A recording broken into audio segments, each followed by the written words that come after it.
Chapter 122. That's fast. In the kitchen of Hero Tavern, Caslin sighed and carefully sized up the man and woman in front of him. So, you two are the most outstanding seedlings in the tower, the ones who came to help?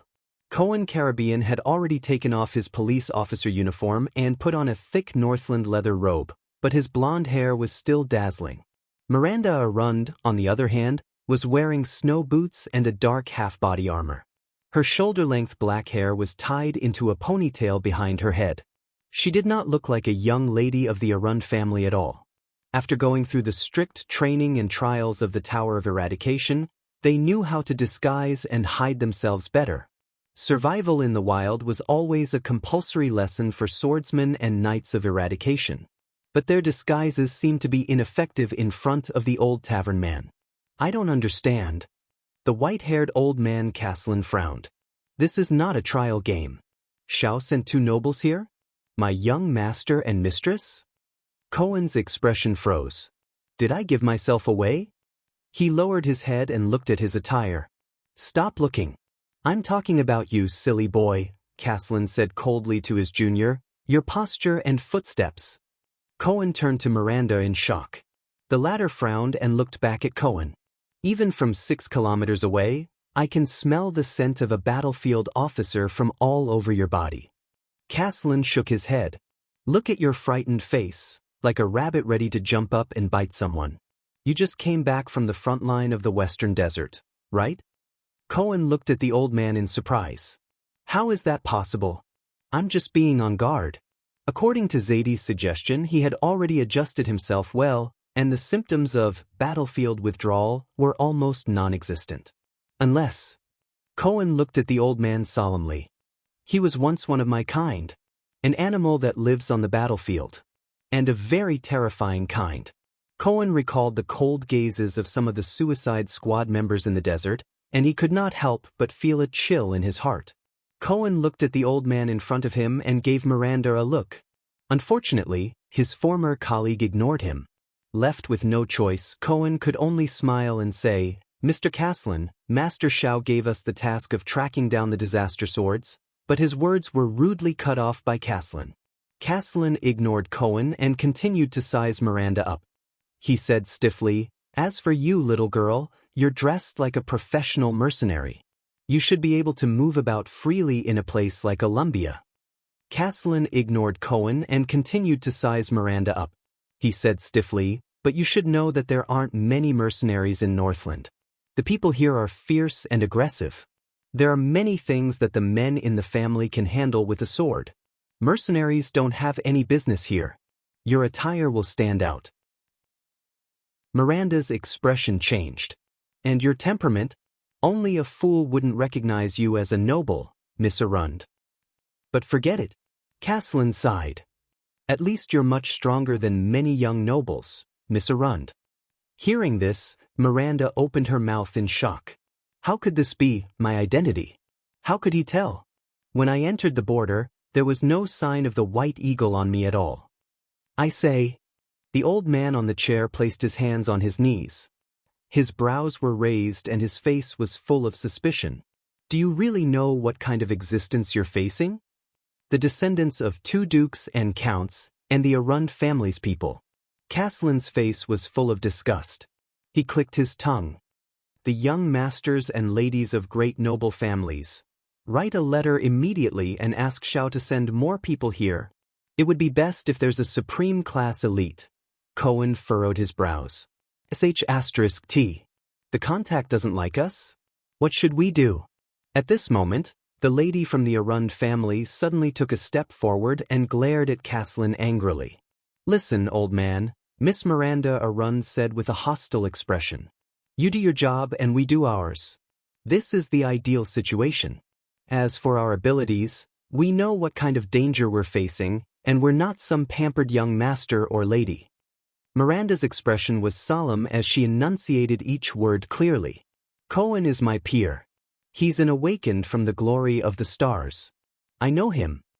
He has spent many years at the front lines of the Western Desert, and he knows everything there is to know about battles and wars. He is an outstanding warrior and military officer. On the battlefield, his usefulness will not be any less than that of an old lemeter who has not moved for decades, Miss Arun said plainly. Cohen looked at Miranda in surprise. He stared at his peer who refused to budge at all. My God! When was the last time she praised me? Does a woman's temper really become better after breaking up? Caslin revealed an amused expression as he looked at the little girl before him. An old body that hasn't moved for decades? Interesting. How energetic. If I were 30 years younger, I served under the fortress flower. I led Constellation's army in Cold Castle, Lonely Old Tower, Overwatch City, and the border between the two kingdoms countless times. I also fought against the Lampard family countless times. Miranda stared at Caslin with a sharp gaze. I know how to fight, old man. We're not those inexperienced newbies. Of course, from your outdated perspective, only supreme class elites like Master Chartier and Master Zadie can deal with such a situation. But Sir Caslin, anyone can look down on our experience and abilities just because we're young masters and ladies of noble families. Only you don't have the right to say that. Caslin narrowed his eyes.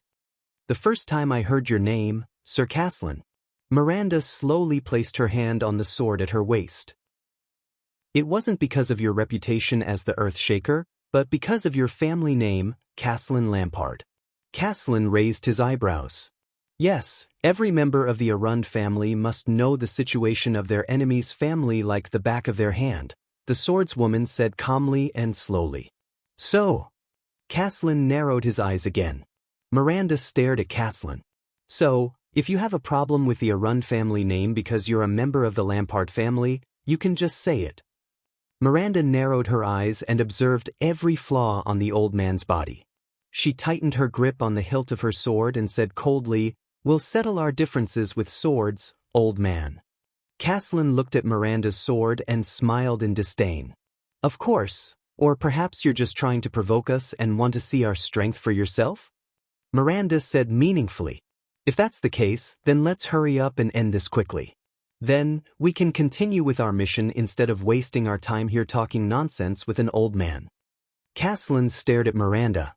His smile disappeared and he returned to his cold, expressionless face. Looking at the impending conflict, Cohen was so anxious that he scratched his ears and cheeks. Miranda? Shouldn't we, at this moment? Ha! Caslin laughed angrily and interrupted Cohen again. Caslin slammed the table and stood up abruptly from his chair. Even though he was in his 60s, he was nearly 7 feet tall and his muscles did not seem to have regressed. He still looked very oppressive, but Miranda's sharp gaze did not waver. She only bent her body slightly and adjusted the angle of her attack. Interesting, young lady. Caslin suddenly laughed. You look like a little female leopard when you're angry. All right, that's the end of the test. Miranda clenched her teeth. And it? This old man, young Croche, was right. Caslin's gaze was sharp.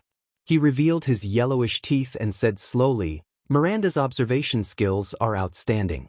She's resolute and decisive when she encounters problems. She doesn't procrastinate, but she's a little too arrogant. Miranda was stunned. Croche? Cohen pounded his palms excitedly. So, Uncle, you know Croche? What did she say about me? Yes, she said. Caslin did not mind that Cohen's way of addressing him had changed from Mr. to Uncle. He recalled for a moment and turned his head, revealing a strange expression. Cohen Caribbean isn't a bad person, but he's a slow idiot. That's all. Cohen was stunned for a moment. Then he scratched his head awkwardly and laughed. He wailed endlessly in his heart. Is my image so bad? Caslin looked at Cohen and chuckled. Brat, you know, my wife used to call me a slow idiot. Cohen was stunned for a full 3 seconds. Go for it, brat. Caslin laughed loudly and slapped Cohen's shoulder. Caslin secretly applauded when he saw Cohen's unwavering posture. Enough. Miranda interrupted them with a frown. Can we get down to business now? Cohen shrugged helplessly, indicating to Caslin that she was like this. Hey! Caslin stopped smiling and his expression changed. Listen, I know why you were sent to deal with the disaster swords. You, brat, There's a reason you were sent here. Xiao told me you've encountered the disaster swords before, right? Caslin looked at Cohen sternly. Cohen was stunned for a moment before he nodded subconsciously. He lowered his head. In Constellation's capital city, Cohen said flatly, they're related to Blood Bottle Gang. As for the other disaster swords, Cohen recalled their reunion in the Hall of Stars. He gritted his teeth and did not say another word. It's not time yet. You didn't tell me about this, Cohen. Miranda frowned and looked at her colleague from the same period. Cohen frowned and gritted his teeth softly. He did not answer. It's not that I don't want to tell you. But, if you want to talk about the disaster swords, then Raphael, Cohen's expression did not change. He clenched his fists slightly. And you, young lady. Caslin turned to look at Miranda. You weren't pulled into the purgers for no reason, right? Cohen's expression changed. He raised his head and looked at the swordswoman. She was his colleague from the same generation as him, had similar experiences, and had known him for many years. Miranda gritted her teeth and did not say a word. Caslin did not say anything either. He only waited quietly for her to answer. After a while, Miranda spoke with difficulty. This is related to my father, the Guardian of the Northern Territory, the former Guardian Duke of the Northern Territory, Val Arund. When she said this, the young lady of the Arund family paused. Cohen looked at her worriedly. That Duke who committed treason? But in Caslin's eyes, even though the well-dressed young girl's voice was shaky, she still gritted her teeth and enunciated each word slowly. In the past 4 to 5 years, I found out that he was in contact with some strange swordsmen from the north, and their power of eradication is very strange. Miranda raised her head and said with a solemn expression, I told Chartier about this. Cohen looked surprised. See, this is why you are here. You have all come into contact with the disaster swords. You have even fought against them and know their characteristics, Caslin said slowly. So you are included in the purgers. When he heard the familiar words, Cohen's expression became solemn. Uncle, you also know about the purgers? He asked. No. Caslin could not help but laugh. Cohen looked at him strangely. A long, long time ago. Caslin's expression slowly became cold. Xiao and I formed the purgers. Cohen's eyes widened. Miranda stared at the old man in shock. Listen, the purgers have existed for a long time, the old man said slowly. Just like how the disaster swords have been active since a long time ago. A long time ago? Cohen repeated solemnly. He remembered the records of Blood Bottle Gang and the disaster swords in the past 100 years. A long time ago. Caslin nodded solemnly. We were 2 young men who were crazy about swordsmanship and curious about the power of eradication. We tried to find out the truth about the disaster swords and finally eliminate their threat. At that time, we were about the same age as you. We were far from supreme class. We were impulsive and active and did not care about the consequences, Caslin said flatly. Xiao and I did a lot of hard work. We used all kinds of methods, but the results were always ineffective. And at that time, the disaster swords were much more low-key and secretive than they are now. Most of the time, we could not find any traces of them for several years. Caslin's expression was nostalgic. Later, I joined the White Blade Guards.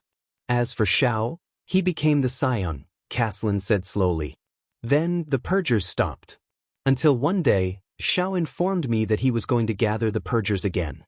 Why? Cohen was puzzled. Why do you want to gather them again? Caslin gave him a profound look. Because 12 years ago, the disaster swords, started their activities again. There was an oppressive solemnity in Caslin's words. And they were more active and deadly than before. Cohen was stunned. 12 years ago, doesn't that mean? Miranda clenched her molars tightly. She was also shocked by this fact. But the little girl's face was pale. It was as if she had recalled some unbearable memories. Follow me. Caslin stood up. I will bring you to Croche and the clues about the disaster swords. The old man turned around and led them away. This time, the matter involves more than just the disaster swords and the Tower of Eradication. It also concerns the Prince of Constellation, Caslin said as he pushed open a door and led the way. Wait, what did you say? Cohen asked in surprise. You mean the second prince of Extet, Thales's Jadestar? Miranda furrowed her brows. Yes. When he said this, Caslin smiled. He's an interesting child. He just rested at my place not long ago. The heir of Constellation. What happened between him and the disaster swords? Cohen asked solemnly. Didn't Shao and the others tell you? Caslin turned around, puzzled. Cohen shook his head. Beside him, Miranda seemed to have thought of something and her expression changed. Caslin said slowly, That's right. The disaster swords are trying to assassinate your prince. At that moment, both Cohen and Miranda were stunned. A few seconds later, disaster sword? Cohen asked anxiously. But why did they assassinate the prince and heir of Constellation? I thought their target was just us and the Tower of Eradication. Listen, you don't understand the disaster swords, and neither do I. Caslin's tone changed. He stopped and turned around. But based on my earlier experiences, Caslin's expression was solemn. Their goal is definitely not as simple as defeating the Tower of Eradication and replacing it. As for the prince, who knows, maybe he's involved with some northern lords who want his life. Impossible. Miranda said calmly. King Kessel used the oath related to the throne to restrain those who wanted to harm him. The prince will be very safe in Extet. No one will dare to lay their hands on him. Really? Caslin laughed. After his laughter disappeared, he looked at the young man in front of him with a complicated gaze. The oath made by your prince and that king of yours turned him into those precious ancient alchemy balls. Once they are destroyed, they will explode and hurt people, Caslin said flatly. Indeed, in Northland, no one dares to lay their hands on him. They don't dare to let him explode in their own hands. At this point, Caslin lowered his head and his gaze darkened. But they all hope that he explodes in someone else's hands. Thales stared at Nicholas and Marquis Shiles in a daze, thinking about King Nuven's invitation, or rather request, which they brought. Wait a minute, judging from what you're saying, Thales had an ominous premonition. King Nuven hasn't found his enemy, Archduke Lampard's collaborator? See, this is why we came to you, Your Highness. Marquis Shiles nodded slightly and flashed a polite smile. Why must it be me? Thales said gloomily, I'm just a 7-year-old child. I can't play such a high-end game. You're not just a 7-year-old child, you're also a 7-year-old genius, Shiles added with a wink. Thales closed his eyes, feeling a terrible headache. As you said, Prince of Constellation, you're the one who should bear King Nuven's wrath, Nicholas said slowly. His tone was filled with a faint threat. But now, there's a chance for you to get rid of the pain you shouldn't have to bear. Whether or not it's up to you, kid. Thales heaved a long sigh. What do you know about Archduke Lampard's collaborator? The diplomat group's vice diplomat, Putray, had already realized how things would go. He asked solemnly, What do you know now? We have a very obvious target now, Nicholas answered with a pale face. When you were still under Broken Dragon Fortress, Lampard once besieged your diplomat group in order to take down the fortress. He tried to lure the garrison of the fortress to attack. Thinking of Araka and his Fury Guards, Thales took a deep breath. There was such a thing. It's definitely not a happy memory. The Mystic Gun unit in Lampard's army tried to assassinate you under the orders of a spy officer, Nicholas continued while riding on his horse. And based on the information we and the secret room have, we're almost certain that the mastermind behind that spy officer is our target. Thales remembered the bombardment from the Mystic Gun. He stared at the snow-covered ground in a daze. Fear lingered in his heart.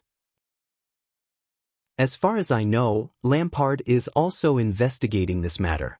When we arrived at Lord Caslin's Hero Tavern, they seemed to have made some progress in their investigation. Putray frowned. In that case, the mastermind who sent a spy in Lampard's army to kill Prince Thales and frame Lampard was coincidentally Lampard's collaborator when he planned to murder Prince Mariah? It sounds very disappointing, doesn't it? Marquis Shiles shook his head gently. His gaze was profound. He and Archduke Lampard worked together to murder their own prince, but immediately betrayed Archduke Lampard in the murder of another prince from a foreign country. The nobles are like white mountain vultures fighting for rotten meat. They deceive each other and plot against each other, Ida suddenly said under the cloak. Northland, and the Northlanders, even the nobles and suzerains, were not like this in the past. Without the Empire, all of you have fallen even faster. The group of people who were marching forward fell silent for a moment. Northland, Northlanders. Nicholas seemed to have been triggered. He stared at a flag with a red border and a black background with a crimson dragon. He nodded slowly and said, "One day, we will regain our pride as the dragon's children." In short, Archduke Lampard still does not know that the person who tried to frame him is his collaborator. Marquis Shiles coughed. And we confirmed this from the progress of Lampard's investigation. Thales raised his head. Archduke Lampard definitely knows the identity of his collaborator. If that's the case, why not tell Lampard the truth and work with him? Don't forget that Lampard is also His Majesty's enemy. Conspiring with him to take revenge on another enemy? I don't think the ruler of Black Sand region will obediently cooperate with us. Marquis Shiles sighed. Besides, the Northlanders' character, TSK Iskit. We won't work with scum like Chapman Lampard who killed his own family. Nicholas' eyes were filled with gloom. And he and his collaborator have to pay the price for Mariah's death. Archduke Lampard and his collaborator are your enemies. One of them killed most of your men under the fortress, and the other tried to kill you with a mystic gun. Marquis Shiles' smile did not diminish. He took over the unpleasant topic and continued pressuring Thales. King Nuvan made it very clear that regardless of whether your highness agreed to it or not, you are already on this ship. Thales closed his eyes and took a deep breath. Even though he knew that from the moment he was crowned with that title, he would have to face everything he once hated the most. But he still underestimated the power of the game of power in this circle. It was a game where you could not choose whether you wanted to play or not, and whether you wanted to try your best. Born for Constellation. Is this how it goes? What an annoying feeling. The second Prince of Constellation slowly opened his eyes. To lure out Lampard's collaborator, is it? The prince said flatly. What does Nuvan intend to do? Nicholas was about to reply, but he was interrupted by the prince in a completely different tone. Thales raised his head. His gaze was as bright and sharp as a sharpened blade. Also, if I cooperate with his revenge plan, what benefits is Nuvan willing to give me? Nicholas was stunned for a few tenths of a second. He noticed that Thales no longer addressed him as King Nuvan or King Nuvan. But the commander of the White Blade Guards immediately curled his lips and revealed a faint, cold smile. You will be satisfied. The Star Killer looked at the second prince and said slowly, the Walton Dragon Spear family is never stingy. One more question. Thales raised his head. His gaze was burning. You said that from Lampard's investigation, his collaborator is the mastermind behind my murder using the mystic gun. That's right. Nicholas frowned. Is there a problem? Where did you get the details of Lampard's investigation, and how did you ascertain it? Thales asked in a deep voice. This is our business. Nicholas shook his head. You don't have to, but Thales immediately cut him off. This is my business. Thales' expression was resolute. He emphasized his insistence. Especially when Nuvan wants me to risk my life to play such a revenge game with him. I should have enough information to ascertain whether his plan is feasible. Nicholas stared at Thales. His gaze was cold. As for what he was thinking, Thales had no way of guessing, until Shiles coughed softly at the side. Lampard has been tracking down the spy officer who commanded the Mystic Gun Unit. His men have efficiently found clues in the black market. Nicholas finally spoke slowly. But just as he was about to discover the truth, a group of strange swordsmen suddenly appeared. They used a strange power of eradication and almost wiped out all of Lampard's investigators, cutting off the clues. Strange swordsmen? A strange power of eradication? Nicholas nodded. This is not within Lampard's knowledge, so he sought help from a professional. And that professional. The Star Killer lowered his head and looked at his White Blade Guard uniform. He is our old acquaintance. And those strange swordsmen? Thales asked. Nicholas gave him a profound look. A few days ago, the people King Nuvan sent to Constellation to collect the prince's body and investigate the assassination of the diplomat group sent back a message the day before yesterday. Nicholas revealed the crux of the information in detail. The prince's last bodyguard used the Walton family's secret method to leave behind an important clue. Among the assassins who attacked Prince Moriah, there were also a few strange swordsmen. Their power of eradication was very strange. Thales figured it out. Are you saying that the swordsman who assassinated Prince Moriah and the swordsman who cut off Lampard's investigation are the same group of people? Nicholas nodded slightly. Who are they? According to the information, they are a group of traitors from the Tower of Eradication. They are like flies that seek personal gain, people who hide their heads and show their tails. Nicholas looked at each person. The Tower of Eradication has a very special name for them. The Star Killer's expression was profound. He slowly said, "Disaster swords." Thales' thoughts were interrupted for a moment by this name. Disaster? Sword of Eradication? Waya, who was listening, suddenly exclaimed softly as he remembered something. Speaking of which, when I was in the Tower of Eradication, I seemed to have inadvertently heard a few Scions talking about this name. Waya felt everyone looking at him, and he said a little nervously, "But that has always been a legend. Disaster swords. It is said that they are a group of traitors who want to replace the Tower of Eradication." Thales furrowed his brows.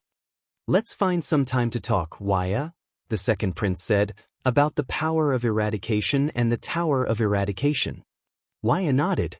No matter what, this group of so-called disaster swords participated in the assassination of Moriah and the betrayal of Lampard at the same time. They must have a close relationship with Lampard's collaborator, that's why they listened to his orders and let him do whatever he wanted. Nicholas stared at the snowfield in the distance and frowned. We also connected these two incidents and caught them. I understand. Thales nodded solemnly and said, "When will Nuvan's plan begin?" Prestige Orchid Snowfield is right in front of us. Once we pass through it, we will reach Dragon Cloud City, Nicholas said slowly as he cast his gaze at the snowfield in the distance, which was almost in line with the horizon. The 5 archdukes should have arrived in Dragon Cloud City. The first obstacle you have to face is to meet them and King Nuvan. Be prepared, Your Highness. Marquis Shiles rubbed his gloves. His eyes were filled with the excitement of the start of a great show. In public, King Nuvan will show a tough attitude towards you. He might be a little rough. Perfect, it's been a long time. Thales stared at the horizon with a spirited gaze. He touched his neck gently and recalled the feeling of being strangled. He said in a powerful voice, "I like rough the most." Shiles' smile became even brighter. A strange light shone in Nicholas' eyes. Putray took a deep puff from his pipe. Ida continued to lower her head under the cloak without saying a word. Waya and Ralph just stared at each other in a daze. Noon arrived. The sun hung high in the sky above the snowfield. But everyone who had stayed in Northland for many days knew. Chapter 123. Before Thales could react, the attendants and guards behind him took a step forward without hesitation and shielded him behind them. It's still an anti-theft chapter. Please come back later. In the next moment, the sound of swords being unsheathed rang out incessantly. Asterisk clang. Asterisk Waya unsheathed his blade without hesitation. The tip of the blade was pointed at Nicholas' throat. His gaze was solemn. Asterisk swoosh. Asterisk Ralph's remaining hidden blade also popped out of his sleeve. The blade was pointed at Nicholas' heart. The upper half of his face, which was not covered by the silver mask, had an unpleasant expression. Asterisk clang. Clang. Asterisk clang. Asterisk these were the white blade guards behind Nicholas. These tall and sturdy masked Northland elites were equipped with lightweight iron-colored arm shields in their left hands, and with their right hands, they pulled out the uniquely shaped sabers from their waists. The hilts were snow-white and slender, and could be held with both hands. The blades shone brightly, and their curves were beautiful. They did not look like the crude and forceful Northland style. The way they pulled out their blades was neat and heavy. Their gazes beyond their masks were murderous.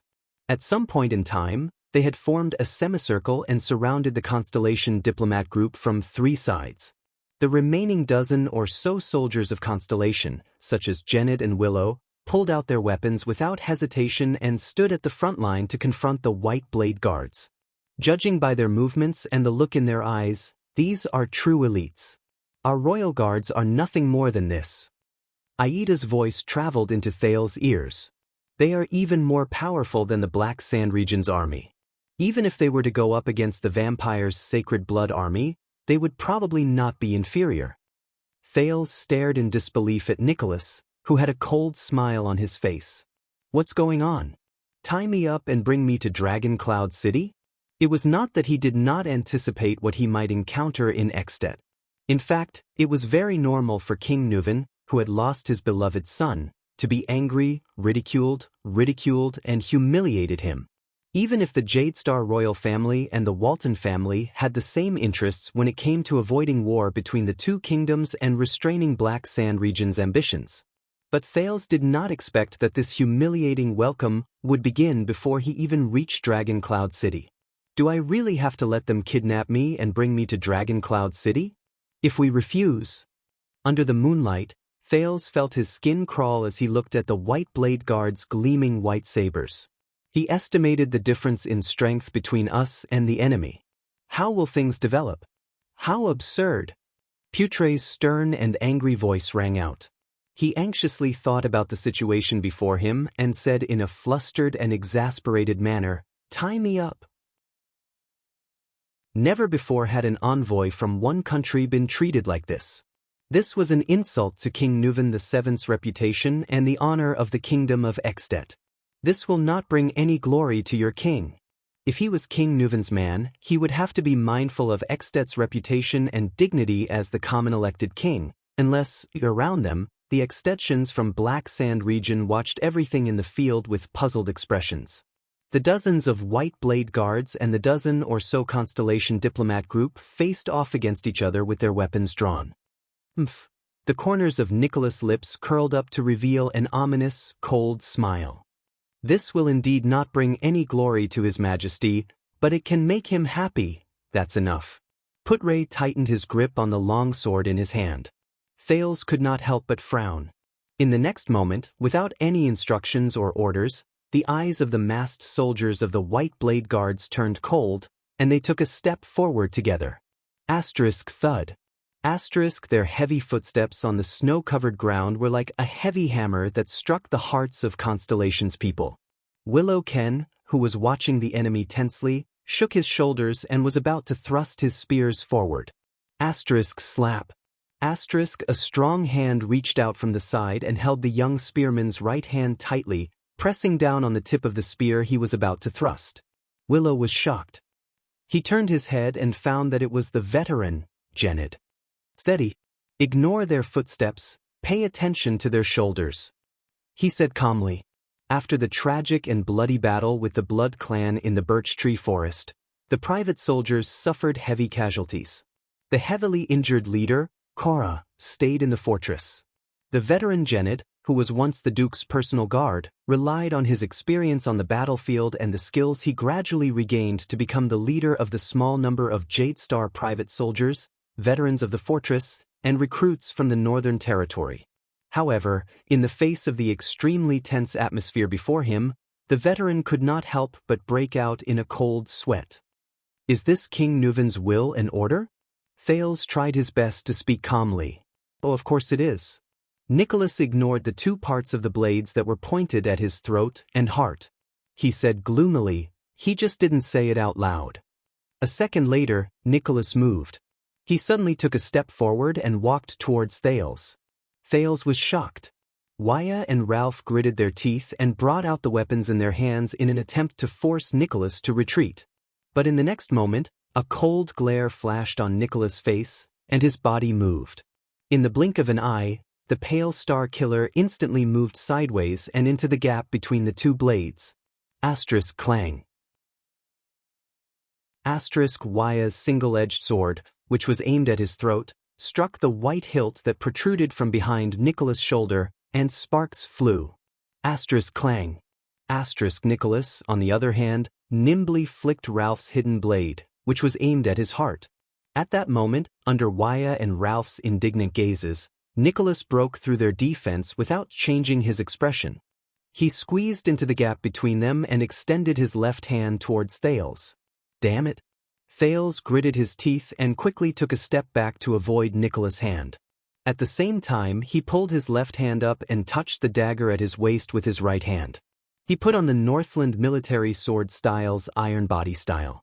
But to his surprise, he saw that the moment he retreated, Nicholas' hand changed direction at the same time, as if he had foreseen it. He extended his hand towards the direction where he dodged. That fluctuation surged into Thales' brain in time and slowed down the scene in front of him to the greatest extent possible. In Thales' field of vision, Nicholas moved slowly, like an existence that flashed with silver light. However, every time the light flashed in his body, Nicholas' figure would change. Is this his power of eradication? Thales' expression was tense as he thought carefully. The Star Killer's figure, movements, speed, changes, and trajectory all entered Thales' consciousness at that moment. After a moment of estimation, a pessimistic conclusion surged into Thales' mind. No matter how I dodge, I can't avoid Nicholas' grasp. Fortunately, I still have her. Thales felt the change in the aura of the cloaked person behind him. Asterisk clack. Asterisk Nicholas' hand was only halfway through its outstretched motion when a short and small figure in a cloak grabbed its wrist. Be polite, boy. Ida grabbed Nicholas' wrist tightly and said coldly, at least say, ho, or, please. Thales exhaled deeply. Only then did Waya and Ralph's swords catch up with him in a hurry and press against the Star Killer's neck. Oh! Nicholas seemed a little surprised, but he still did not care about the two swords that were pressed against his vitals. Instead, he frowned as he stared at his wrists that were being grabbed. He then said to Ida with great interest, a woman saw through my actions? The dozens of white blade guards around Nicholas did not seem to be worried about their leader, who was in danger. Their gazes were still cold and full of killing intent as they continued to oppress the Constellations. What is the meaning of this, Lord Nicholas? This is not in line with convention, nor is it King Nuven's order. Putre's face was livid. This private act of yours is almost no different from an assassination. Assassination? Assassination? Nicholas muttered the word in a low voice. He raised his head and his expression became extremely terrifying. Are you talking about what you Constellations did to our Prince Mariah in your country? Assassination? Nicholas' eyes were filled with rage as he glared at Thales. He enunciated each word clearly, what you did to His Majesty's only son, to the Prince of Extet, to the heir of Dragon Cloud City, to my student? That cowardly act? Putre was stunned at first, then he reacted and said without hesitation, that should be decided by King Nuven. Damn it. Thales panted softly and bit his lower lip. He looked at Nicholas, who was held back by Ida and had Waya and Ralph's swords pressed against his throat. He gritted his teeth. This situation. How should I deal with it? Force Nicholas to retreat? Thales took a deep breath. He raised his hands at the pale man, indicating that he was a harmless little boy. Nicholas, on the other hand, sneered maliciously at him. Viscount Kentvita and Lord Tolja. The second Prince of Constellation turned his head and shouted at the army of Black Sand region, your mission of escorting me to Dragon Cloud City is almost complete. I believe that the people will praise the Archduke of Black Sand region's loyalty to King Nuven, and King Nuven will also be satisfied with your loyalty. At the same time, I am also very grateful for your escort. You can leave now. Thales' voice faded away. Putre raised his eyebrows, while Nicholas was slightly stunned. Viscount Kentvita, who was watching everything with a frown, sighed deeply. However, in the end, Kentvita only nodded at Tolja, who was frowning deeply, and strode forward. This child. What is he talking about? Your mission of escorting me to Dragon Cloud City is almost complete. Before I reach Dragon Cloud City, Black Sand region is in charge of my safety, but I have not reached Dragon Cloud City yet.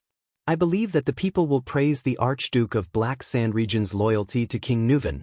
Everyone will know that King Nuven kidnapped the Prince of Constellation from the army of Black Sand Region as if no one else was around. And King Nuven will also be satisfied with your loyalty. No matter how obedient you are, the relationship between King Nuven and the Archduke of Black Sand Region will not get any better.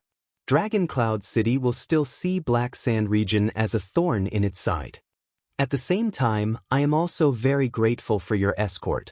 A chance to win the friendship of the Prince of Constellation is right before your eyes. You can leave now. Hurry up and help us out. Lord Nicholas. While Viscount Kentvita spoke, he re-evaluated whether Putre had taught the second prince these words. This is, after all, the camp of Black Sand Region's army. The Archduke has given us the mission to protect Prince Thal's safety, and your current actions are undoubtedly very unwise. Nicholas flung Aida's hand away.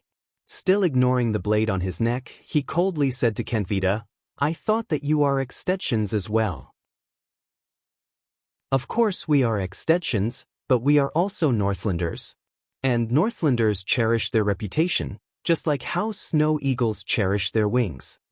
Kentvita walked in front of Nicholas and looked at the two parties who were at daggers drawn. His gaze paused for a moment on Thales and Putre.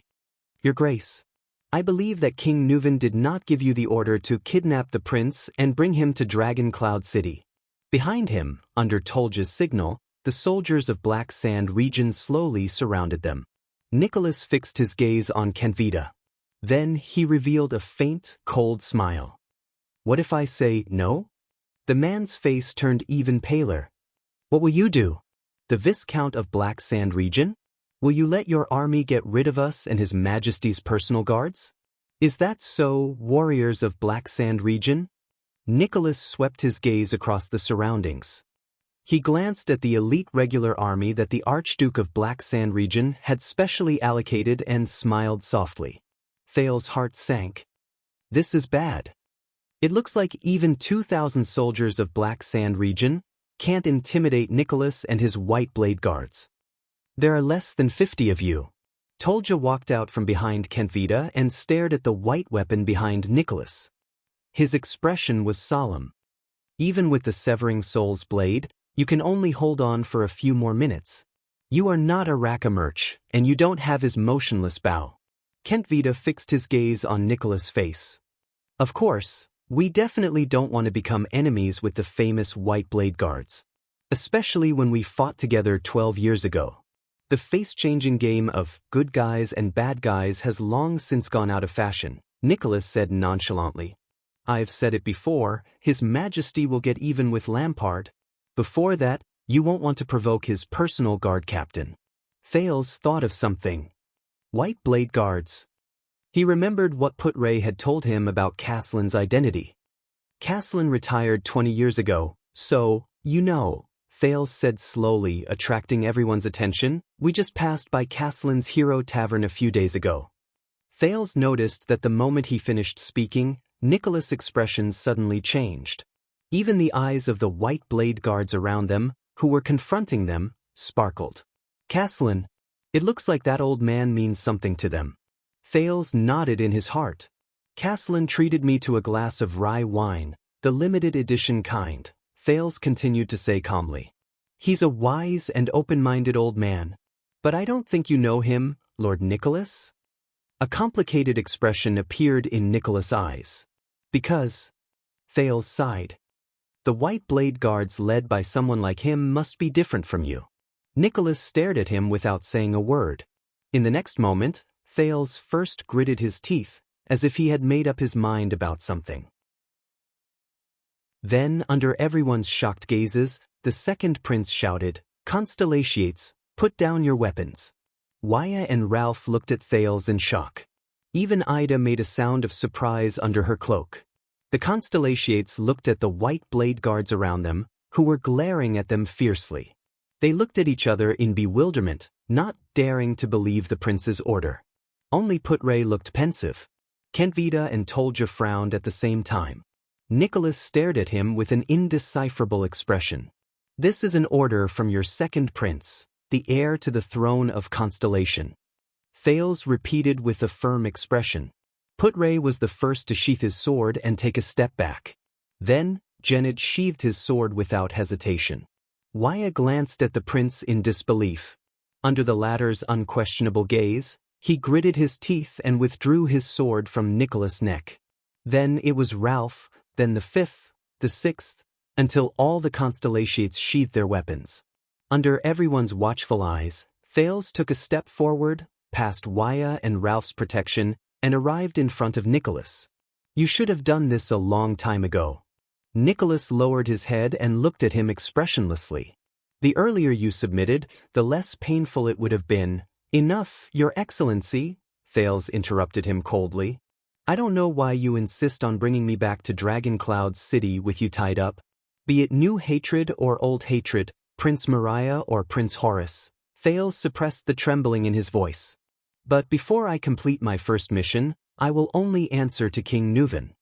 Nicholas stared at the second Prince of Constellation in astonishment.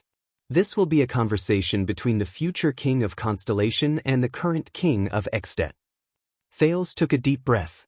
But before that, you want to humiliate me, who is about to talk to King Nuven?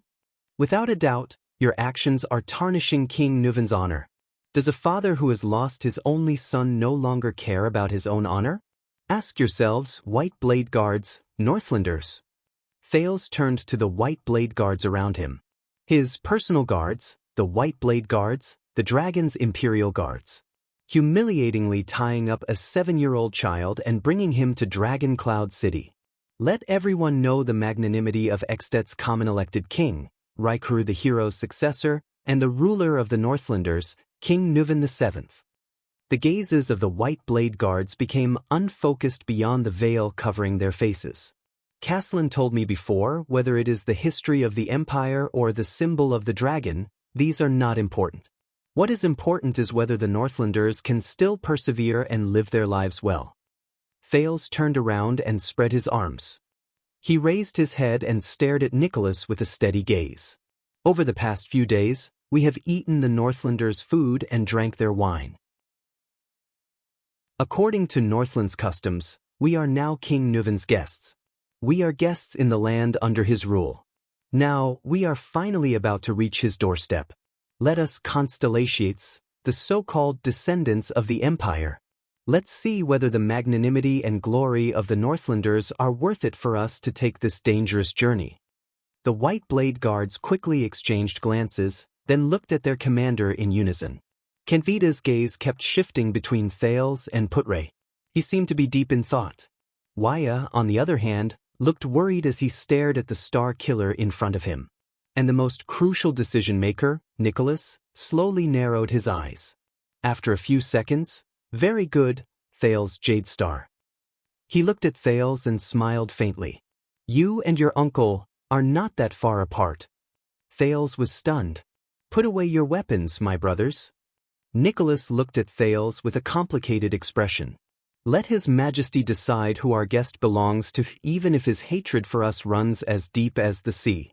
Upon receiving the order, the White Blade Guards sheathed their swords in an orderly manner. Thales finally breathed a sigh of relief. Similarly, the people of Constellation, including the 2 commanders of Black Sand region, also breathed a sigh of relief. At this moment, alert! Outside the camp, the soldiers of Black Sand region once again let out alarmed shouts. Everyone's attention was instantly drawn to the area outside the camp. Under the moonlight, new cavaliers appeared before their eyes and headed towards the camp. Kentvita narrowed his eyes and asked Nicholas, "Your companions?" Nicholas did not answer him. The sound of hooves could be heard from outside the camp. It was a dozen cavaliers. Carrying a strange flag, they slowly headed towards their camp. It was a flag with a white background. A golden ear of wheat with an arc was drawn on it. It stretched from the upper right corner of the flag to the lower left corner, and crossed with an equally golden dagger. "Good night, everyone." An unfamiliar male voice traveled into their ears from afar. "Praise the Lady of Harvest and the Maiden of the Ocean. May they bless all of you with no worries about food or clothing and a prosperous life." Kentvita took a few steps forward. Looking at the flag with the ear of wheat and the dagger, he slowly frowned. I am Lesa Kenvida, the Viscount of the City of Light Town. This is the military camp of the Archduke of Black Sand region, Viscount Kenvida said loudly. Who goes there? Under the protection of a dozen cavaliers, a middle-aged man with a golden ponytail slowly rode out from the crowd. He was dressed in a gorgeous coat and a top hat embedded with jewels to keep out the cold. I am Shiles Bamra, the honorary Marquis of Good Flow City. The middle-aged man stopped his horse. He took off his hat and placed it on his left chest. With a friendly and humble smile on his face, he bowed slightly in Kenvida's direction. I am from the friendly and generous 16 city-states Union of Camus Union. I am a member of the 36 seats in the Camus Joint Parliament. I am representing Good Flow City in the Union as a diplomatic envoy to Extet. I heard that the second Prince of Constellation is here, so I specially came to meet him. I am representing Good Flow City in the Union as a diplomatic envoy to Extet. I heard that the second Prince of Constellation is here, so I specially came to meet him. Chapter 124. That was 300 years ago, the vice diplomat said flatly. At that time, Meteor Jadestar was one of the many princes of Constellation. Putray sighed slightly. It was said that he was very similar to Tormund I, the founder of the kingdom. When he was young, he was an impulsive, lively, and restless prince. Not long after he became an adult at 16, he snuck out of the capital to pursue the adventures in those stories and poems, until he met Chara and Kaplan in Dragon-Kissed Land. Thales raised his eyebrows and said in shock, "Snuck out of the capital? So, those princes and princesses who go on patrol incognito and sneak out of the palace really exist? Hey, don't just talk about your kingdom's princes," Marquis Shiles protested. He then turned his head and smiled at the second prince. Kaplan Nira is a Camion and the pride of Good Flow City. He was born into a famous merchant family with a fishing industry. It was said that he was quick-witted, mature, and steady from a young age. He was known as a genius, just like you, Your Highness. Thales flashed an ugly smile. What about you? Putray glanced at Nicholas, who had his arms crossed. Don't you have anything to say about the Northlanders? The Star Killer raised his eyes and glanced at the crowd. Chara was a well-deserved hero, a typical Northlander, a fearless extension. Nicholas shook his head expressionlessly. He did not have a surname, and future generations did not need to remember his surname, because he did not need to use his birth and blood to prove his greatness. It was enough to just look at his actions. Marquis Shiles winked at Putray in resignation. No surname? Is that so? An enigmatic voice came from behind. But after the war, Chara married a noble lady from the Walton family and fused his bloodline with that of the Dragon Spear family. Everyone turned around. Thales was surprised to find that it was Ida who spoke. She sat on the snow with her arms around her legs, and her disdainful words came from under her cloak. Speaking of which, this rash elf protector has been a little talkative lately. His son took the Walton surname and became the Archduke of Dragon Cloud City. With his father's prestige, he was elected as the common elected king of Extet. And just like that, Chara sat behind his son and king as regent for 30 years, until his death. Is it enough to just look at his actions? Ida chuckled.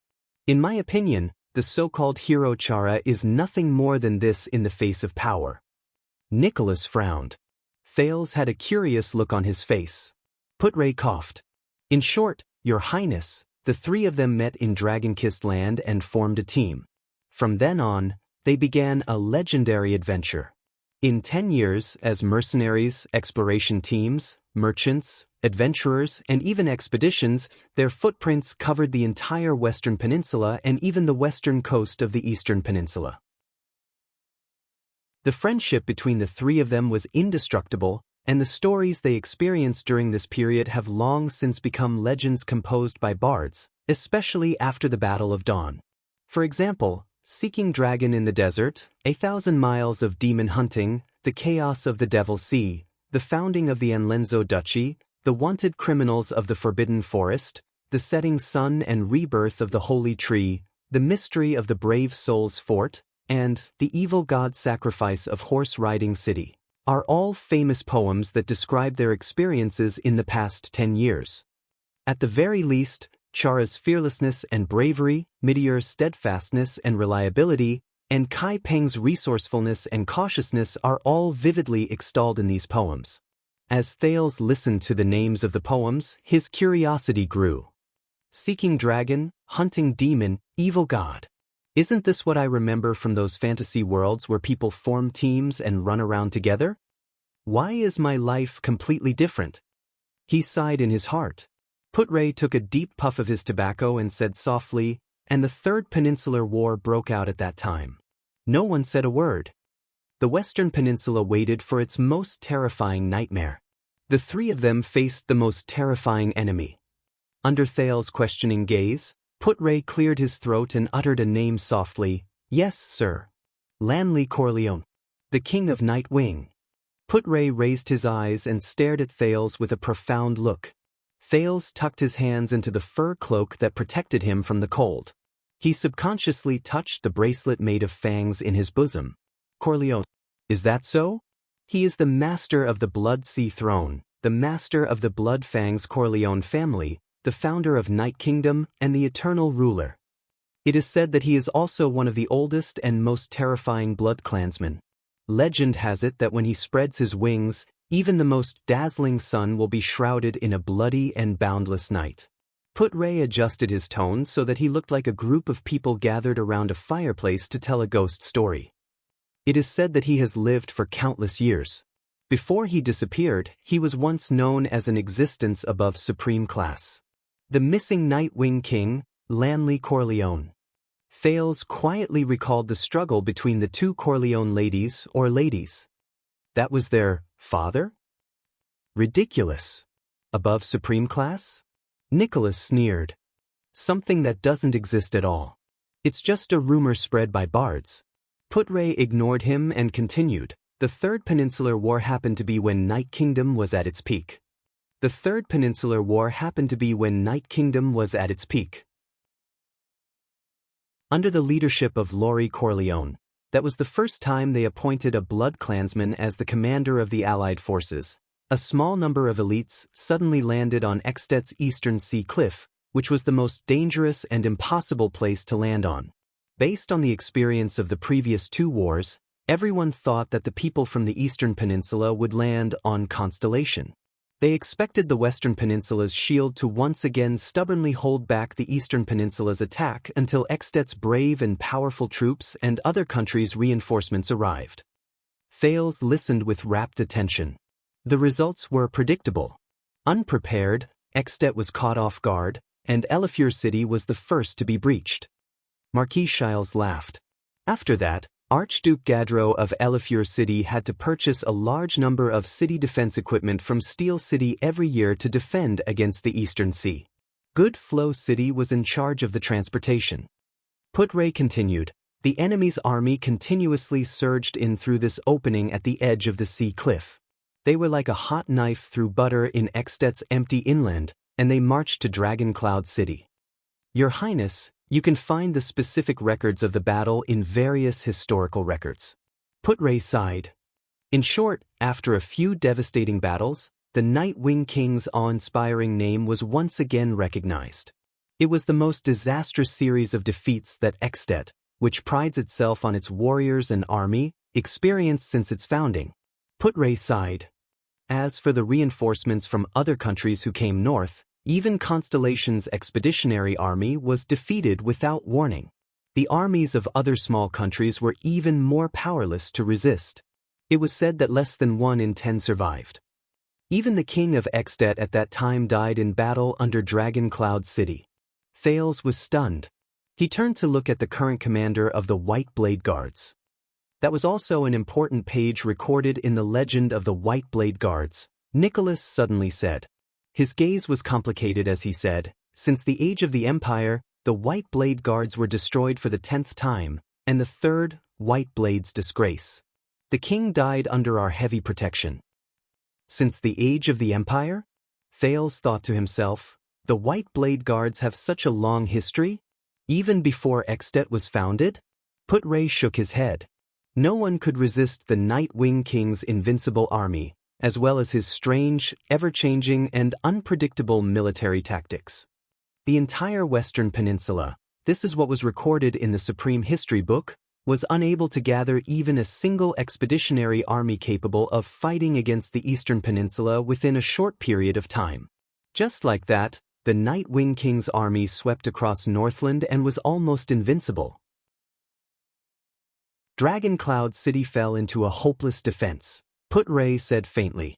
After the king's death, Extet was in chaos. Only a few archdukes were still persisting in resisting. At this time, the Eastern Peninsula also sent a letter to request for peace talks regarding the current situation. Faced with heavy casualties and a huge price to pay, Constellation and other small countries had already begun to consider the Eastern Peninsula's proposal. At this time, 3 people stood at the forefront of history and saved the Western Peninsula from imminent danger. Thales inhaled softly. The 3 heroes of dawn? Put-Ray nodded. Chara, Meteor, and Kaplan gathered the remaining troops. Their battle inspired Constellation and the other countries. The Star Killer cut him off. "Stop boasting about yourself," Nicholas mocked. He crossed his arms and raised his eyes. Chara, the hero. He was the only one who stood up first. Chara carried a black flag and returned to the battlefield in Extet alone. He called for and gathered the Extetians who were determined to resist. They fought against the Eastern Peninsula in the mountains, in the countryside, in the pine forests, in every inch of land, and on every piece of territory, without caring about bloodshed or sacrifices. Thales spoke with a deep voice. He was alone and helpless. He was outnumbered, and he even suffered defeats in the beginning. But Chara never gave up. That's how heroes are made. They are forged with courage and perseverance through blood. That was the agreement between the 3 of them, Put-Ray retorted coldly. Meteor returned to Constellation, Kaplan returned to Camus Union, and they worked hard to convince their country to fight one last time. This did not mean that the other 2 were weak. I'm not talking about Meteor. I'm talking about all of you, Constellation's reinforcements, Nicholas said sarcastically. Meteor brought 20 reinforcements. The bards remember this number very clearly. 20 people? Thales looked at Put-Ray curiously and waited for his reply. Put-Ray frowned. At that time, Constellation was indeed very worried about continuing to send troops. After all, the Night Wing King's army was at the forefront, and Meteor was just a prince who had been away for many years. Once he returned, he asked for military power. Not only that, as a prince, Meteor was ordered not to participate in Extet's war. Put-Ray's eyes burned. But Meteor did not give in. In the face of such an order, he threw away the 9-pointed star emblem that symbolized the Jade Star royal family in front of all the courtiers. This meant that he gave up his right to inherit the throne, Put-Ray said softly. Thales widened his eyes slightly. Do not forget that Constellation is founded on oaths. This was what he, Meteor, said in front of the entire furious Constellation Palace. The Oath Keeper. So that's how it is. Just like that, the Oath Keeper walked out of Renaissance Palace alone. He brought along 20 brave warriors who were still willing to follow him and headed north to Extet to help Chara, who was fighting alone. This is why we only admire the Oath Keeper. Nicholas chuckled. When all of Constellation became cowards, he was one of the few Empire people with guts. Even the Camians are stronger than all of you. Put-Ray did not speak. Regarding this question, I have to say that the Prophet Kai Peng actually. Shiles coughed softly and interrupted. This is also the reason why we Camians admire him. From proposing the proposal to gathering a consensus and passing the resolution, Kai Peng Nira was the only person in history who managed to convince the Supreme United Parliament of Camus Union to send troops within 86 days. At that time, the 14 cities unanimously agreed to hand over all their troops, supplies, money, and the last of their assets to Kai Peng, a young man in his 30s, so that he could lead them to the battlefield in Extet. If you have some understanding of the efficiency of the United Parliament's discussions, and know a thing or two about the greed and stinginess of the councillors. Marquis Shiles sighed.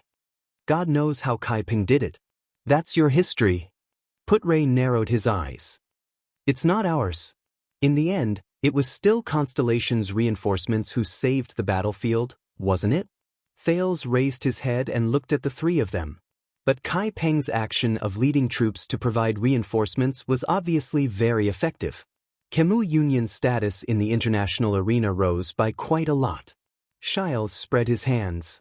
Just like that, the three of them reunited on the battlefield and fought against the Eastern Peninsula's army.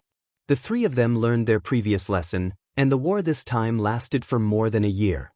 In the end, in Prestige Orchid region, which is also the place where we stand, on this Prestige Orchid snowfield, Hero, Chara, Prophet, Kai Ping Nira, and Oathkeeper Meteor Jadestar led the final Allied forces determined to launch a counterattack and intercepted the Eastern Peninsula's main central force. Here, they engaged in the final battle against the famous Night-Wing King Laurie Corleone, who was invincible after invading the Western Peninsula, and the countless fierce troops under his command. Thales lowered his head and touched the cold snow under his feet. Prestige Orchid Snowfield. 300 years ago, on this land, the tragic battle began at dawn.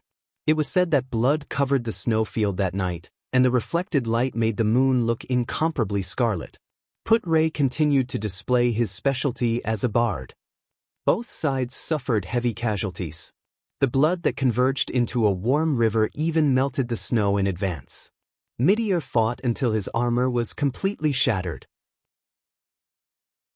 Commander-in-Chief Chara was once in a dangerous situation.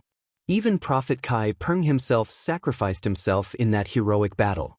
Until dawn arrived, the moment the sun rose. The vice diplomat paused for a moment. Thales listened quietly. No one interrupted him.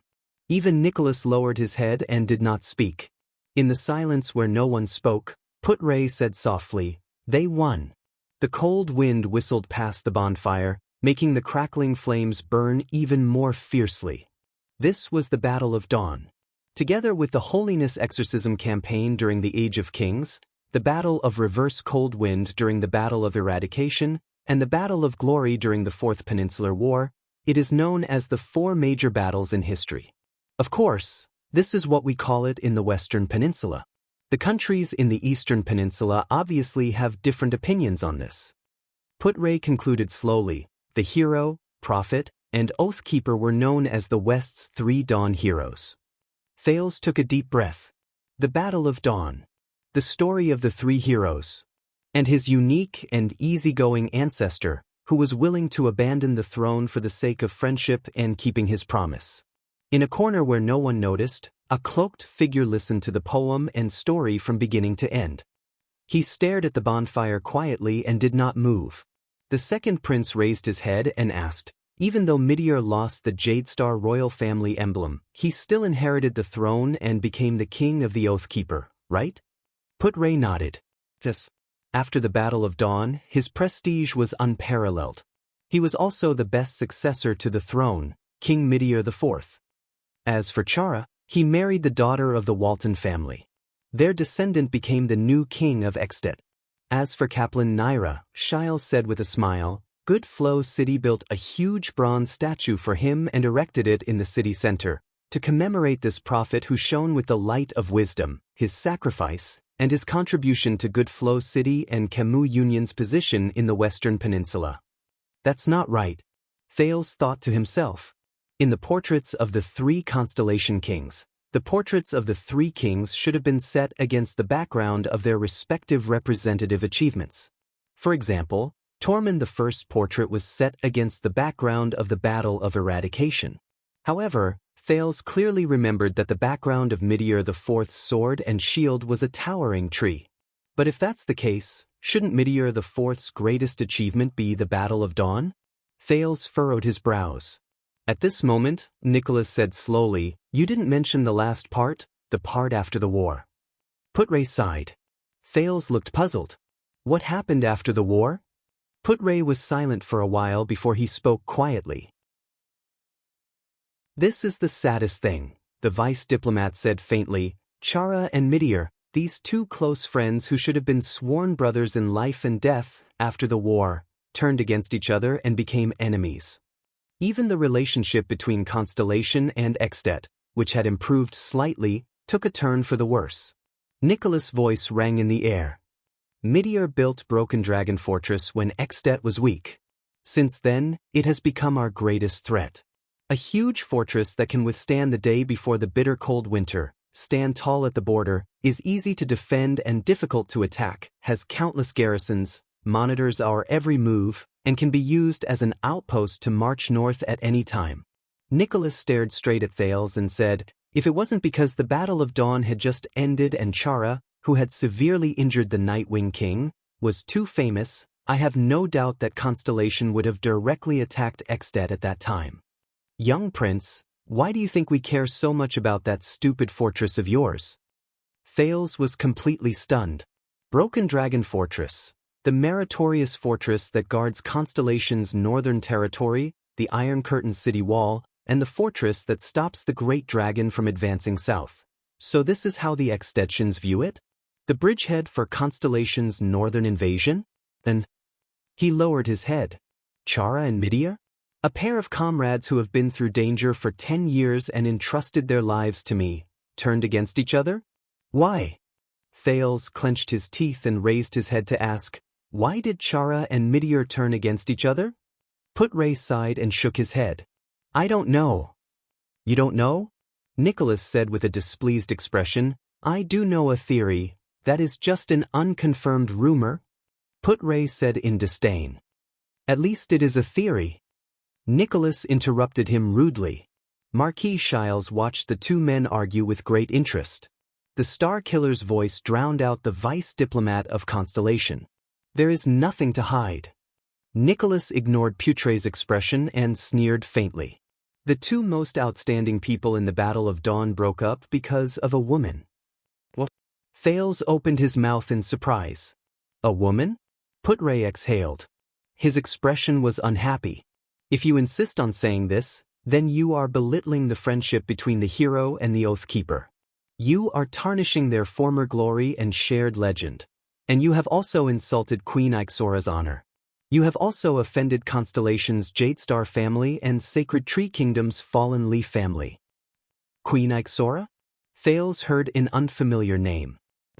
Sacred Tree Kingdom, Fallen Leaf family? So what?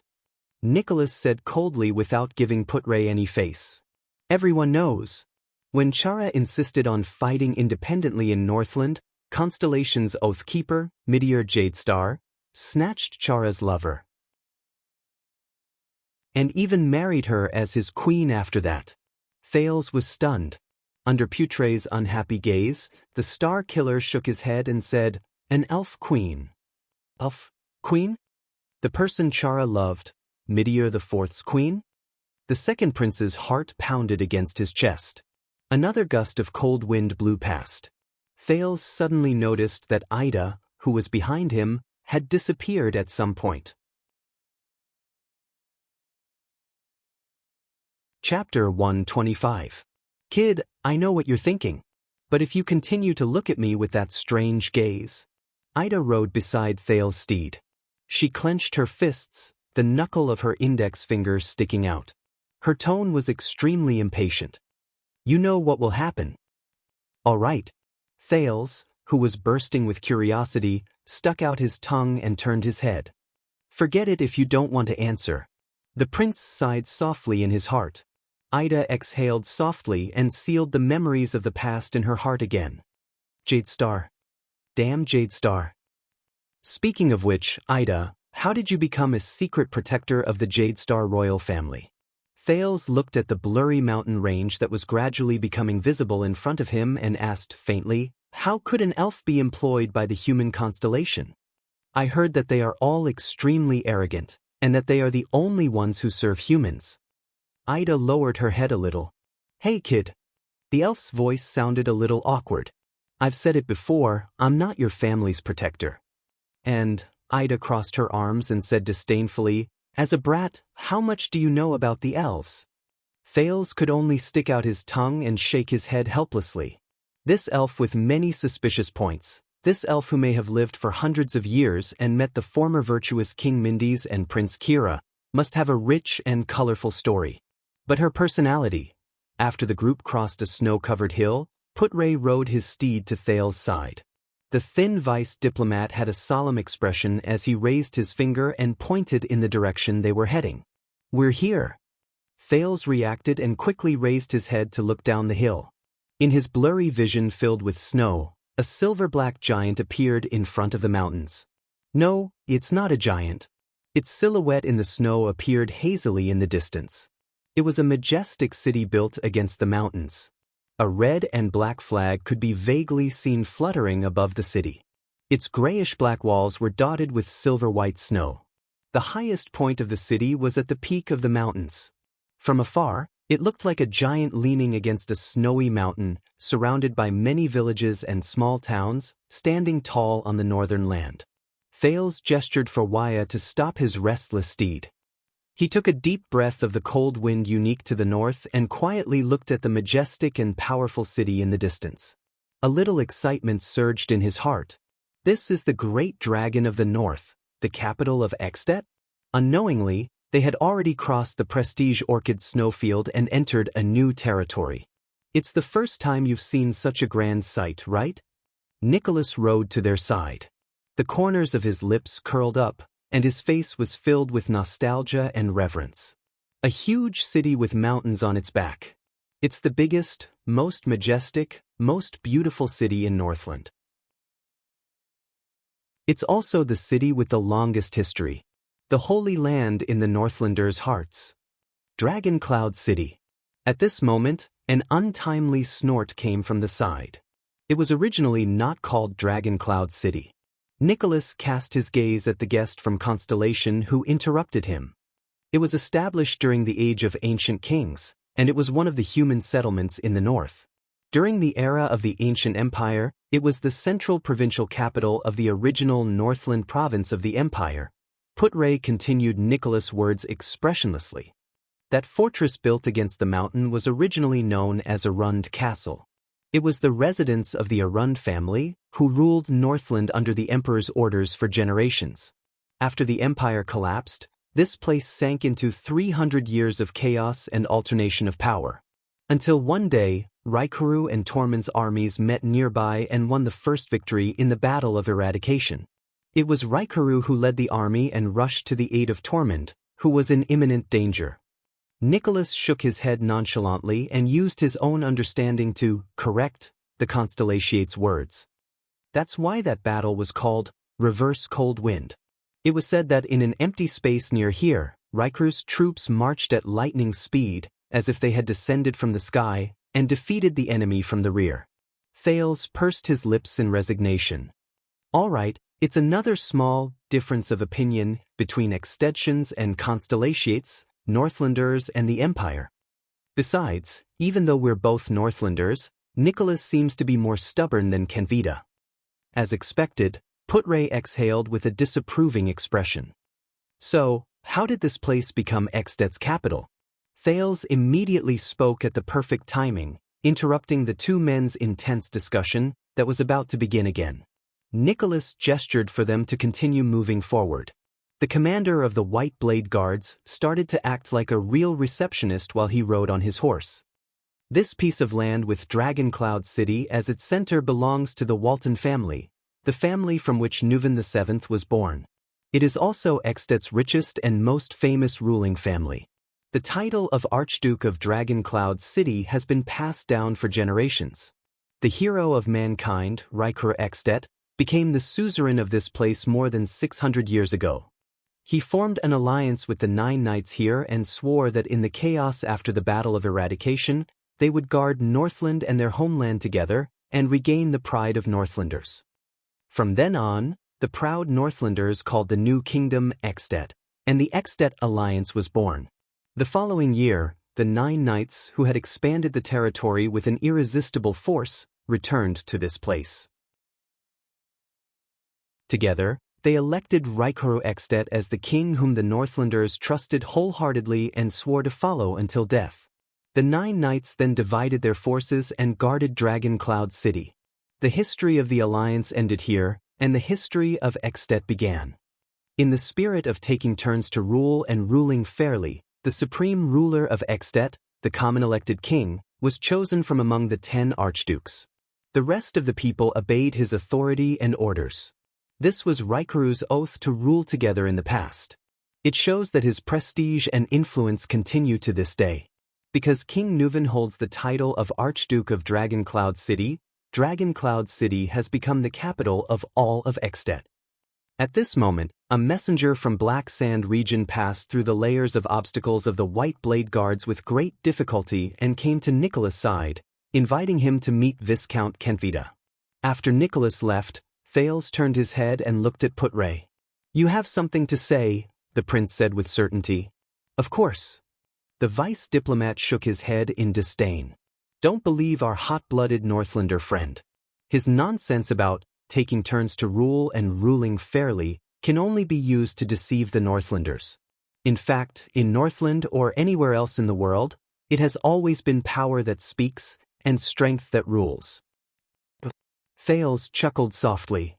"Since that hot-blooded Northlander friend has left, do you mind telling me a little more, my knowledgeable assistant, the versatile Northlander?" Putray reached into his bosom, wanting to take out his pipe. However, the former bard hesitated for a few seconds, then withdrew his hand with a pained expression. It was unknown whether it was because he regretted that he did not have much tobacco left, or because he found his conscience. He then said to the second prince, "I don't know if you have noticed, but the first ruler of Dragon Cloud City, the first common elected king of Extet, was Raikuru Extet. But the Dragon Cloud City we see now is under the rule of Nuven Walton VII. Thales quickly came to a realization. Extet and Walton are 2 surnames. In other words, after Raikuru's death, the one who inherited his title was not his direct blood relative? Putray raised his eyebrows and nodded. The real history, or rather, the history recorded in the records that Constellation can find, is that Raikuru died young and did not give birth to any children. After he passed away, the suzerain position of Dragon Cloud City that he left behind was inherited by his nephew, Nuven Walton. That was the first Nuven after the Walton family became the suzerain of Dragon Cloud City. From then on, the Walton family, marked by the Cloud Dragon Spear, entered this land and this city, and has been ruling it ever since. But Nuven I's bloodline caused the suzerains to question his legitimacy, and also evoked the suzerain's desire for the common elected king's throne. No matter how many times he emphasized that his mother was Raikuru's older sister, and that Nuven himself was the legitimate heir closest to the late king, Raikuru, he could not extinguish the ambition of the 9 suzerains. Even though they were all model knights who were loyal to Raikuru in the past. Thales furrowed his eyebrows slightly. At this moment, what he thought of was not Raikuru and his 9 knights, but the huge portrait in the center of Mindy's hall, under the setting sun on the battlefield, a young knight covered in scars charged fearlessly under the accompaniment of 6 people. Constellation's king of Renaissance, Tormund Jadestar I, and the 6 knights beside him. They were the illustrious duke families and the 6 great clans of today.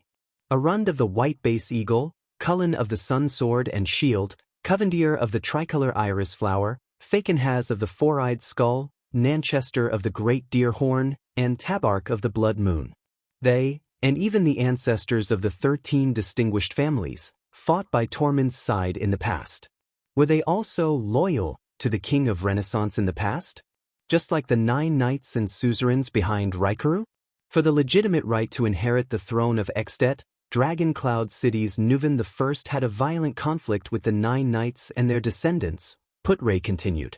After the war, the stalemate and confrontation between the suzerains lasted for decades. At that time, Extet was almost like 10 fragments. They were a kingdom in name, but in reality, they were enemies and could not tolerate each other. Putray continued to speak.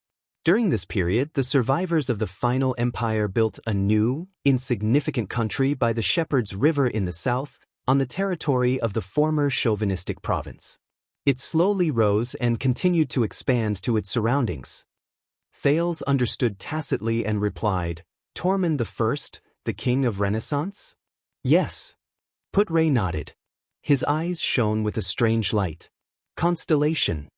In the end, under pressure from the new constellation, Nuvan I and the 9 suzerains reached the final and most awkward compromise. With the support of the 9 suzerains, Nuvan Walton inherited the common elected king's throne.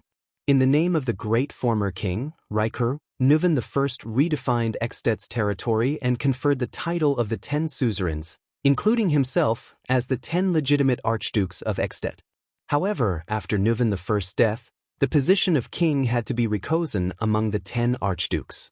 They would then vote for a new common elected king, who would rule for life.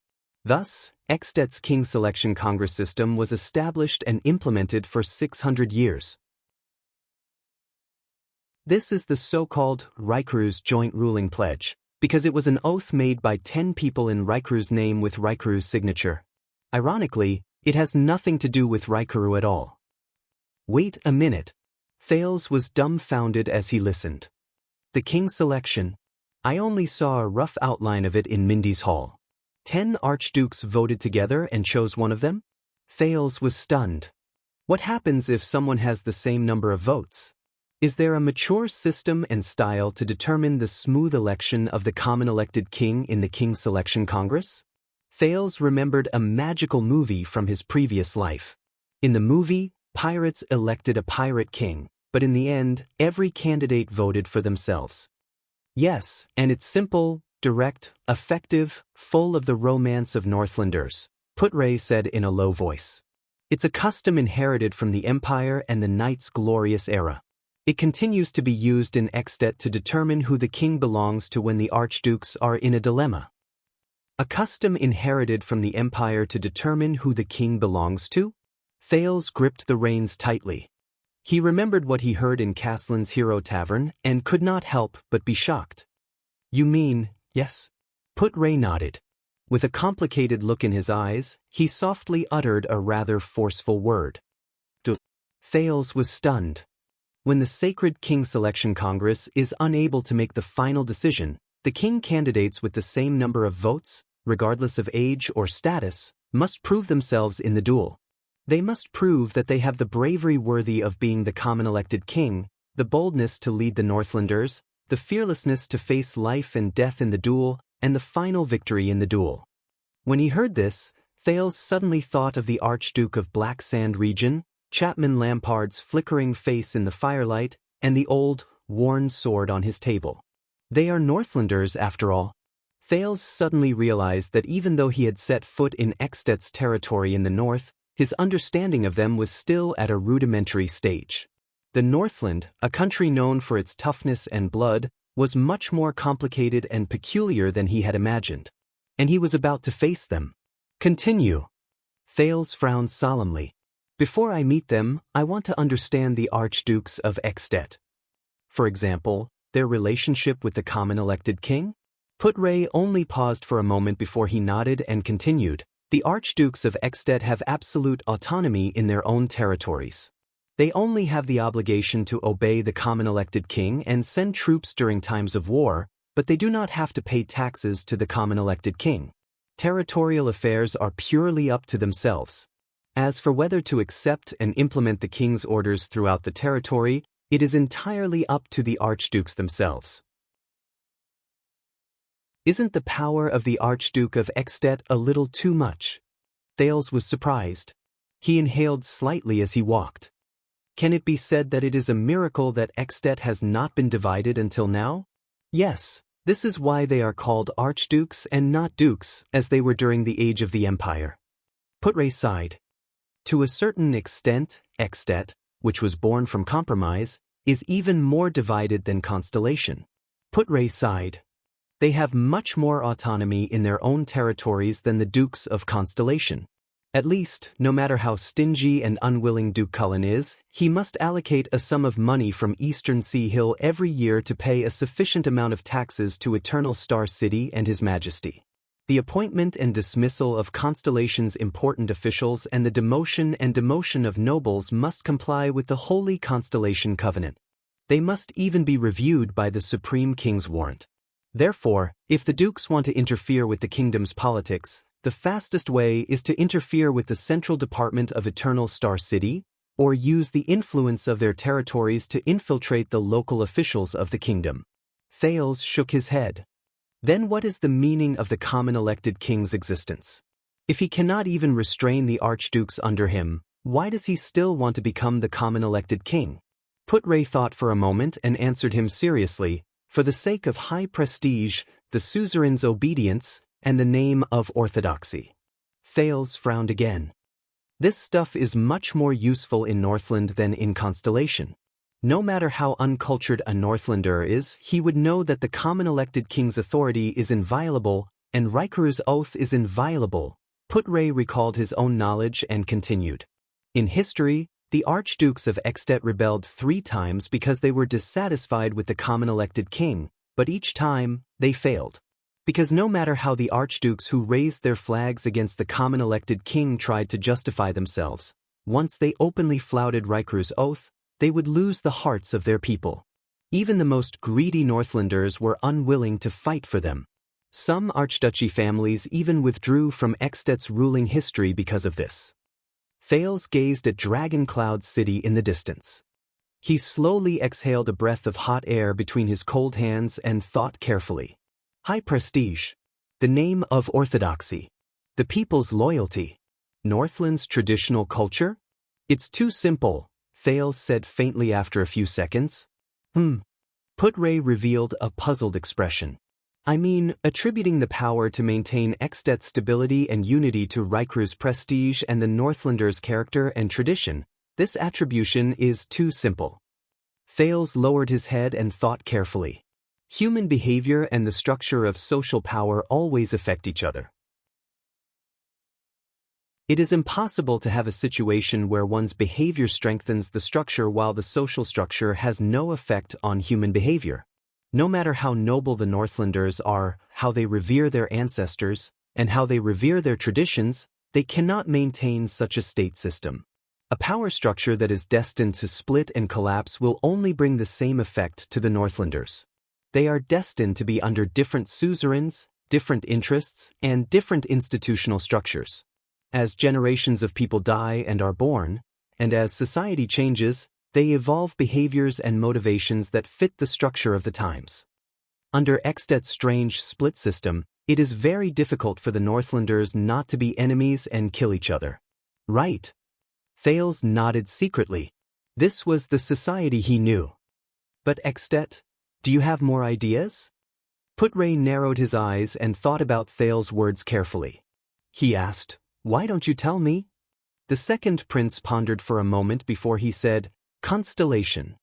Thales raised his head and said with certainty, Constellation. Putray's gaze flickered as he waited for the prince's answer. As you said just now, Constellation's expansion and strength should have contributed to Extet's stability and unity to a certain extent. Thales patted the steed under his crotch, causing a commotion among the horses that had always been at odds with him. Waya controlled his steed in a flurry. Thales gave him an apologetic smile. Thales turned his head and continued, With such a behemoth in the south, it is impossible for any archduke or suzerain of Extet to face it alone. They must sit down, coordinate their own conflicts, and unite to face the enemy. This is a good perspective. Putray nodded approvingly. Indeed, Constellation's existence has largely restrained and diverted the conflict between the common elected king and the archdukes. Thales took a deep breath. On the other hand, isn't Extet's existence and threat an external cause for the convergence of Constellation's internal power? No? Thales looked at the city that was getting closer and clearer. He lowered his head slightly. The mutual influence between Constellation and Extet? Even such an analysis is not enough. This is not the main reason why Extet has been able to maintain its stability until now, nor is it the reason why the common elected king's power is so stable. What kind of power is it that keeps Extet, which is supposed to be in a state of disunity, going on until now, stable and powerful? Thales stared at the red and black flag in the distance and narrowed his eyes. They encountered the first sentry post of Dragon Cloud's city in front of them. The White Blade Guards were negotiating with the other party. At this moment, Thales welcomed his escort for the past few days. This is the furthest we can send you, Your Highness. Viscount Kentvita of Black Sand region was gathering his troops. He looked at Dragon Cloud City, which was close at hand, and sighed. Fortunately, the journey was safe and sound.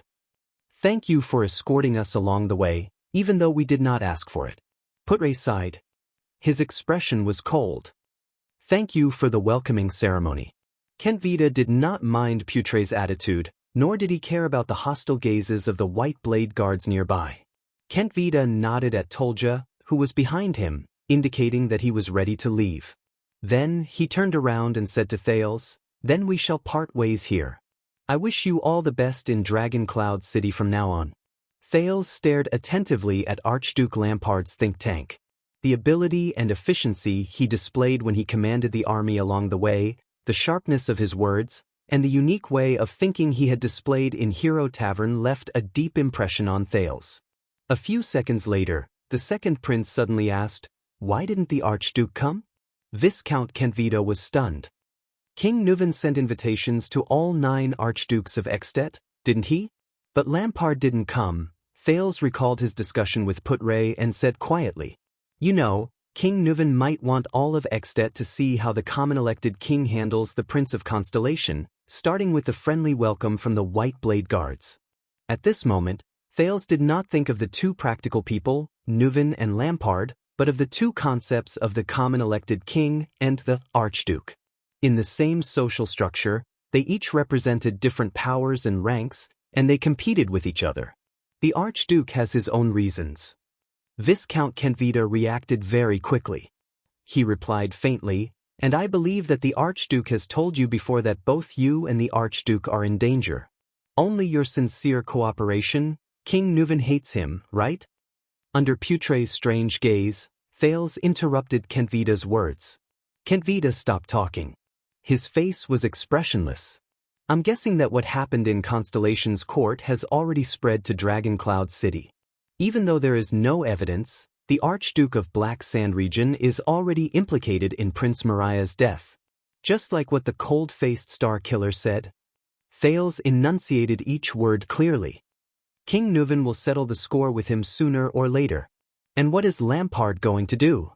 Thales stared at Kentvita's expression carefully, trying to find something from it. Viscount Kentvita furrowed his brows slightly, then shook his head slightly. A strange smile appeared at the corners of his lips. He no longer spoke in a polite and distant tone. Instead, he spoke in a serious tone. Black Sand region stands at the front line of the border between Ekstedt and Constellation. It has been in confrontation with the Northern Territory for hundreds of years. "It is not as weak as you think," the Viscount said meaningfully. "And King Nuven and the Walton family's power cannot extend into Black Sand region. Moreover, Ekstedt has a king selection system." Kentvita flashed a strange smile. "The Archduke is still very young and King Nuven." Thales' gaze flickered slightly. "How confident?" Chapman Lampard. He recalled the conversation between the 2 of them in Lampard's military camp. Only such a person can be called a gambler, and make even a fortress flower like Sonia so wary. "Very good," Thales mumbled, intentionally or otherwise, "because I am also very young." Kentvita fixed his gaze on Thales. "Before I left, the Archduke asked me to bring you a message." Thales raised his head. "Please choose your enemies and friends carefully." Kentvita flashed a smile again. He tapped his chest and said, "Benevolence and compassion are not the flaws of a king. But it is a great taboo for a king to not see things clearly." Thales furrowed his brows tightly and snorted softly. "These words?" The second prince shook his head. "Let his grace wait until he himself becomes a king before teaching me these words." Kentvita nodded without changing his smile. "I will bring the message to him." At this moment, people of Black Sand region, "Why aren't you leaving yet?" Nicholas came to their side and said bluntly, "Why? Do you want to take 2,000 people for a stroll in Dragon Cloud City?" Marquis Shiles followed them softly and laughed. "Don't mind him. I think Lord Nicholas is just a little special with his words." "Stroll. How would I dare? After all, this is the territory of the dragon spear family, and also the place where the common elected king resides. Kent Vida smiled bitterly. We will leave tomorrow morning. If His Majesty is as generous as ever, he can provide us with some, then get lost. If you don't want to freeze to death in the day before the bitter cold winter, you have to let Lampard come over himself. Nicholas' expression turned cold as he interrupted Kent Vida. Otherwise, His Majesty will not be in the mood to entertain you. Kent Vida froze. In the end, he did not speak again. He bowed slightly on his horse and left with a calm expression. Following him was the army of black sand region that stretched for hundreds of meters. For a time, only the diplomat group and the white blade guards were left by Thales's side. He faced the majestic Dragon Cloud City. Thales exhaled and turned his head to look at Dragon Cloud City, which was getting closer and closer. Suddenly, he furrowed his brows. Thales stared at a stone bridge that connected the top of Dragon Cloud City. The stone bridge was suspended in the air, and the other end led to a huge cliff. The cliff was flat and wide, but it was different from the other cliffs in Dragon Cloud City, which were full of buildings. Although the area of the cliff was not small, it was empty. He asked in puzzlement, "That cliff? Why is it so flat and empty? And the big cave behind it, it seems to be man-made?" Thales narrowed his eyes and looked into the distance. Shiles moved past a few people and arrived in front of Thales. "That is the legendary Cliff of the Sky." The Marquis of Camus Union stared at the cliff, frowned and shook his head. "Although I have been here many times, the story of that place... I heard that it is the exclusive territory of their queen. Her Majesty the Queen." Thales was stunned as he observed the cliff. He subconsciously asked, "What queen?" "What queen?" Nicholas turned his head. His expression was strange, and he seemed to be slightly displeased. "Are you kidding me?" Thales shrugged. He wanted to exchange a glance with Putre, who was beside him, but the latter only remained silent with profound meaning. At this moment, the attendant, Waya, who had been silent for a long time, suddenly said, "I have heard a little about this. I heard that it is the temporary imperial residence of the First Queen?" "The First Queen?" Thales was even more puzzled. He exhaled and looked at Nicholas. "Using a desolate and empty cliff as a temporary imperial residence? Asceticism?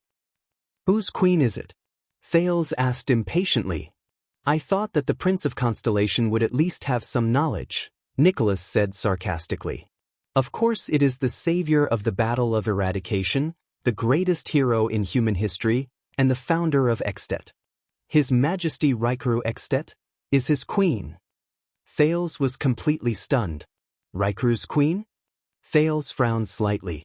He raised his head and looked at the Cliff of the Sky. "Wait, the queen from 600 years ago?" "Yes." Nicholas nodded. His expression was solemn and respectful. "The legendary first queen of Extet. In the Battle of Eradication, the most reliable existence behind King Rykru. His comrade, his true love, and the eternal queen when he was crowned king. She is also the most noble and perfect symbol in the hearts of the Northlanders for 600 years. Nicholas revealed a reverent expression. Although the white blade guards had their faces covered, Thales could still feel their emotions. They were exactly the same as Nicholas.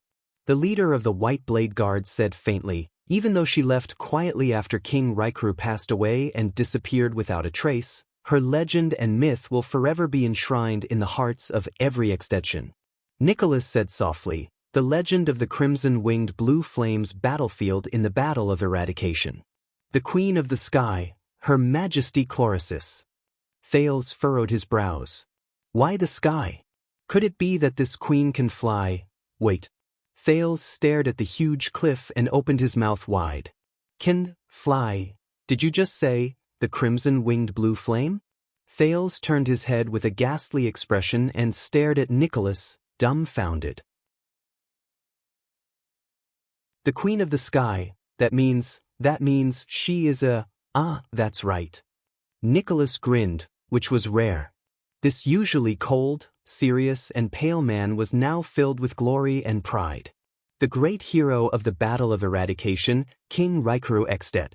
Nicholas raised his hand proudly and pointed at the Extension flag fluttering in the air in the distance. Is a knight. Thales turned his head and stared blankly at the black flag. On it was a huge crimson dragon, baring its fangs and brandishing its claws against the wind. The one who soared in the sky and fought side by side with his true love, the Queen of the Sky. Nicholas' words rang in his ears. Chapter 126. Outside Dragon Cloud City, in a small house in a village. It's been 5 years, Cohen and my dear Miranda. Did Tower send you here? In the dim room, the short-haired girl on the wooden bed, Croche Merc flashed them a complicated but peaceful smile. It's the best comfort to see you now. Thank you, Uncle Caslin. The short-haired girl expressionlessly thanked Caslin, who was beside her. Miranda furrowed her brows tightly. Even someone as careless as Cohen could not help but notice that the Northland girl, Croche, had changed drastically in the past.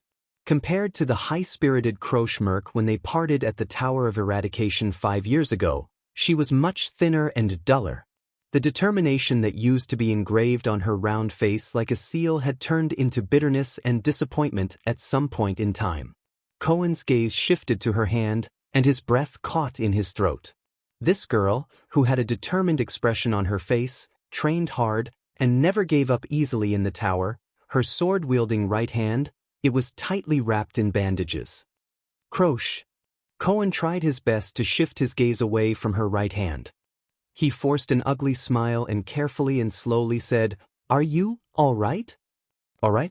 The moment the words left his mouth, Cohen felt the urge to slap himself. Croche looked at him slowly, her gaze calm. "I'm all right." The girl's hollow gaze made Cohen's heart ache. "It's just that my right hand can no longer touch weapons." There was silence. Cohen felt awkward and did not know how to continue. Damn it, if only Raphael was here right now. Comforting people has always been that boy in white strong suit. As expected, Miranda walked forward, leaving Cohen to roll his eyes. Then, like countless times in the past, she calmly and harshly stomped on the innocent-looking Cohen. Asterisk hiss. Asterisk, just as Cohen was grimacing in pain, Miranda sat on the edge of Croche's bed. Her expression did not change as she said decisively, "Who did it?" Any consolation at this moment would be futile. Miranda thought to herself, I might as well get straight to the point so that she won't think about those pointless things. Beside her, Caslin coughed. The former leader of the White Blade Guards did not say much in front of Croche. He had seen this kind of situation in too many retired soldiers. Caslin sighed deeply in his heart. And they, the soldiers, would never know how lucky they were to be able to retire after being injured. Croche snapped out of her daze and flashed an ugly smile. I think all of you should know some of the causes and consequences. Croche's tone had calmed down. She did not sound like a swordsman who had just lost hope in using a sword. A military officer named Hardy was lurking in Black Sand Region's army and almost assassinated your prince with a mystic gun under the fortress. Cohen nodded. I saw that scene on Broken Dragon Fortress, but I didn't see it clearly. I thought it was just a test shot to demonstrate, Miranda replied quietly. By the way, Miranda, you are now in Constellation, a capable general under the fortress flower, right? Croche smiled at her former classmate, then glanced at her right hand. Her expression darkened and she spat out a few words. Congratulations. Miranda's expression was calm. She did not speak. She only quietly extended her hand and held Croche's left hand tightly. Feeling the warmth from Miranda's hand, Croche trembled slightly. Cohen, who was scratching his ears and cheeks at the side, was about to speak when Miranda elbowed him expressionlessly, making him swallow all the words he was about to say. With a face full of grief and indignation, Cohen continued to silently bare his teeth while he continued to protest at Miranda with his gaze. Do you have to do this? Croche snickered. This scene reminded her of the past in the Tower of Eradication. Beside her, Caslin looked at Miranda approvingly with his arms crossed. What an attentive and considerate girl. She has unknowingly lifted Croce's mood. The Arund family's daughter is just a little too cold. It would be better if she could smile more. According to the Archduke's instructions, we tracked down the military officer Hardy's arms dealer. Croce maintained the smile on her face, which was hard to come up with, and continued to say, "They sold the mystic gun parts that Hardy replaced from the army and were supposed to be destroyed to the south and the west. Hardy used this to exchange for more funds, and then used these funds back on the training of the troops and social relations. In a few years, perhaps His Grace's Mystic Gun Squad would be under the control of those people. Fortunately, we discovered it early and intercepted his underground arms dealer. That military officer? What did you find out about him?" Miranda asked softly. "Not much," Croce said flatly. "Hardy came from a small village further north. It's the territory of Archduke Letko of Defense City. He was a person who personally experienced the war between Ekstedt and Constellation 11 or 12 years ago. He survived the tragic attack in defense of Broken Dragon Fortress, but he lost a hand and half of his face under the bombardment of the Mystic Gun." Miranda's face paled. "It's the war from 12 years ago again." Cohen sighed and walked forward. Carefully avoiding Miranda's unarmed attacks, he asked slowly, "The Archduke of Defense City, one of the two archdukes in the north of Ekstedt? The Letko family? So, Archduke Letko was the mastermind behind the conspiracy to murder the Prince of Constellation with the help of the Mystic Gun?" Croce shook her head. "It's not that simple. Hardy came to Black Sand region after the war and has been living there ever since. He hasn't come into contact with anyone related to Defense City, so we can't be sure that it's him. But there's one thing that makes us very suspicious. We interrogated Hardy's arms dealer and found out that Hardy mentioned once that he had a daughter named Lucy." Cohen's eyes lit up. "You found his daughter? Is there something wrong with her?" "Not only is there something wrong with her." Croce pursed her lips tightly and shook her head. "But there's no such person." "There's no such person?" Cohen asked, puzzled. "Hardy has been single for more than 40 years. This is what we confirmed from his neighbors. He doesn't even have a wife or a lover, let alone a child," Croce said faintly. "We followed the name Lucy, and found that he had mentioned her name to more than one person. From the arms market in Black Sand region to the transport team in Prestige Orchid region, when we followed the trail to Dragon Cloud City, we were intercepted." The short-haired girl raised her head, her expression frightening. A group of unfamiliar swordsmen appeared. Miranda frowned. "Disaster swords?" Croce lowered her eyelids and nodded. "How were they? How many of them were there?" Cohen's expression changed. Ignoring Miranda's displeased expression, he rushed forward and asked anxiously, "What kind of power of eradication did they use? How did you recognize them as disaster swords?" Caslin, who was listening quietly, frowned. "There were many of them. Their heads and faces were covered, and it was dark, so we couldn't see their figures and faces clearly. But their power of eradication is just like what Teacher Chartier described," Croce said flatly. "It's cold, ruthless, and its power of eradication is turbulent and never stops. I'm the only one who escaped." Cohen was stunned. But he immediately reacted. "Is there any more information? When and where did they appear? For example, how did they draw their swords?" "I've told Uncle Caslin about the details of their appearance." But Croce only gritted her teeth and shook her head with a bitter gaze. "Go and complete your mission, whether it's for the Tower of Eradication or your Prince of Constellation." Cohen wanted to ask again, but Miranda grabbed his arm and shook her head. "I'm tired," Croce said slowly. She slowly turned over and faced the wall. "I want to rest for a while." Cohen and Miranda looked at each other, then at Croce. Finally, under Caslin's gaze, they bade farewell and left. "Cohen." Before leaving, Croce suddenly called out to Constellation's guard. Cohen turned his head back in shock. She turned her head and raised her eyes. There was an indescribably complicated expression in her eyes. "You, be careful." Cohen was stunned for a moment.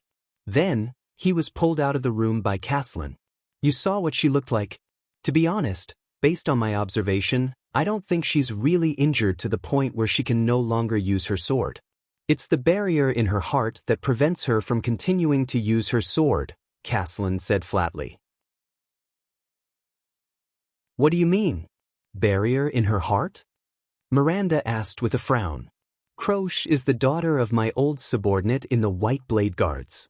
Following the two young men out of the house, Caslin looked at Dragon Cloud City in the distance and shook his head.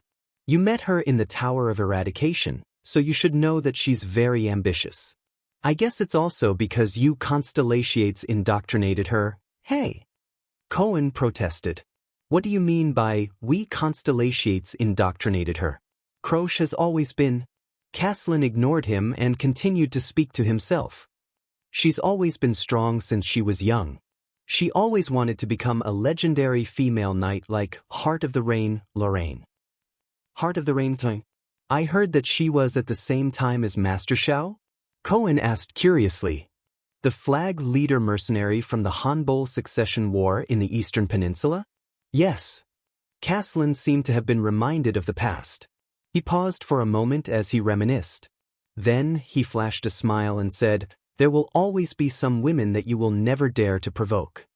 Immediately, the old Caslin sighed. After going through the training in the Tower of Eradication, Croche became even more ambitious.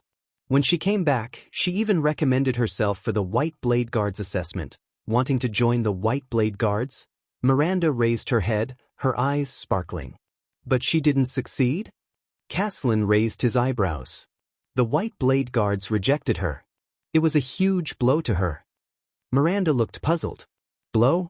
As far as I know, the White Blade Guards have very high selection standards. What struck her was not the rejection. Caslin interrupted her and turned his head. It was the reason she was rejected. The reason she was rejected? Miranda stared at him. What is it? Caslin inhaled and did not answer. I know. Just as Miranda was about to say something, Cohen answered from the side. The police officer sighed. Because she's a woman, right? Caslin gave Miranda a profound look and nodded. That's right. Because she's a woman. Miranda subconsciously clenched her teeth. Although many people say that we Northlanders are very tough, and when we're fierce, even women and children can pick up weapons, Caslin sneered. But according to my wife, most Northlanders still believe that territories, politics, wars, and aristocratic inheritance are all men's matters. Women should stay at home and wait for their husbands to return. Just like that, Croche brought her sword and went to various suzerains, but she ran into walls everywhere. A woman who had gone through the complete training in the Tower of Eradication, a super-class swordsman, could not even get a position with a count. A few viscounts and barons were willing to take her in, on the condition that she would marry them after her term was up. Without a doubt, it was all because of her father's position in the White Blade Guards. Miranda gently tightened her grip on the hilt of the sword at her waist. Compared to my smooth-sailing life in Constellation, my father's care, and Sonia's care. Is this what Croche faced in Northland, and what happened to her in Ekstedt? According to her father, Croche even considered going to the southwest, to Bramble Land, Dragon-Kissed Basin, or even the Great Desert to become a mercenary. But in the end, she went to Black Sand region and used her father's name to work for my good-for-nothing nephew, a viscount named Kenfida. She got a position in his territory. Caslin sighed. Caslin sighed and said, I suspect that this is one of the methods Chapman Lampard used to draw me to his side, but looking at Croche, and this time, Caslin shook his head. So you know why, little Arun girl? The old man raised his gaze and looked at Miranda. To be honest, your attire is too eye-catching in Northland. Miranda did not say a word. She only stared at the distant Dragon Cloud City. When I was at the Western Front line, due to the occasional shortage of soldiers, there were some female soldiers there, Cohen said slowly. There were female mercenaries from the southwestern countries who joined the army due to various reasons such as being unable to survive. Most of them were female mercenaries, but they were usually not welcomed. Cohen's eyes sparkled as he said, born with less strength and weight than men, a special requirement for the style of armor on the upper body, and an absolute disadvantage in height. These are often fatal when facing orcs, because you have to jump to attack their vital points. Of course, there's also the monthly, you know. Their status in the military camp is very low. Sometimes they often have to rely on. Cohen lowered his head and furrowed his brows. To please their superiors and colleagues. And once they fall into the hands of the enemy, especially the barren bone people, they often end up much worse than men. That's why even I often avoid female soldiers when choosing soldiers for the assault team. Miranda still did not say a word. I guess this is also the consideration of the White Blade Guards. Caslin sighed. Learning the sword in the Tower of Eradication is one thing, but women are not naturally suited for the battlefield. Excuses. Miranda raised her head abruptly and snorted coldly. All of you. Men only see the disadvantages of female soldiers on the battlefield and deliberately ignore their advantages. Advantages? Caslin furrowed his brows. Cohen raised his eyebrows helplessly. At an angle that Miranda could not see, he spread his hands at Caslin. Less exhaustion than men, endurance that far surpasses men, flexibility and agility beyond imagination, meticulous and keen observation skills, and calmness in the face of danger. These are all women's advantages, Miranda said indignantly. Even in terms of strength and height, take the Kingdom's Wrath for example, I saw with my own eyes that his height and strength are not comparable to Lady Sonia's. Besides, we have the power of eradication.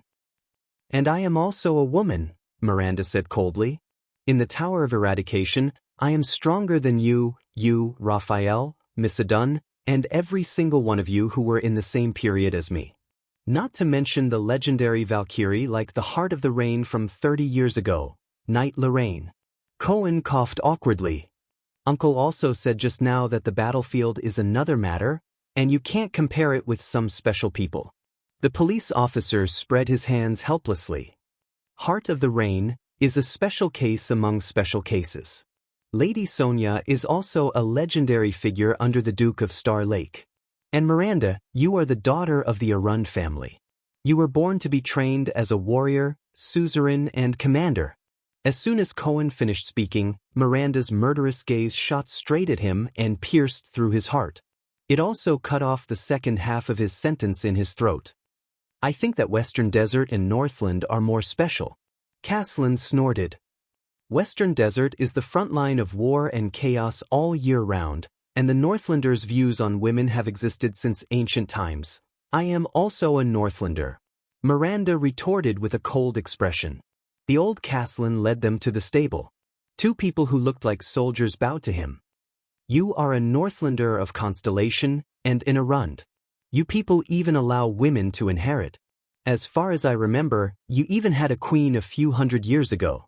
And Northland, Caslin sighed and said, is still very far away from accepting a female knight, a female suzerain, or even a queen. It's still very far away.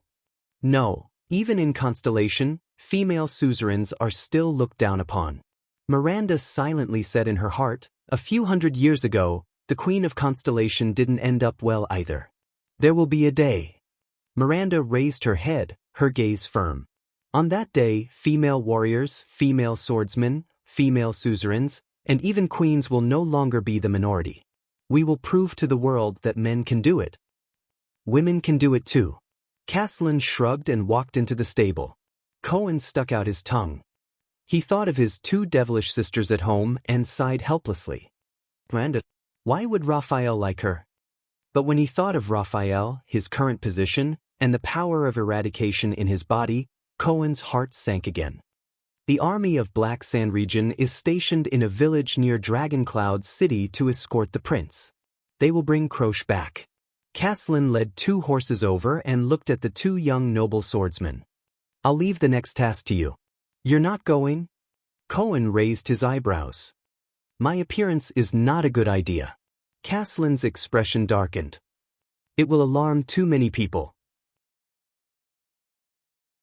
Fortunately, I still know some people in Dragoncloud City, some old acquaintances.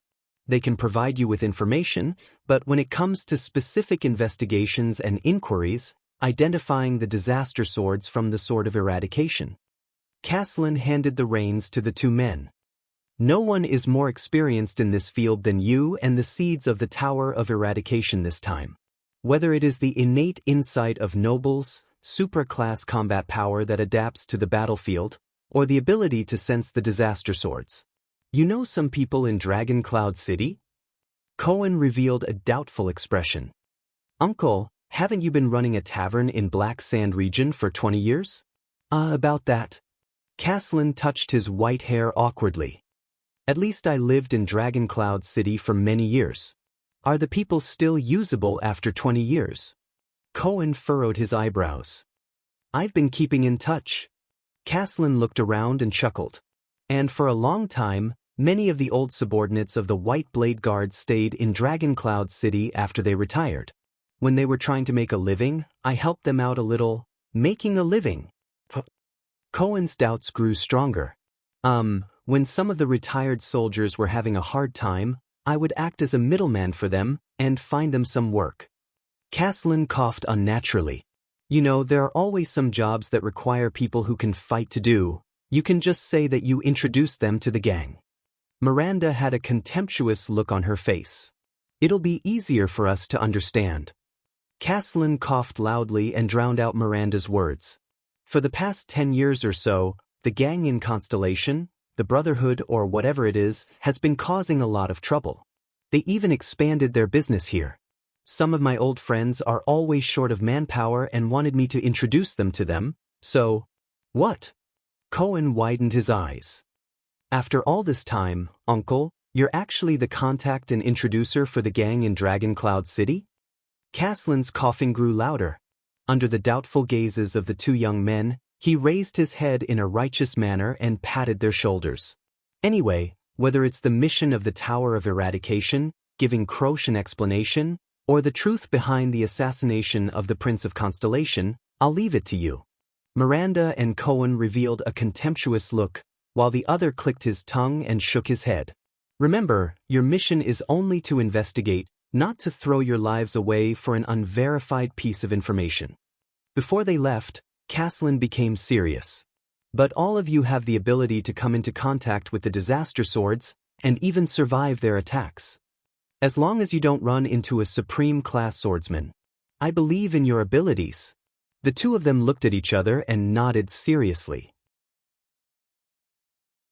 My people will help you, but if you make a big deal out of this, remember to hide yourself well. Although your prince is currently on a diplomatic mission to Extet and the tension between the two countries has largely been reduced by his arrival, it is not a good thing for Constellations, especially the family members of Constellation nobles, to recklessly expose their identities here. Caslin narrowed his eyes. Also, what you need to pay attention to and worry about is not as simple as the swords on the surface. The disaster swords may be working with an extension suzerain, such as an archduke. No matter what, they deliberately worked with a suzerain and even assassinated the Prince of Constellation. I'm afraid their motives are not simple. I understand. Cohen inhaled and mounted his horse. We will find out their background and the truth, whether it's a plot to assassinate the prince or an intention to harm the Tower of Eradication. Miranda did not say much. She nodded slightly and rode away. Cohen followed closely behind her. Caslin watched the two of them leave, then looked at Dragon Cloud City in the distance. A hint of nostalgia flashed in his eyes.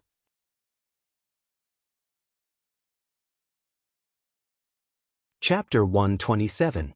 When Thales finally stepped into Dragon Cloud City, the first thing that attracted his attention was not the ancient city's crude and bold architectural style. In fact, unlike Eternal Star City, which relied on the city district and city walls to build its buildings, Dragon Cloud City was built on a gentle slope of a mountain peak. The layout of the city was based on the mountain's topography, stretching all the way up, appearing natural and smooth. Similar to his experience in Lampard's military camp, what left a deep impression on Thales was the extension citizens of Dragon Cloud City who fought to surround the city gate to watch the Prince of Constellation. The Prince of an Empire. A rough shout rose from the crowd, immediately triggering a noisy and chaotic response. According to Putre, this place should be filled with citizens who were busy preparing for the winter, preparing to enter the city for their last exchange, sale, and purchase goods. but he just happened to be here. Thales could only lower his head and sigh. It had been a long time since he was so popular.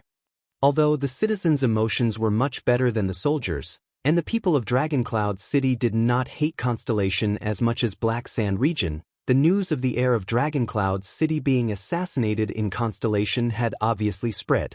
This caused Thales and the others to suffer from another round of discussions, abuse, and even rubbish flying towards them.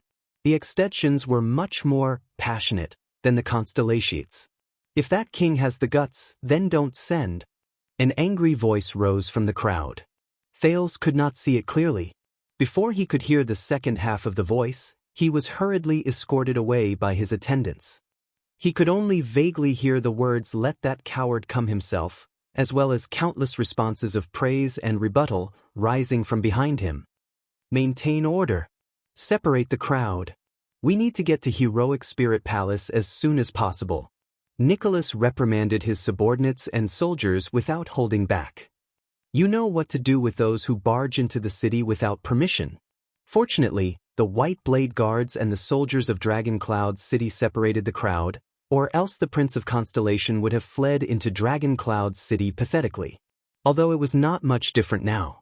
Thales looked at Waya and Ralph, who looked as if they were facing a great enemy. He sighed helplessly on his horse. Their unhappy expressions make it seem as if I killed their prince. Put yourself in my shoes and think about it. If you died in Northland today, and Extet sent someone to Eternal Star City to apologize tomorrow, I think I would probably have a displeased expression on my face as well. Putray spoke loudly in the noisy environment. The latter did not seem to care about the prophecy he had just made for the prince.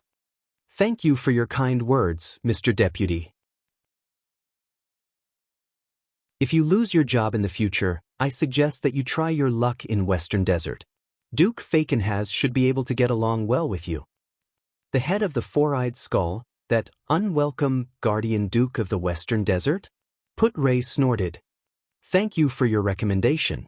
Thales could only snort coldly. But both of them knew that the true test was far from here, not on these simple commoners. Are you ready, citizens of the Empire? Nicholas' voice came from the front. There was disdain in his voice. This will be very tiring. What? Thales raised his head in shock. Sunhinuai. Dragoncloud City was built according to the mountain's topography and slope. It was built in layers and spiraled upwards. They had to climb all the way in the city, passing through layers of barriers that were separated by thick inner city gatehouses. There were 7 or 8 such inner city gatehouses between each region. I've heard about the structure of Dragoncloud City. Waya gritted his teeth and observed his surroundings vigilantly. It is said that this kind of inner city structure is easier to defend. Even if the enemy breaks through the main gate of Dragoncloud City, the archers on the city walls and gates can turn around and attack the enemies who charge in. The warriors are able to block the waves of attacks from the enemy behind the gatehouses. And because of the slope, the invaders have to face the disadvantage of attacking from the back, which will consume a lot of energy. I dare say that this structure helped us a lot when we were surrounded by the Eastern Peninsula's army during the Third Peninsular War. In that case, this city is not much inferior to Broken Dragon Fortress. Thales helplessly looked at the panting horse as it sat down. The noisy onlookers outside the guard separation line also made him frustrated. The citizens have to climb all the way up just to take a walk, let alone the enemies who are attacking us. And the nobles now have an excuse and a reason to hide in the city and shiver in fear. Ida stepped on the stone bricks under her feet. Her figure was light, but she still snorted in dissatisfaction. They let their people suffer outside the city. I think the first batch of people built this city purely for military purposes, but no one expected that it would one day become the capital of Extet. Thales glanced at the passers-by who stopped walking. Don't the people who live here feel tired? To a certain extent, this city also naturally repels merchants. This kind of structure is neither suitable for peddlers nor shops, whether it is for transporting goods or expanding business. Can you imagine the cost of transporting 1 load of firewood into the inner city as much as carrying 3 loads of firewood? Marquis Shiles of Camus Union seemed to be used to this kind of road, but he still shook his head and clicked his tongue. Of course, this is the time for us Camians to take the field. So, the higher up we go in the inner city, the more powerful and influential people can live there, right? Thales sighed. It's really a clear and easy to understand social stratification. Marquis Shiles of Camus Union seem to be used to this kind of road. Compared to a few years ago, there shouldn't be any major changes. In fact, I suspect that there hasn't been any major changes in Dragoncloud City over the past 100 years. Putray introduced the place to them. On their way, they passed through quite a number of distinct areas: Shield District, which looked like a slum; Hammer District, which was where the commoners lived; Sword District, which was where the bazaar and square were located; Bow District, which had all sorts of miscellaneous items; Arrow District, which was where the temples and religious places gathered; Spear District, which was where the courts, prisons, and other departments were located; Armor District, which was where the workshops and shops gathered; Axe District, which was where the nobles lived, and so on. Why don't they just build another area and call it the Mystic Gun area? Thales grumpily complained about the areas in the city that were all named after weapons. I think, when Raikuru renamed and renovated Dragoncloud City, the Mystic Gun probably hadn't been invented yet. Putray answered nonchalantly. Then, when was the Mystic Gun invented? Thales rolled his eyes. Who invented it? Why was it named this way? The Mystic Gun has been around for almost 300 years. The other parts are easy to obtain. Putray seemed to know what he wanted to ask, but deliberately went against him. He smiled and said, "Only the core part is a strategic resource. As for its source, you will know sooner or later. As for the naming, no one knows." Thales pursed his lips. Mystic Gun, mystic, mystic, magic. He suppressed the doubts in his heart and tried hard to shift his attention to the matter at hand. All right, the names that the extensions gave to the city are really lacking in imagination. If they don't have enough material to name the city, I have another suggestion. As he watched his steed climb arduously, even Thales could not help but feel a little tired. He exhaled deeply. The legendary anti-mystic armed forces area. Putray finally took out his pipe again and looked at Thales with a slightly profound gaze. He took a deep breath and calmly said the truth. "If you ask me, you have been chattering nonstop since just now. It's because of the situation that we're about to face, and you're nervous?" Thales was immediately at a loss for words. Damn it. Under the gaze of the other people in the diplomat group, Thales shut his mouth in embarrassment. They finally climbed out of the last section of the road in Axe District. No matter where Thales went, the flag with the double-cross-shaped stars on a sky-blue background, which was held by Genid, would always be the biggest target of all the onlookers. Along the way, there were crowds of people who came to watch him. The soldiers in charge of maintaining order in Dragoncloud City were overwhelmed. The Northlanders' naturally loud voices and fiery personalities made the scene even more chaotic. This gave Thales no chance to carefully observe the appearance of Dragoncloud City. He was escorted by the White Blade Guards all the way to the highest point of the inner city. The gatehouse was closed, isolating the surging crowd outside. Thales frowned and took a deep breath. With Waya's help, he dismounted from his horse and stepped on the rough and solid black stone tiles of Northland. He slowly raised his head. Before him was a palace. So that's... Thales thought in a daze. "Allow me to bid you farewell here, my dear Prince Thales." Before he had the time to carefully observe the palace, Marquis Shiles of Camus Union came before him. He humbly lowered his head and said in a low voice, "You must be mentally prepared." According to the plan, the Marquis of Camus Union chuckled. "King Nuvan might be a little rough to you." Rough? Thales smiled awkwardly. He then inhaled a deep breath of cold air and nodded. "Rough? Of course." Thales secretly rolled his eyes in his heart. "I've never been to this world. Has anyone ever been gentle to me? I almost thought that this was a torturing novel, all right?"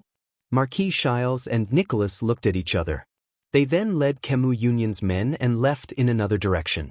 Just as Thales was about to raise his head and take a good look at the palace that might be Extet's royal palace, the palace gate slowly opened. A group of Northlanders, who were dressed rather elegantly and neatly but still fully armed, walked out of the palace gate in a single file. Thales could not help but feel his heart tighten. As expected, a loud and clear voice rang out from the group of people. In the name of the common elected king of Extet, King Nuvan VII, I am here under orders to welcome the foreign guests. A man with a crew cut, a tough appearance, and a cold expression pursed his lips and narrowed his eyes as he scrutinized Thales for a few seconds. His Majesty is looking forward to your arrival. The Prince of Constellation. Thales clenched his fists.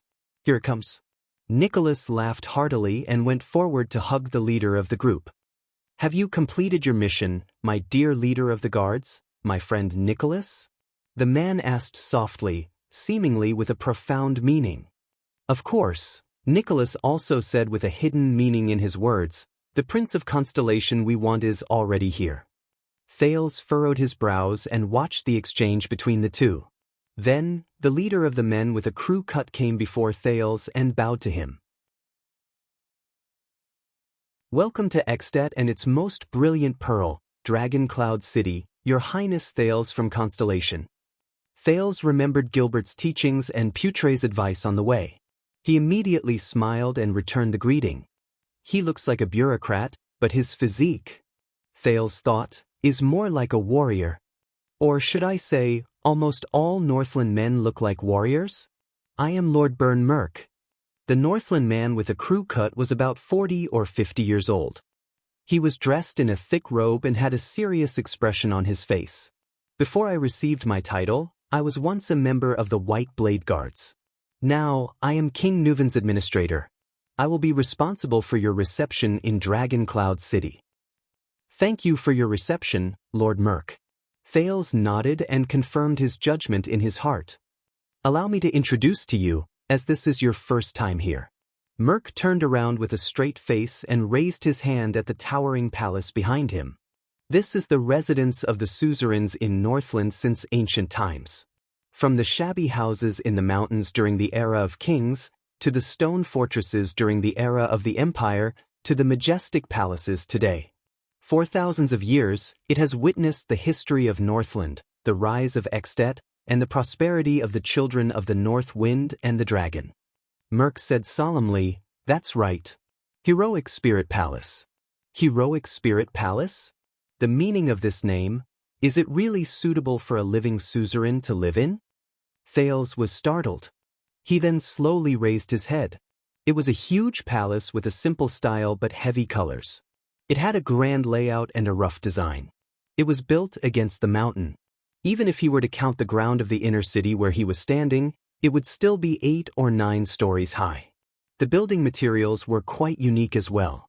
Huge wood, rough stones, animal skins, and metals were all present. Many parts of the palace were even crudely polished. It was a typical Northland style, vigorous, powerful, bold, and wild. In front of the huge palace gate stood 10 pillars that were more than 10 meters tall. They supported the lofty palace roof. The pillars were carved with the stories of Northland's past heroes. The style of the carvings was simple and bold. The path from the inner city to the palace gate was lined with 8 furnaces that were a few meters tall. Even in broad daylight, they were still burning fiercely. It was as if they were illuminating the small square in front of the palace gate all day long. The area around him was filled with tall, fierce-looking White Blade Guards and Dragon Cloud City Guards.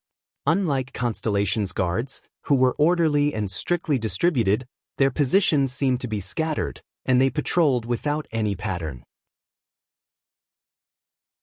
But after Aida's reminder, Thales was stunned to realize that they were lax on the outside but tight on the inside, and they did not leave any blind spots.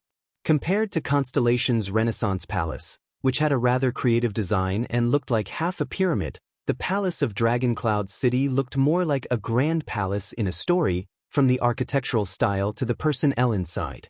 The flag with a red dragon on a black background fluttered high above. Below the national flag was another flag, a dragon spear that pierced out of the clouds. It was the emblem of the Walton clan, the cloud dragon spear. Red and black, coupled with the color of snow that naturally fell from the sky. In Thales's impression, there was no other palace that resembled a place where heroic spirits returned to. Thales shook his head. Heroic Spirit Palace lives up to its name. And the suzerains, archdukes, and kings who live here. At this moment, Thales's gaze was suddenly attracted by the top of the palace. He could not help but raise his head. A stone bridge stretched out from the top of the palace and led to another mountain peak. Thales's gaze froze. It was that stone bridge. The stone bridge that led to the Cliff of the Sky, the temporary imperial residence of the Queen of the Sky. Only then did he notice that there was a huge statue erected at the starting point of the stone bridge. He could not see it clearly from afar, perhaps because of the limited field of vision. It was a huge black stone statue of a male warrior.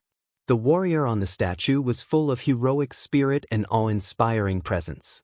He held a terrifyingly long spear in both hands, his armor was neat, his muscles were strong, and he looked majestic as he looked down at Heroic Spirit Palace.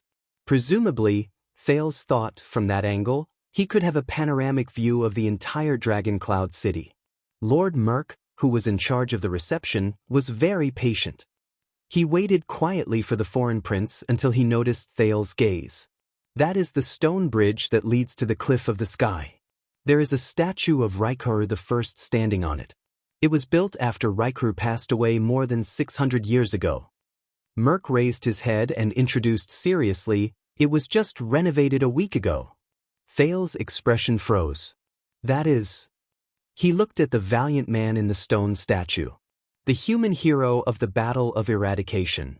One of the people who defeated the calamities and the mystics. The founder of Extet and its first monarch. Heir Extet? The warrior on the statue was covered in snow. His movement of holding the spear was full of strength, and there was a sense of tension and beauty. For more than 600 years, Heir must have looked down at his people, his land, and his country with a resolute and deep gaze. Thales nodded slightly at Merk. A cloud floated past, and the direction of the sunlight changed a little. From afar, the expression of the Extension hero's statue seemed to change from resolute to sorrowful. Thales narrowed his eyes and praised the craftsmanship of the sculptor from 600 years ago in his heart. It was just renovated a week ago. Was it to welcome me? Unlikely.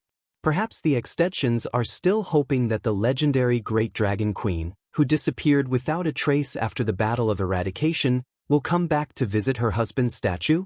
To visit the country that left her portrait on the national flag, and to take care of the Western Peninsula's blade that she and Heir left behind? Heroic Spirit Palace has prepared a room for you. This will be your temporary residence during your stay in Dragon Cloud City. Merk raised his hand towards the palace door and gestured for Thales to move forward. Thales smiled. Of course. Thank you for your hospitality, King Nuven. And please come with me. The man with the crew cut did not change his expression, but what he said made the hearts of all the Constellation diplomat group sink. King Nuven and the 5 archdukes are waiting for your arrival in the Hall of Heroes. Thales exchanged a glance with Put-Ray.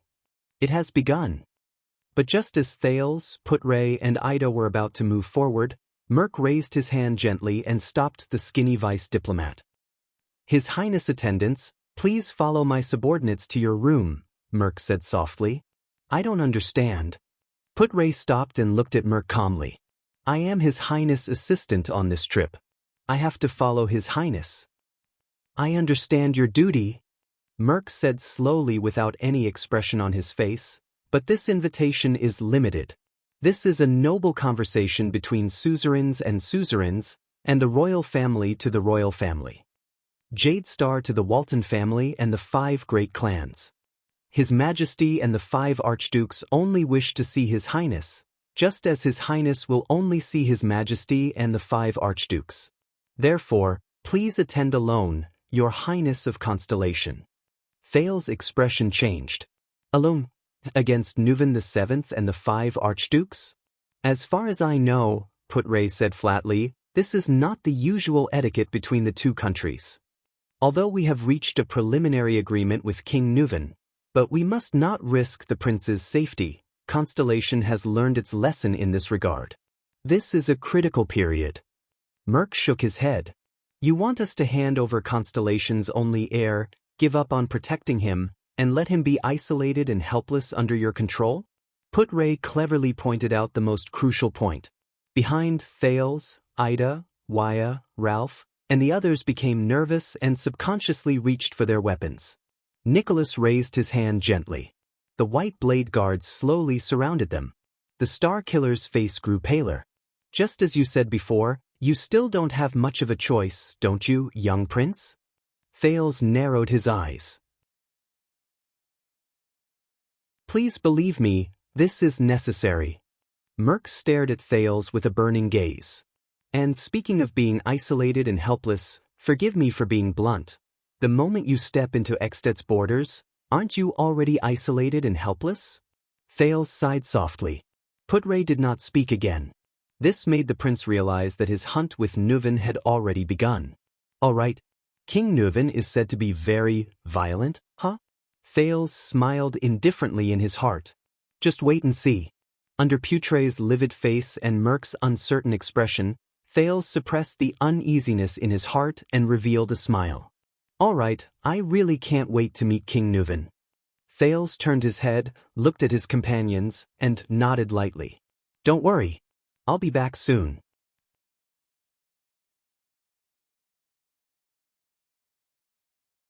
Chapter 128.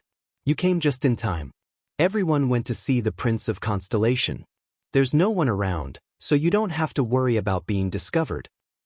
I like you, bro. Next to a house in Dragon Cloud City, a short, stocky man put his arm around Cohen Caribbean's shoulder and laughed. Even without Caslin's recommendation, I can tell that you're a good man. Only those who have served in the military have such a physique. Miranda walked behind them in silence, watching Cohen socialize with Caslin's friend. Cohen gave full play to his experience of mingling with soldiers at the front line at the borders for 3 years. He responded to them without any rudeness. Big leather belt. Look at those muscles, you don't look like a retired soldier. Cohen responded with a hearty laugh. Speaking of which, how did you get this nickname? Caslin didn't tell me about it. About that? It's a story from when I was in the Glacier Sentinels. The man nicknamed Big Leather Belt's expression changed upon hearing that. His face was full of pride. When I was still a new recruit, I was ambushed at night during the autumn harvest. So you're an elite scout from the Glacier Sentinels. Cohen was surprised. No wonder. So, you fought with orcs a lot? More than that. Big Leather Belt laughed proudly. I served in the 38th Century Ground for 10 years. My brothers and I killed a total of 52 orcs. Cohen was in awe. Orcs. These ancient enemies who had been fighting against humans since the Age of Ignorance. They're not easy enemies to deal with. Back to Big Leather Belt's background. It was my first battle. When I was on duty, 5 or 6 orcs sneaked into the sentry ground. Big Leather Belt shook his head. We met one head-on. It was an ugly son of AB***. It was about 8 feet tall, and its wrists were thicker than my thighs. That son of AB** killed 3 of our brothers and suffered a lot of injuries. I was the last one, and even my weapon was broken, Big Leather Belt said excitedly, thumping his chest from time to time. At that time, I thought that there was no other way, so I pulled out the Sentinel's standard leather belt, jumped on its shoulder, and, as he spoke, Big Leather Belt gritted his teeth and grabbed Cohen's neck with all his might. Just like this, tie a knot and strangle it. Cohen pulled his neck and coughed violently, feeling the excessive enthusiasm of the other party. I sat on his shoulder, my right hand desperately pulling on the leather belt, and my left hand holding the small broken shield. That son of AB** raised his warhammer and hit me crazily, again and again. Under Miranda's strange gaze, Big Leather Belt shook Cohen's neck with all his might, making him dizzy. Until it fell to the ground, and my shield was almost broken. Cohen recovered from his dizziness and raised his head in surprise. You didn't let go, did you? The more heavily injured an orc is, the more powerful its counterattack will be. That's right. Bro, I can tell that you're an expert. Big Leatherbelt slapped his thigh and yelled, "Don't let go. This is a lesson I learned later. At that time I thought it was dead, so I loosened my belt. But that Ned beast bounced up as if it had come back to life, roaring and clutching my head tightly." Fortunately, His Majesty the King was inspecting the north at that time, and the White Blade Guards came as reinforcements. Caslin arrived in time and split the back of that son of Tista's head with his axe. At that time, I almost fainted. But from that day onwards, they called me Big Leatherbelt. Ha! Cohen sighed, remembering his past at the front line of Western Desert. "So, you fought with orcs before?" Big Leatherbelt asked curiously with great interest. "Yes, but not glacial orcs, but desert orcs." Cohen smiled. "We used to be mercenaries there. The way to deal with orcs is to lower our bodies, lower our heads, circle around them, or attack from their crotch." "Ah, that's how the people from the Empire in the south do it.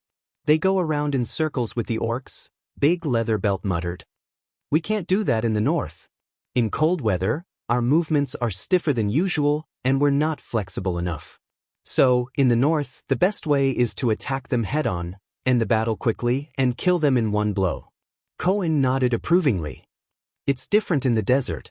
Orcs have a high resistance to heat, and they're not afraid of the high temperature of metal armor. They have everything from plate armor to chain armor. I've even seen orcs armed up to their crotch. That's when we have to use our agility to find a chance to hit their vitals." As they chatted enthusiastically about their experiences on the battlefield, Big Leatherbelt finally brought them into the house. "Oh, look at you, a typical Northland girl. You're big, your breasts are big, and you're pretty." Big Leatherbelt invited them into the house. When he saw Miranda beside Cohen, his eyes lit up. "Caslin introduced you here. Do you want to consider staying? We have a few good men here who are single, and there are even tough guys who retired from the White Blade Guards." Miranda's expression changed, and she looked at Cohen awkwardly. Cohen spread his hands, indicating that he was at his wit's end. However, Big Leatherbelt immediately frowned and shook his head. "Forget it. They're not good enough for you. They're all bad people who want to make quick money and don't want to work hard in their hometowns. I bet they can't take care of their families, so what right do they have to have a good wife like you?" Big Leatherbelt sighed. "They have high standards, but they can't even support themselves. Serves them right for being single on Singles Day." Miranda did not say a word. She just listened to Big Leatherbelt. "A tall Northland girl like you, with a strong body and fair skin according to the standards of the upper class, must be a hot commodity in your hometown." Big Leatherbelt sat down and panted. "I have 3 younger sisters, so I know that girls at your age are impulsive, passionate, and always look down on the young men around home. You want to go out and find a chance to meet the bravest, most heroic, and most meritorious warrior. Maybe then you'll have the chance to marry him. But believe me, the outside world may look exciting, but it's much more complicated and difficult to understand than back home. The men outside may look handsome in armor, but they're not as pure and loyal as the silly boys back home. Listen to me, you should go home, weave the thickest robe, forge the toughest dagger, and wear the most beautiful wreath. Use them to choose the most sincere one among the young men who flock to you, but don't be too eager to sweeten him. Keep him in suspense. Then wait for him to be conscripted and come back from the battlefield. That's the standard for a man to become a successful man. Then, see how he feels about you. If he hasn't changed, hang your wreath around his neck and bring him to meet your parents. Don't care about his family fortune or his background. The most important thing is that he's responsible and loves you sincerely, cares about you, loves you, and cares for you. It's best if he's a little afraid of you. These days, wealth and a noble background can't make up for the lack of sincerity." Cohen clutched his stomach tightly, stifling his laughter as he looked at Miranda's darkening face. "I've always told my daughter that she'll eventually marry into a good family when she grows up, but it must be someone who truly loves her. I'm also looking forward to the day I can hand her over to a good young man."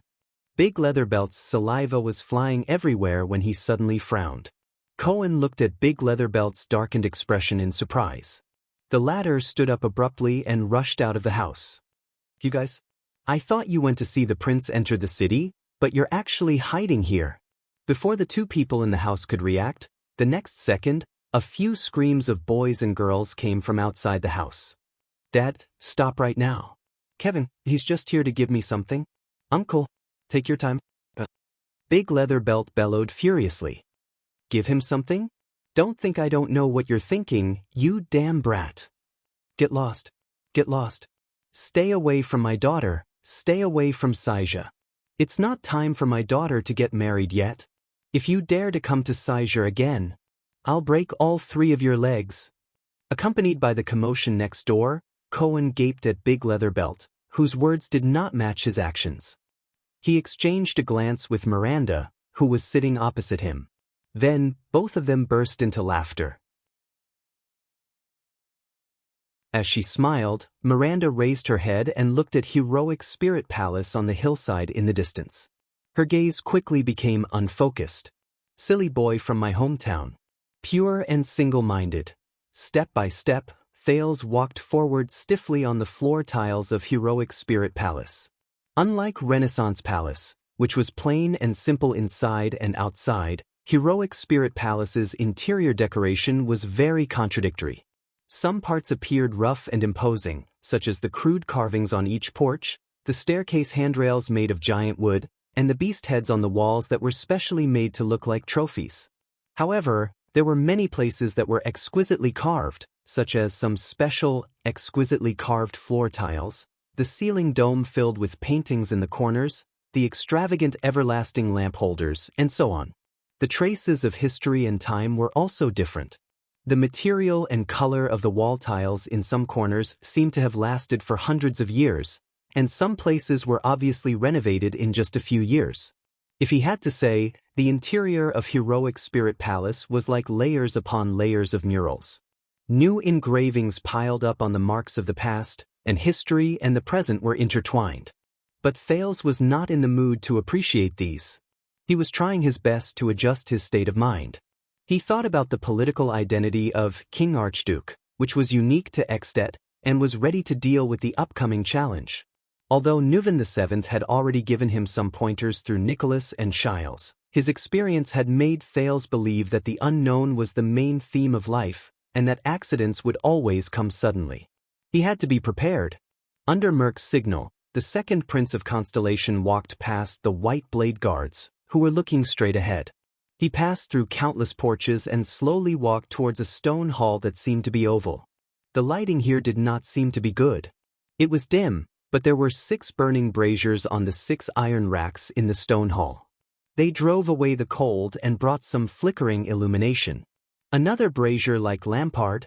Do the suzerains of Ekstedt like braziers so much? Thales secretly ridiculed in his heart.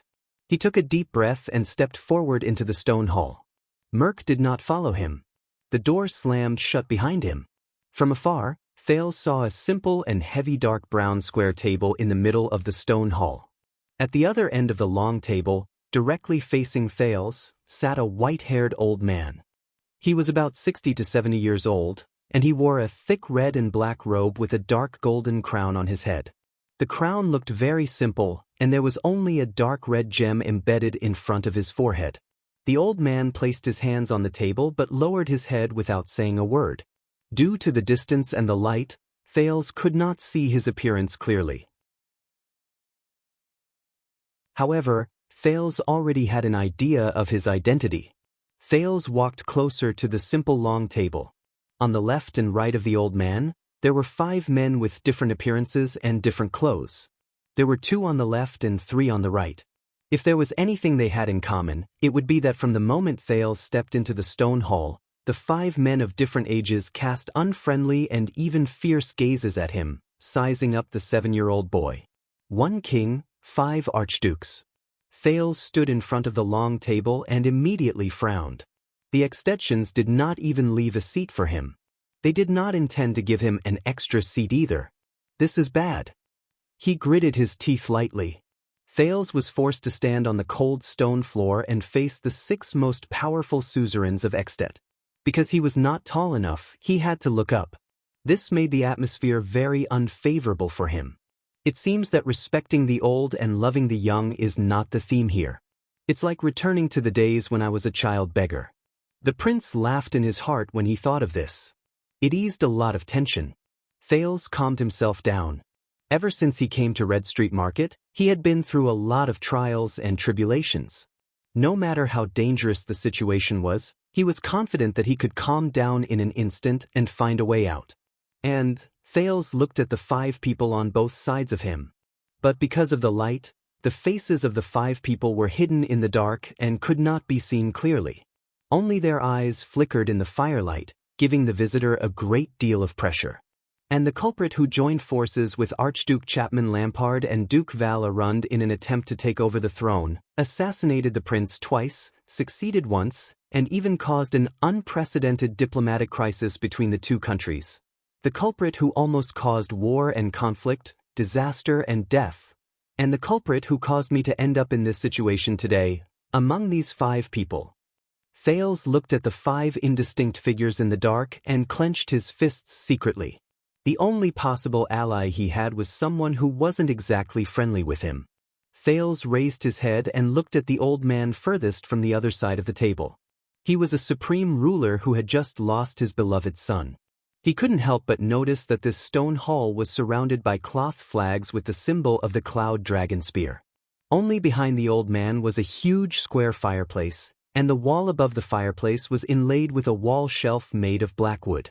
On the wall shelf was a long spear with a peculiar shape and an unknown material. It was different from the ancient knight's long spear with a handguard and a fixed handle that Thales had seen in the books in Mindy's Hall. Although this long spear was 2 meters long, it did not have a handguard. Its entire body was of the same thickness, and only 2/3 of the spear's body was specially polished. The body of the spear shone with a silver metallic luster, but the spearhead was black and shiny. It was equipped with a square, cone-shaped sharp edge, and looked ferocious and sharp. Soul Slayer Pike. A low and slow voice rang in the stone hall. That is the weapon that Rykru once used. It is also the emblem of the Walton family, and the reason why we are called the Dragon Spear family. The old man on the other side of the long table tilted his head slightly. As the firelight flickered, he revealed his face in the dark. It was a resolute but wrinkled face. His appearance under his silver-white hair had the typical characteristics of a Northlander. His eyes were deep, his nose bridge was high, and his facial features were prominent. Only the curve at the corner of his mouth revealed a hint of coldness. It is said that only Constellation's judgment pike can compare to its sharpness and danger. Countless souls have died under the pike.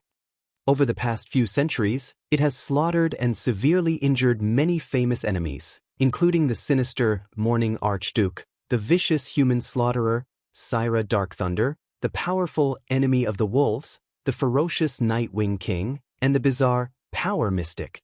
Thales frowned slightly. Thales suddenly remembered Caslin's evaluation of the old man in front of him. He was a good king when he was young, a typical burly Walton man. Thales met the old man's gaze. He noticed that the old man had a pair of green eyes. He did not know if it was a hereditary trait of the Walton family. Anyway, Thales did not inherit Kessel's sky-blue eyes. Thales was suddenly stunned. He remembered head ritual master Lycia and Queen Kia's evaluation of his gray eyes. It was a characteristic that originated from his mother. His thoughts returned to the present. But Thales felt a chill run down his spine. He could more or less sense that the old man's green eyes were projecting a different kind of emotion at that moment. It was vicissitudes and gloominess, sorrow and anguish, like a person who had been immersed in despair for many years. Dangerous and terrifying.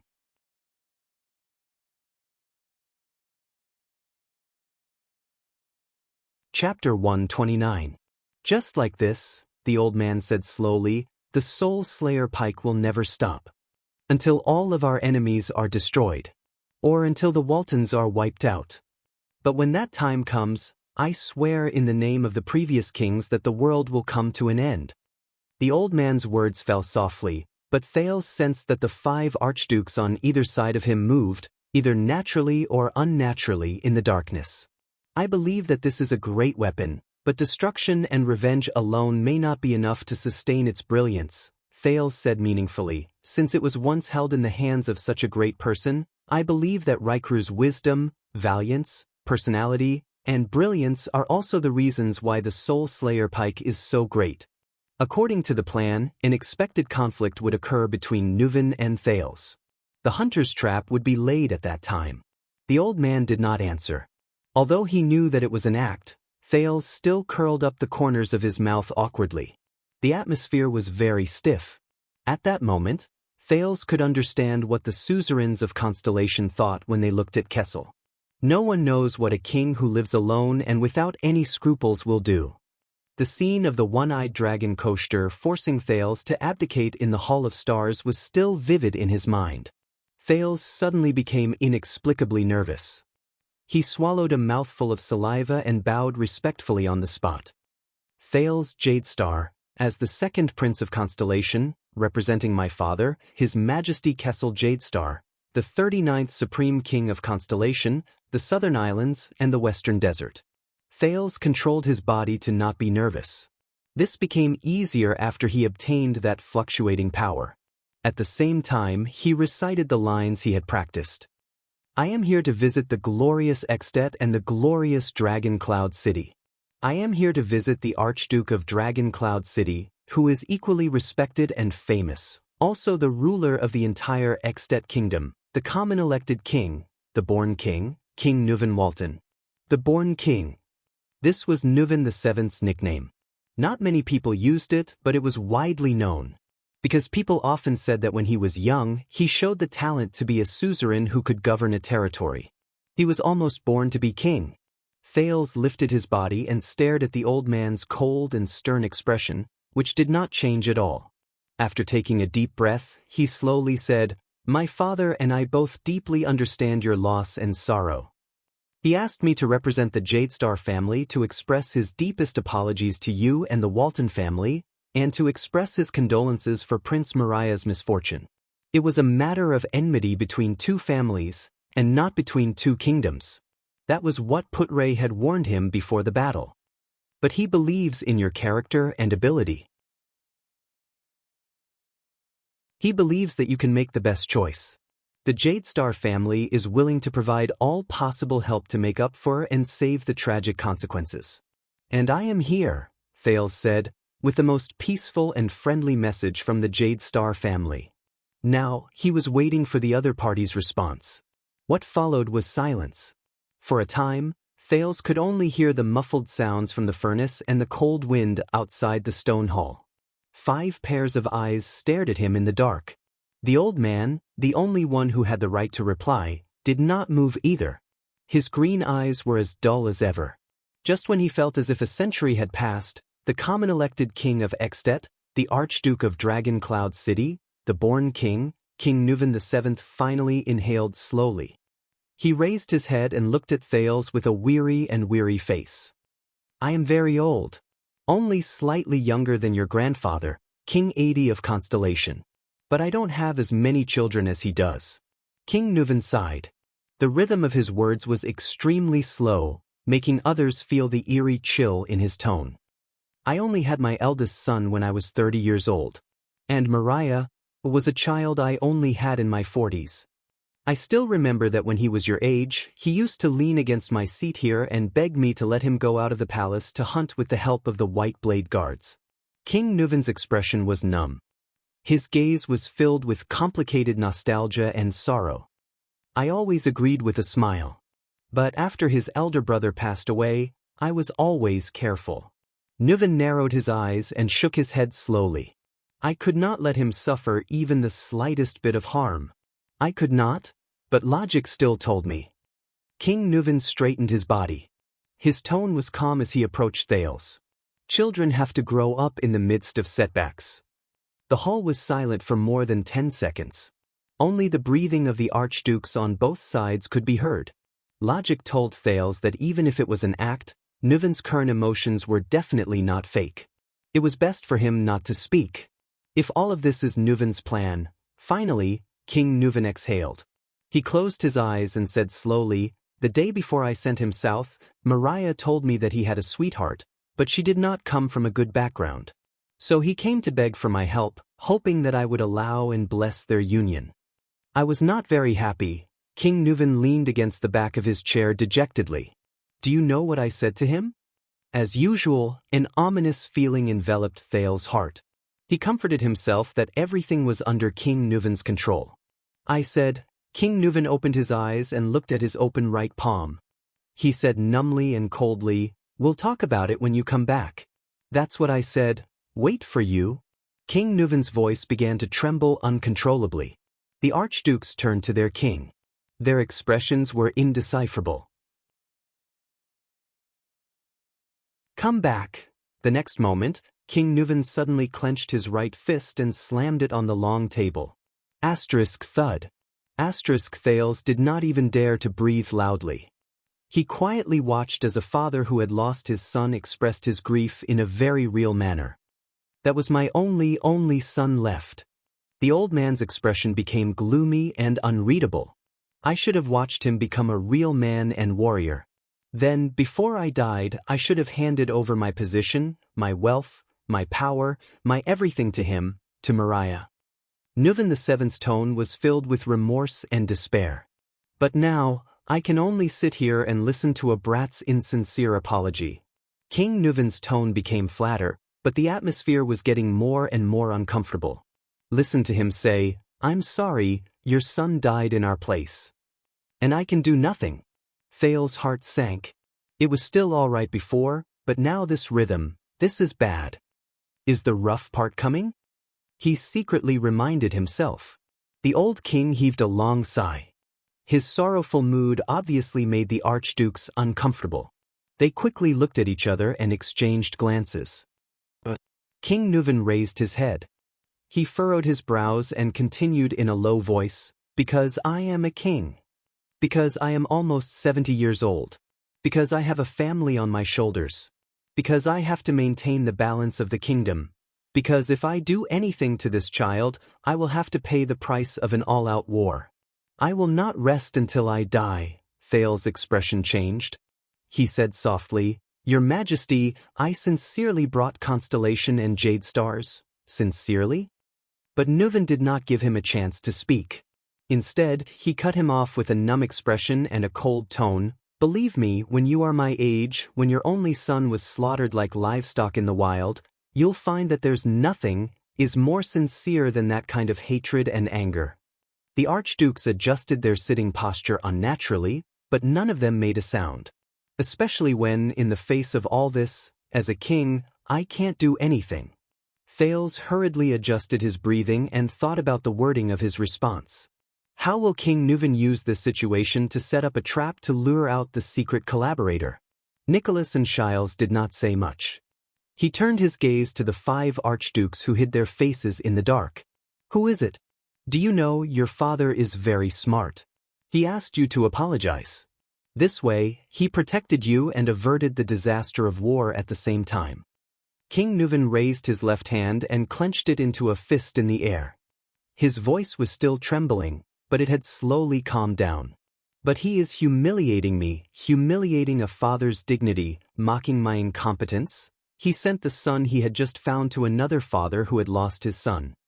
Apologize?" The king's expression was cold and calm, but Thales became more and more frightened. "That's not right. This is obviously an act." Thales felt the atmosphere in front of him and tried hard to calm his breathing. He repeated to himself, just like what Nicholas and Shiles said, "King Nuvan will be very tough on me, even a little rough. What I need to do is…" clang. At this moment, Thales' attention was attracted by the crisp sound of metal. "Your Majesty!" An archduke who was closest to the king cried out in surprise. Just now, King Nuvan pulled out the saber from the archduke's waist with a cold expression. Thales sucked in a breath of cold air.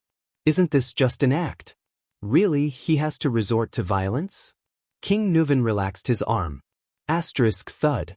A cross-shaped longsword was thrown from afar. It landed on the ground in front of Thales with a clang. The latter could not help but take a step back. At this moment, The almost indifferent figures of the archdukes entered Thales's eyes. Thales could only passively wait for King Nuvan's next move. At the same time, he forced himself to start thinking about the archdukes in front of him. What are they thinking?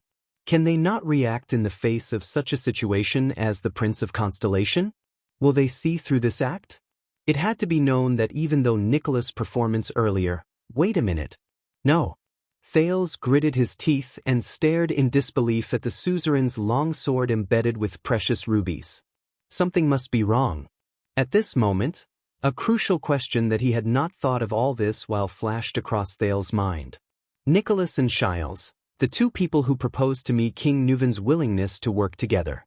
One is the leader of the White Blade Guards, the other is King Nuvan's reliable trading partner. But, are they really just serving King Nuvan? Looking at it from a more terrifying perspective, are they really Nuvan VII's men? Thales felt a chill in his heart. If not, then their so-called Nuvan's proposal, the so-called trap, the so-called hunt. At this thought, Thales could not help but tremble with his tightly clenched left hand. It can't be? You're here to apologize? Under the gazes of all the archdukes, Nuvan VII calmly raised his head. How brave! Let us see how brave you are. King Nuvan stared at him expressionlessly. A sincere apology, of course, cannot stop at words. Thales's pupils shrank abruptly. Marquis Shiles' words rang in his ears again. King Nuvan will show a tough attitude towards you. It may be a little rough. A little rough? In the next second, Nuvan VII's unquestionable words traveled into his ears. Pick up this sword. Under the different reactions of all the archdukes, King Nuvan's expression was as cold as ice. He enunciated each word clearly. Slit your own throat.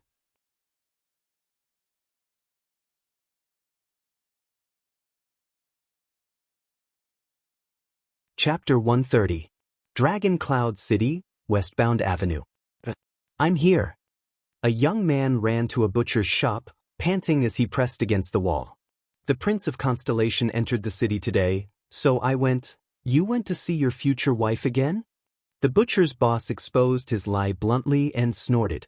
That's why you're late today? Don't talk nonsense. I just went to deliver some gifts. The young man's face flushed red. And Saija isn't mine yet.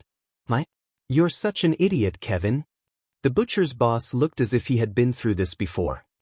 He looked at the red-faced Kevin in disdain. It's not enough to just deliver small gifts every few days. You have to be bold enough to confess. Do you understand? Hearing this, the young man, Kevin, grabbed his hair in frustration. You don't know this, but she has a ferocious father with a weird nickname, something called Leatherbelt. It is said that she used to be in the Glacier Sentinel. I think he'll never allow his daughter to marry a poor boy who ran errands for the poor. The butcher's boss cut open a pig's shin. Kevin clapped his hands and nodded with a sad expression. That's it. Then act like a man and meet him face to face. Talk to your sweetheart's father. The butcher's expression was fierce as he slashed the knife into the chopping board. Kevin was shocked. He opened his mouth and hesitated for a long time. In the end, he swallowed the words "I don't dare" into the bottom of his heart. Humph, coward. The butcher's boss looked at him disdainfully. It's fine if you don't dare. Speaking of which, where's your job? Here. Kevin was unhappy. He nonchalantly stuffed a ball of paper into the butcher's hands. I heard its Chief Gleeward's reply. The butcher took the paper ball and watched Kevin leave dejectedly. What a leisurely life. A light voice rang from behind the butcher's shop. Butchering, selling meat, and maybe even giving some silly, poor boy's advice on love. The butcher's expression changed slightly. He turned around and closed the door of the butcher's shop. Visiting me at this hour. The butcher shop owner from the Far East, Gu, slowly turned around. Speaking in the lingua franca with a Northland accent, he whispered to the dark corner behind him, "Aren't you afraid of being discovered by Black Sword, who might return? After all, it was your idea to keep him here with fake news." The young man in white, Raphael Lindbergh, peeked out from a dark corner and smiled. Gu lowered his eyelids, raising his guard like a wolf on the grassland. Since he appeared so confidently, It seemed like he really did have a way to avoid being discovered by Blacksword. Even Blacksword's senses, which were so terrifying that they could be said to be inhuman, could be hidden from him? He could sense everything that was happening within a few hundred meters, and there was nowhere for him to hide? Gu narrowed his eyes. Raphael did not answer Gu. Instead, he said sarcastically, "Why? Were you a dating consultant before you betrayed the Raven Guard? Are you experienced in this field?" Gu heard those 3 words. Even with his many years of training and habits, his control over his body's reactions had become extremely precise and perfect. He couldn't help but feel his heart skip a beat and his blood flow slightly. Gu looked up and met Raphael's gaze quietly.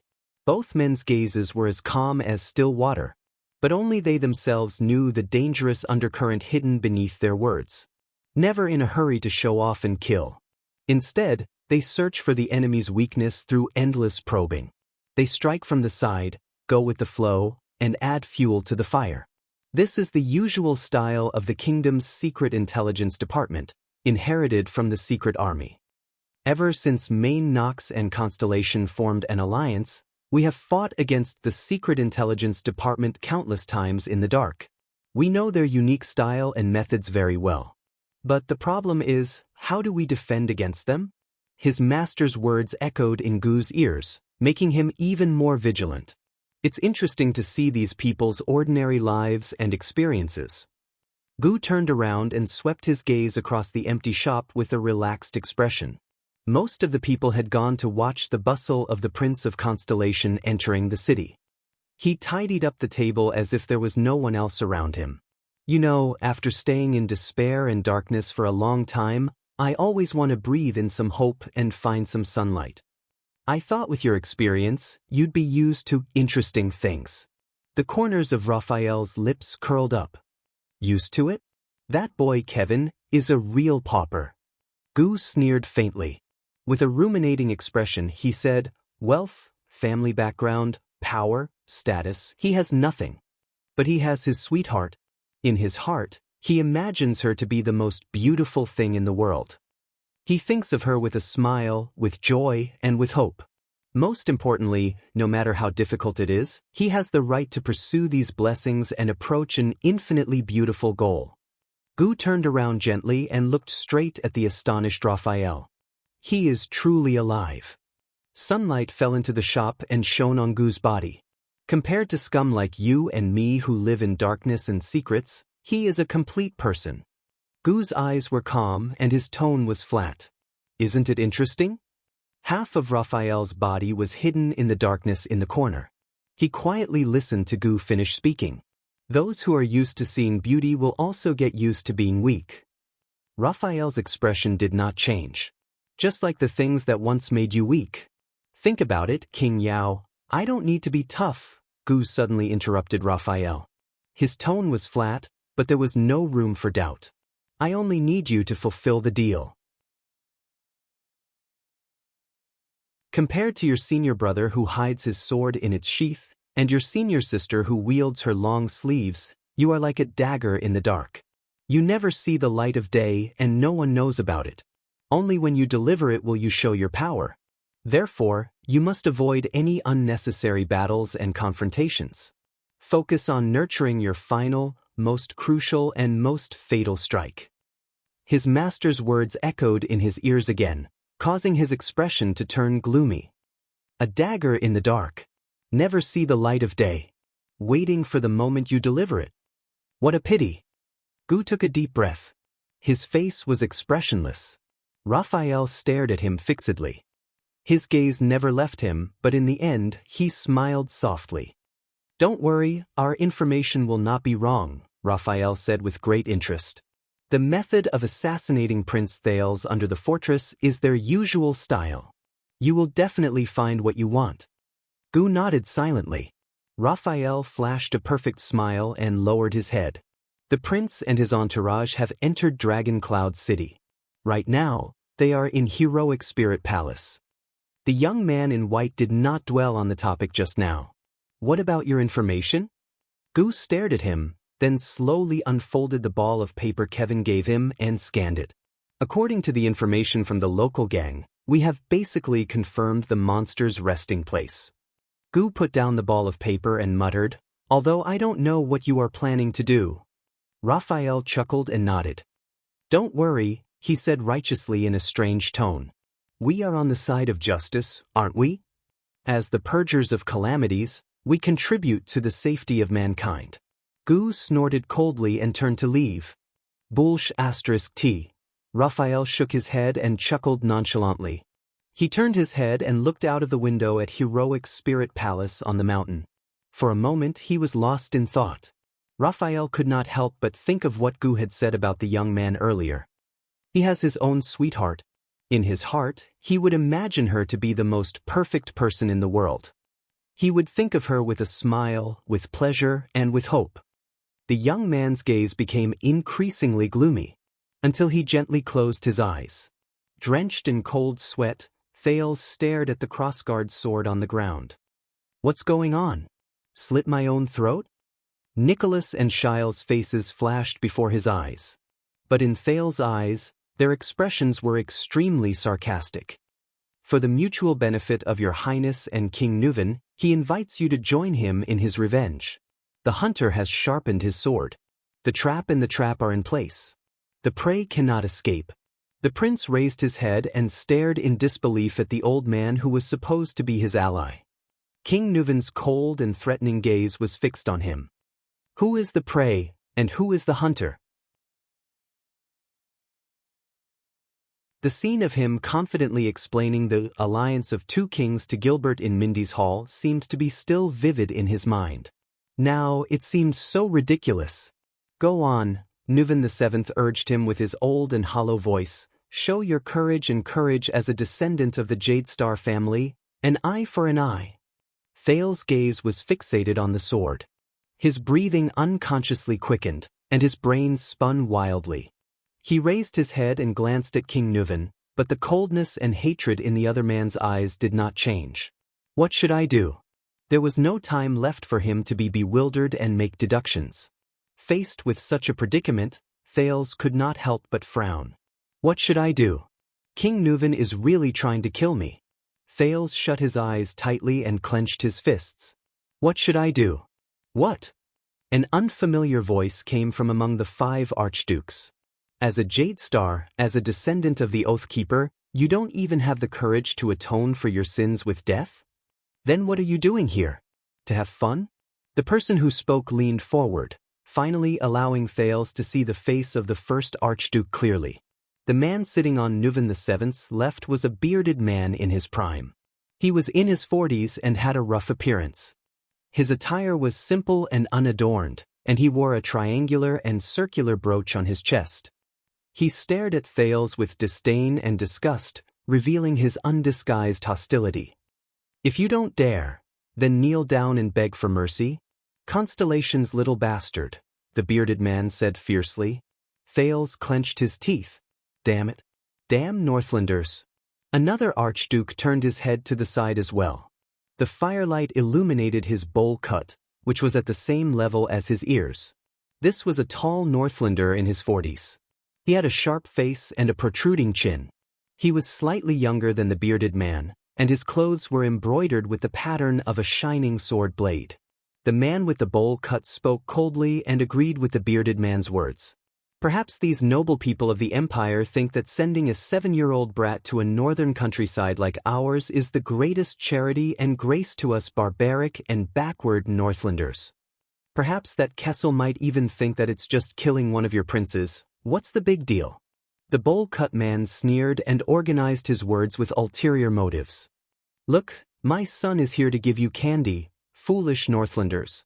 The atmosphere in the hall became even more tense. Thales' breathing became faster and faster. He raised his head and stared at the archdukes with a sharp and terrifying gaze. "Oh, are you angry?" The third archduke revealed his face from the firelight. He was a rather old suzerain in his 50s or 60s.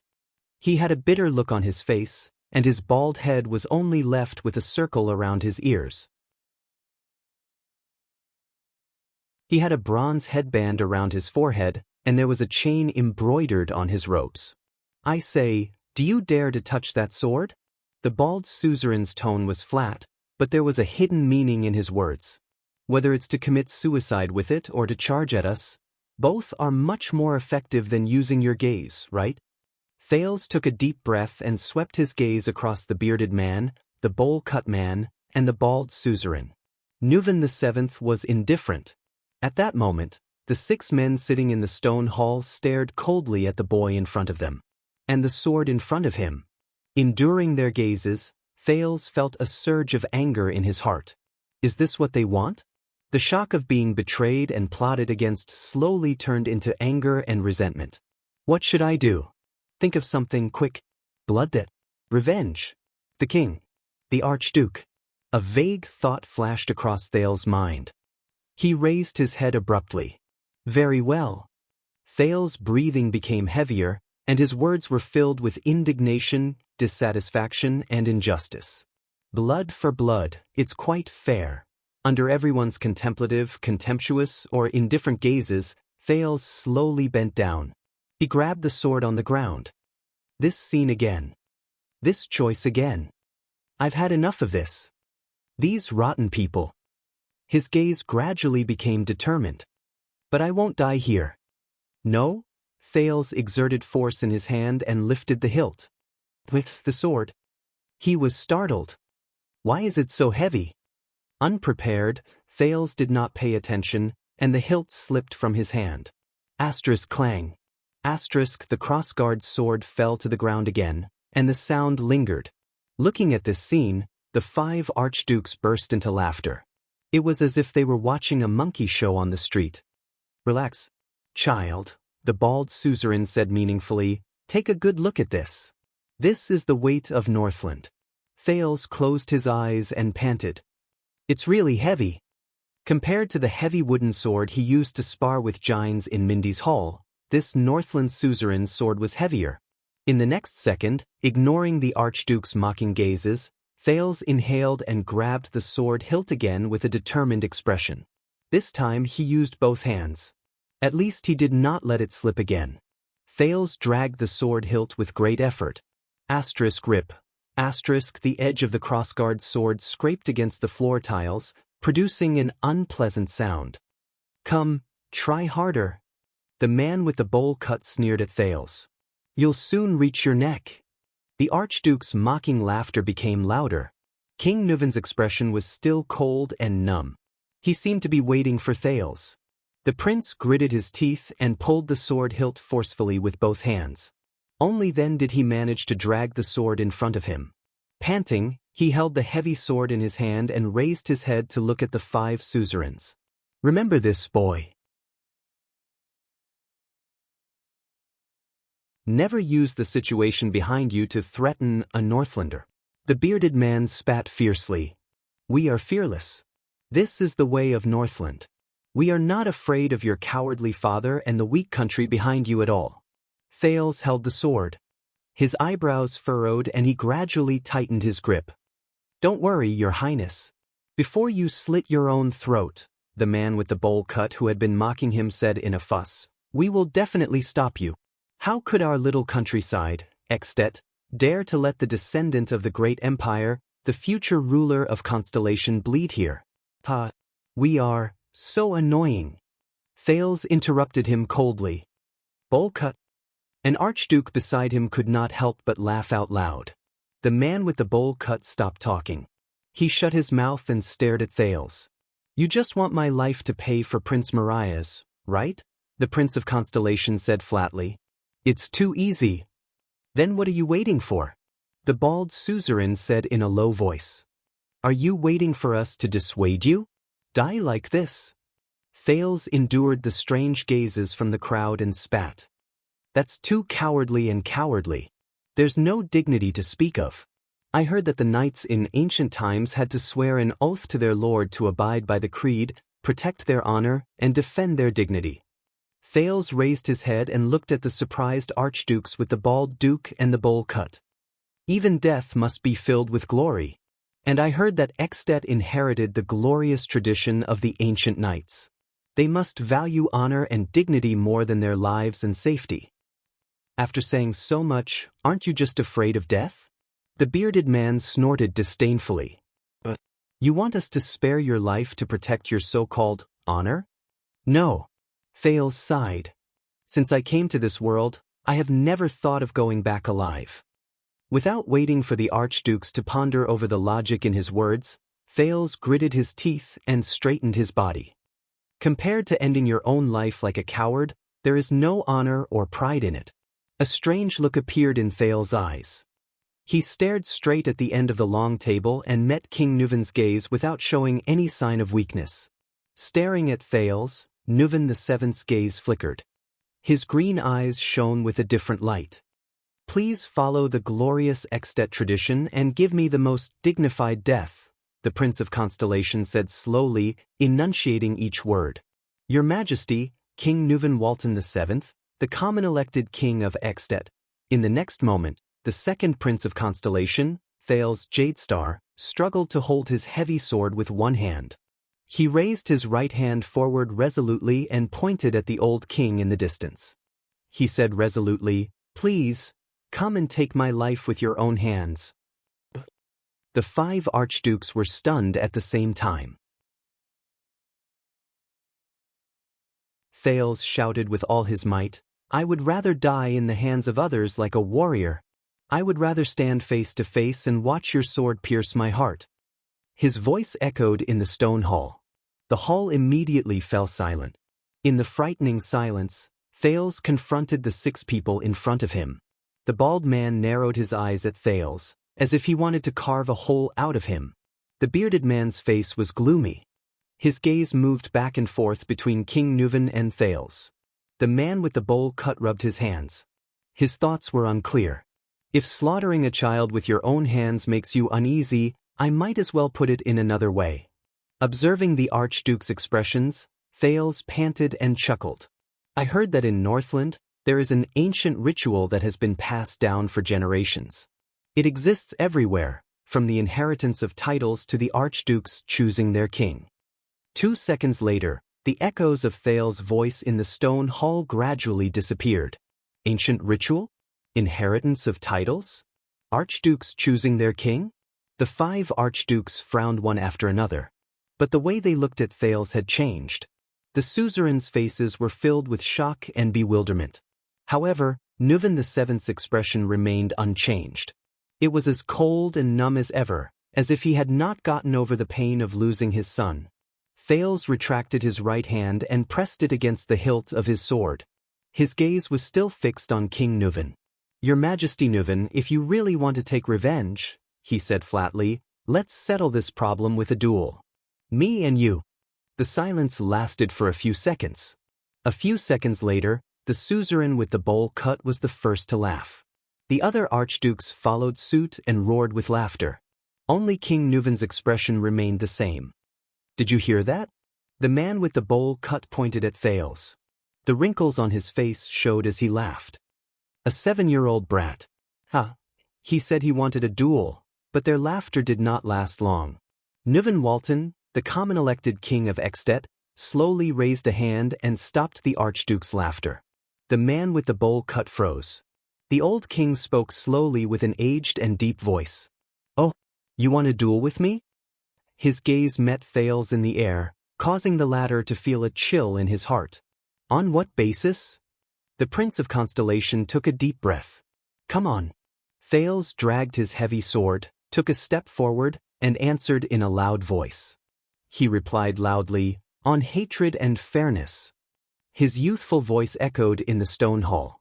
The 2 archdukes who were still in the dark began to whisper to each other. The other 3 looked back at Thales with unfriendly expressions. Didn't we, the Constellations, kill your only son? Thales gritted his teeth and resisted the trembling of his feet. Then, isn't it the most reasonable thing for a father like you to personally take revenge? The bearded archduke snorted in dissatisfaction. You, a 7-year-old brat? His face was livid. You want to challenge the common ruler of Extet? Don't you think the difference is too great? King Nuvan gently put down his elbows, clasped his hands, and looked at Thales quietly. For some reason, in that instant, Thales felt that his hostility had dissipated a lot. Is it an illusion? But I still have to do what I have to do. No. Thales Jadestar raised his head and imagined Morris' posture when he patrolled the streets in the Brotherhood. He tried hard to show his arrogance. I am the future king of Constellation, and he is the current king of Extet. Our statuses are equal. I have the blood of Tormund and Midir in me. He inherited the blood of Raikuru and Chara. Our statuses are equal. King Nuvan suddenly sneered faintly. Then, Thales did not show any weakness. He returned the 5 archdukes different gazes one by one. I am 7 years old this year. I am young and weak. My limbs are small and my legs are short. Thales gritted his words angrily. And you, King Nuvan, you are almost 70 years old. You are old and weak, and your vision is blurry. Thales took a deep breath and flashed a scornful smile. We are evenly matched and our chances are close. I think this will be a thrilling duel. The excitement will not be any less than that of the King Selection Congress. What do you say? The born king of Extet? As soon as he said that, some of the 5 archdukes frowned, while others clicked their tongues. Their expressions were all different. King Nuvan's gaze became increasingly strange, and his smile gradually faded. At this moment, a burst of laughter broke the strange atmosphere. Ha! The 4th archduke laughed out loud. He turned around and exposed himself to the light. You really have the guts to say that, kid? Old and weak? Evenly matched? Ha, your majesty, this is so interesting. Thales was startled and looked at the archduke. This was an archduke with long hair that fell over his shoulders. He was in his 40s, and the emblem on his body was an ancient book. His resolute face and bold laughter always reminded Thales of the Duke of Constellation's northern territory, who was also a Northlander. He laughed heartily, ignoring the others' expressions. He even pounded the table. You really have guts, kid. All right, I think. The voice of the last archduke, a calm and pleasant one, came from the opposite side. Maybe we can have a good talk. There is no need to be so hostile. The light from the fire illuminated the owner of the voice. Your Majesty. The last archduke who spoke was the youngest. He was about 30 years old, and he was a clean-looking, brown-haired young man. There was a blood-stained horseshoe embroidered on his shoulder. He continued to speak in his gentle voice. I advise you to reconsider, Concret Pofrit. But King Nuvan's expression did not change. He only turned his head slowly and shot his gaze at the young archduke. Do I look like I'm joking? The brown-haired young man, Archduke Concret Pofrit, suddenly stopped talking. The remaining 4 archdukes exchanged glances as they adjusted their sitting positions. They were a little surprised by the current situation and waited for the king's decision. Only Nuvan VII, who was sitting in the main seat, turned his gaze again and stared at Thales for a full 5 to 6 seconds. Thales' feet finally stopped trembling. At that moment, old Castellan's final evaluation of Nuvan VII emerged in his mind. Nuvan is also human. He will grow old, and there will come a day when he will be bewitched by flattery and beauty, and be controlled by desires and impulses. Thales chuckled in his heart. Of course, your majesty, Thales said softly, attracting the attention of the 6 archdukes again. I respect that you are about the same age as my grandfather. It does seem a little inappropriate to ask you to duel with me. The archdukes were puzzled at the same time. After all this time, is it just a bluff? The bearded man said scornfully, so you still don't dare? No. Thales interrupted him. The duel still has to go on. But if today really ends like this?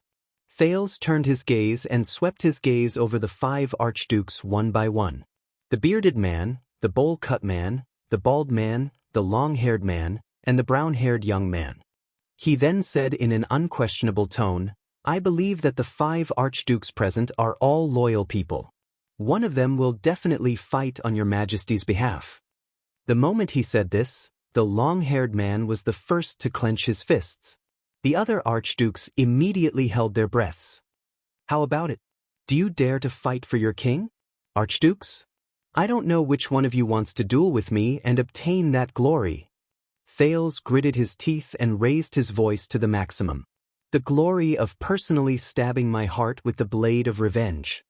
As an archduke, I will personally kill the Prince of Constellation and avenge Extet. After Thales said this, he could not stop panting. A second later, the second prince raised his head.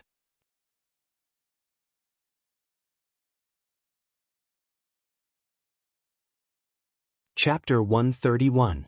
The place you're going to investigate isn't far, but Dragoncloud City hasn't been very peaceful lately. Big Leatherbelt pouted and shook his head at Cohen and Miranda. You know, Prince Mariah disappeared for a month, and then there was news of his death in Constellation. Then there were all kinds of rumors. The men were all gearing up for battle, waiting to be called up to fight the Empire in the south. Then there was news that the war was over. And today, just now, the Prince of Constellation came to Dragoncloud City to apologize. I heard that the King of Constellation swore that if anyone dared to harm his son, the two countries would fight to the death. Cohen and Miranda exchanged glances. The former's eyes were filled with worry, while the latter was deep in thought. Hey, what kind of joke is this? If he's here to apologize, he should look like he's apologizing. Can the Northlanders be threatened by him? If I were His Majesty, I wouldn't care so much. I'd hang the prince first, then gather all the soldiers in the country and attack Eternal Star City. Let's see what the Empire has to say then.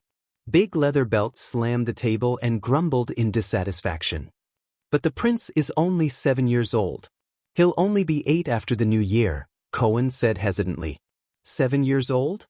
Big Leatherbelt scratched his head as if he had no idea what was going on. All right. In any case, the leaders have instructed their subordinates to restrain themselves for the next few days. Someone with connections has received news that King Nuven is very dissatisfied with Constellation. Very soon, he will, the 7-year-old prince. You guys know. Miranda frowned. Who's spreading these rumors? Is it to deliberately harm the prince? Or is it to provoke discord between King Nuven and the second prince? Besides, His Majesty has lost his only heir. Even a fool would know how he's feeling right now. Big Leatherbelt sighed. Let's not talk about the next Archduke of Dragoncloud City and the next king selection. Who knows, King Nuven might get angry first. Sigh, did you just say bosses? Are they the local gangs? Cohen asked curiously. I heard from Caslin that he has connections with all the major forces in the city? Yes. Caslin has a lot of influence. Back then, he had the guts to contradict King Nuven in front of all the courtiers and was expelled from the White Blade Guards. Big Leatherbelt chuckled. But from the administrators in Heroic Spirit Palace to the big shots in Dragoncloud City who make a living with their underlings, they all respect Caslin a lot. Not to mention the many old subordinates he took care of and guided. Regardless of whether they were promoted or retired, they all owed him a favor. That's why Caslin asked you to come to me. Big Leatherbelt nodded. I have a lot of contact with the local forces, so I should be able to help you. Before we depart, please tell us about the forces in Dragoncloud City. Cohen's expression was solemn. This is very important. Big Leatherbelt looked at Miranda, who nodded slightly. Therefore, Big Leatherbelt spread his hands. All right, let's split into sections. First, the section we're in, Shield District and Hammer District, are inhabited by the natives of Dragoncloud City. They may be poor, but this is Gleeward and his brother's territory. You don't want to provoke them. Gleeward, is he the leader of the gang? He controls these two districts? Cohen followed his professional etiquette and asked, even the officials and guards can't interfere? No, it's different. I mean, he's not a suzerain nor a bureaucrat, so he doesn't have the right to interfere. Gleeward wouldn't purposely provoke the dignity of the nobles or officials, Big Leatherbelt explained while waving his hand. But Gleeward was a famous veteran before he retired, so he has a high reputation here. Whenever something happens, being cheated by foreigners, fighting among the locals, some nobleman taking a fancy to someone's daughter, or someone's family having a hard time this winter, his people will always be there to solve all kinds of problems. Because he's willing to stand up for the poor, many people in Shield District and Hammer District are willing to believe in him. The disciplinary officers have publicly said that Gleeward's existence is to help stabilize the two poorest districts, so they give him face. Although I think it's because of Gleeward's military service. He used to be a heavy swordsman, and many of his old colleagues are now working there, even in the inner city and heroic spirit palace. Gleeward doesn't have a specific gang or subordinates, but if he were to stand on the street one morning and say, "I need some help," I'm willing to bet that at least a dozen good men would put down their work to help, and another dozen would rush over from outside the city an hour later.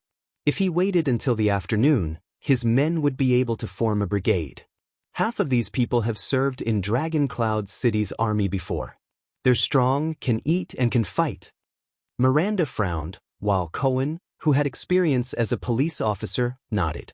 He was digesting the completely different gang organization here and in Eternal Star City. As for Sword District, Bow District, and Armor District, there are many merchants, a lot of goods, a lot of residents, and a lot of profits, so it's a little complicated. The market in Sword District is filled with civilians from outside the city or even further away. There are even Constellation's merchant groups hawking their goods there. The person who has the most authority there is called Vlad. He has an official identity as the disciplinary officer in charge of Dragon Cloud City's market. At the same time, he also has subordinates in the dark, but not as many as Gleeward, nor as strong. Big Leatherbelt shook his head. Rumor has it that he has dealings with Constellation's Blackstreet Brotherhood. They do some gray business and rely on the embargo between the two countries to earn some profits. He doesn't show up often, but everyone is quite afraid of him. Blackstreet Brotherhood? Cohen's interest was piqued by the name. Their business has already expanded to Extet? Yeah, I've never heard of this name a few years ago. At that time, we had to look for the Blood Bottle Gang to handle matters in the south. Big Leatherbelt shrugged helplessly.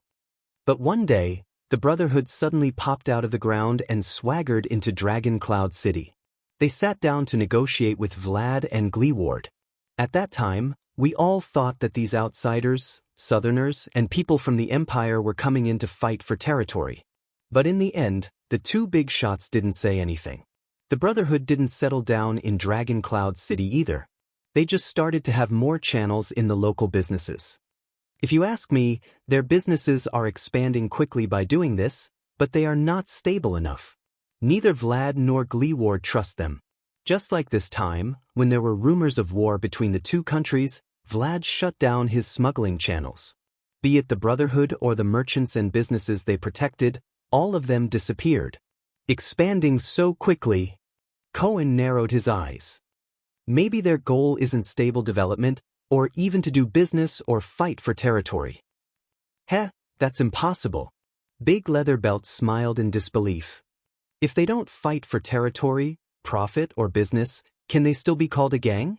Dragonwing Square in Sword District is a place where Camian traveling merchants and some quick-witted Northlanders gather from time to time. From noble suzerains to desperados, these people have a way to get in touch with them. Plus, their goods are very popular among the locals, so the rhythm of these places revolves around them. There are also many unique shops and locations.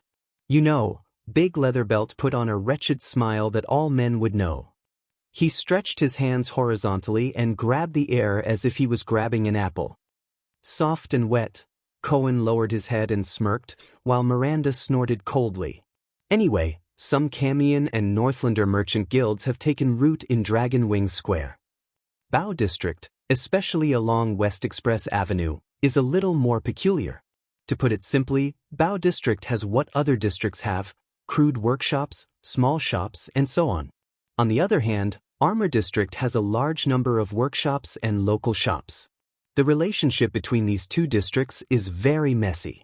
It's hard to say if there's any power, but if anything happens, they always look for a Far Easterner to mediate. A Far Easterner? Cohen and Miranda cast a puzzled look at Big Leatherbelt. Yes, a Far Easterner. He's a butcher shop owner named Gu. He's been in Dragon Cloud City for more than 10 years. Big Leatherbelt shrugged, indicating that he did not understand. He doesn't seem to have much power, but he has a lot of connections. From Camus Union merchants to Northlanders, and even Constellations, he's able to talk to everyone. He's also the first to know if there's any movement. Hence, he's both a middleman and an information broker. As for places like Arrow District, Spear District, and Axe District, you'll have to walk a few steps up. Those who can live there are all powerful and influential people. They'll be patrolled by guards on their way back. Commoners like us have to be careful when we go to these districts, even if we become big shots. The place Caslin mentioned, which is also your destination, is Armor District, where the Far Easterner's butcher shop is located. Big Leatherbelt said, I heard from acquaintances that some unfamiliar faces have been coming there recently. I think they might be the people you're looking for. That was the place where Croche was ambushed during her investigation. Miranda pointed at the hilt of her sword at her waist. Is there anything suspicious about that place? Cohen asked nervously. For example, a battle? A battle between dozens of swordsmen in the middle of the night? Maybe even the swordsman of eradication? Battle? Swordsman of eradication? Big Leatherbelt pondered for a while. I've never heard of it. After all, it's not our territory. We don't have enough information. Big Leatherbelt exhaled. I suggest you ask Gu. Nothing can be hidden from that Far Easterner in his territory. Of course, you'll have to spend money to buy information. All right. Miranda nodded with a solemn expression. We'll depart immediately. Under Big Leatherbelt's instructions, Cohen and Miranda walked out of his house. The street and underground forces in Dragon Cloud City are a little chaotic. It's not as clear as the two major forces in Eternal Star City, and it's not as powerful as the Brotherhood and Blood Bottle Gang. But these are our most important sources of information. After all, the disaster swords are hiding in the dark, and the chaotic situation gives us loopholes to exploit. Cohen rubbed his chin worriedly as he walked on the street and watched the people talking about the Prince of Constellation's entry into the city. Bosses who stand up for the poor, smugglers who work in the dark, mercenaries from the Chamber of Commerce, and middlemen from the Far East. Unfortunately, Prince Thal's arrival has made the situation in the city more tense. The locals will be more cautious and restrained, and they'll also be more wary of outsiders. It won't be easy for us to find clues. We still have to ask that Far Easterner. Miranda's gaze flickered, and she changed the topic. You've met him, our second prince? Of course. In the Hall of Stars, that child's performance in front of the 6 archdukes. Cohen, who was beaming with joy, suddenly stopped talking. He realized that the person in front of him, Miranda Arun's identity, and her father. Cohen scratched his head awkwardly. Anyway, he's not bad. It should be a good thing that the Jade Star royal family has a successor, yes. Miranda's expression did not change. She walked past a shabby tailor's shop and nodded. That child left a deep impression. It was the same in Broken Dragon Fortress. The image of Thal's Jade Star, that black-haired boy, appeared before her eyes. Right now, he should be in Heroic Spirit Palace, negotiating with the ruler of Extet. And one day he will become our king. Miranda furrowed her brows, and her right thumb and index fingers slowly clenched. The king whom the Northern Territory was loyal to. Having known each other for many years, they had a deep understanding of each other. Cohen looked at Miranda's situation and could not help but sigh. Miranda, things have been too urgent these past few days, and I haven't had the chance to ask you. But, Cohen said in a low voice, are you all right? Miranda raised her head abruptly, and her gaze shot towards Cohen. Cohen glanced around, and brought Miranda behind a large signboard of a tavern. With a hesitant expression, he stammered, I heard about your father from the old man.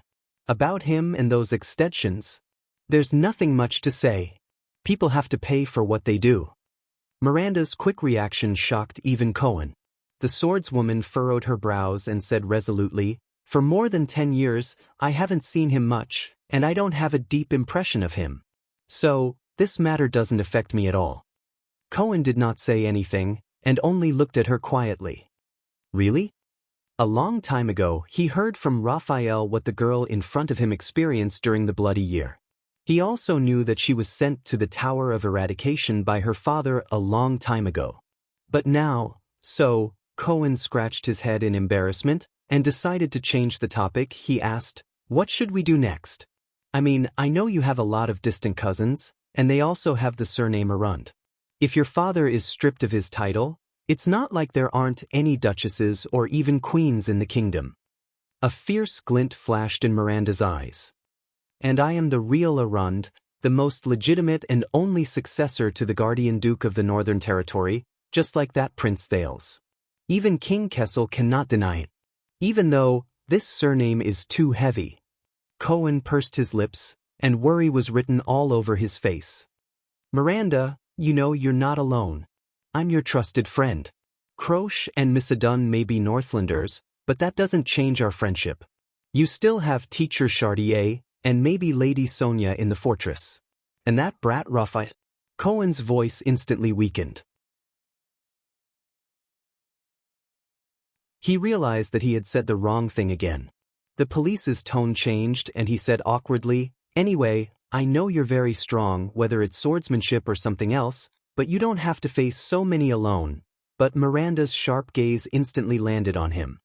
"Ever since you came back this time, you've been deliberately avoiding Raphael's name, until now." Miranda narrowed her eyes.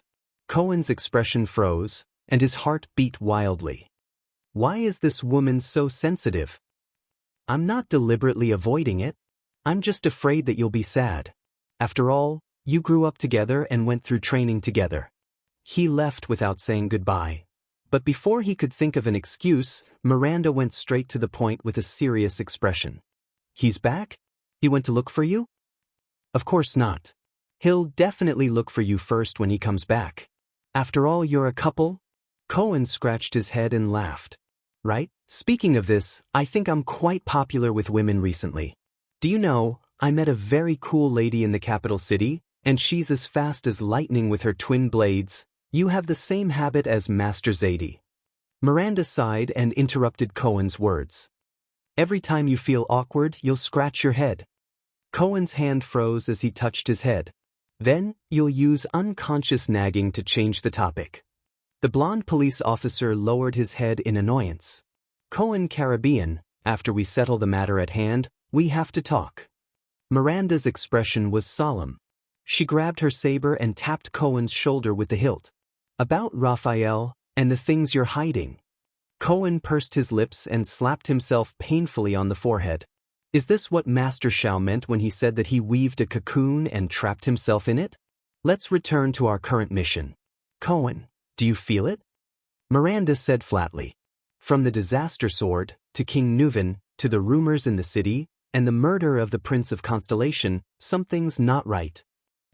Cohen, who was immersed in a sense of defeat, raised his head in confusion. Miranda tapped the hilt of her sword gently, lost in thought. The second Prince of Constellation went to Extet and was assassinated not far from the fortress. It's related to the disaster sword. So, the former leader of the White Blade Guards, Master Shao's old acquaintance and colleague, Caslin, sent a letter to the Tower of Eradication. And the second prince is now in Dragon Cloud City, facing King Nuven, Caslin's former employer. Coincidentally, Caslin also found a clue about the disaster sword in Dragon Cloud City. In Cohen's eyes, Miranda, who had always been sharp, had a sharp gaze. She said in a cautious tone, "What a coincidence, everything is coming together." It was a mess. But there seemed to be a clue lying in the middle, connecting everything. Cohen looked at her dumbfoundedly. Even though I don't understand what Miranda is saying, Cohen thought. The swordswoman raised her head abruptly. What do you think? A second later, the police officer reacted and immediately coughed awkwardly. Oh. But it sounds so powerful. I have a feeling that something's not right. Anyway, all I have to do is nod in agreement. Cohen took a deep breath. His gaze became capable and sharp, and his face was filled with the shrewdness and sternness unique to police officers. He beat his palms rhythmically and said softly, I can really feel it behind all of this. He beat his palms rhythmically and said softly, there must be a huge conspiracy. Looking at Cohen, Miranda sighed helplessly. She closed her eyes and shook her head.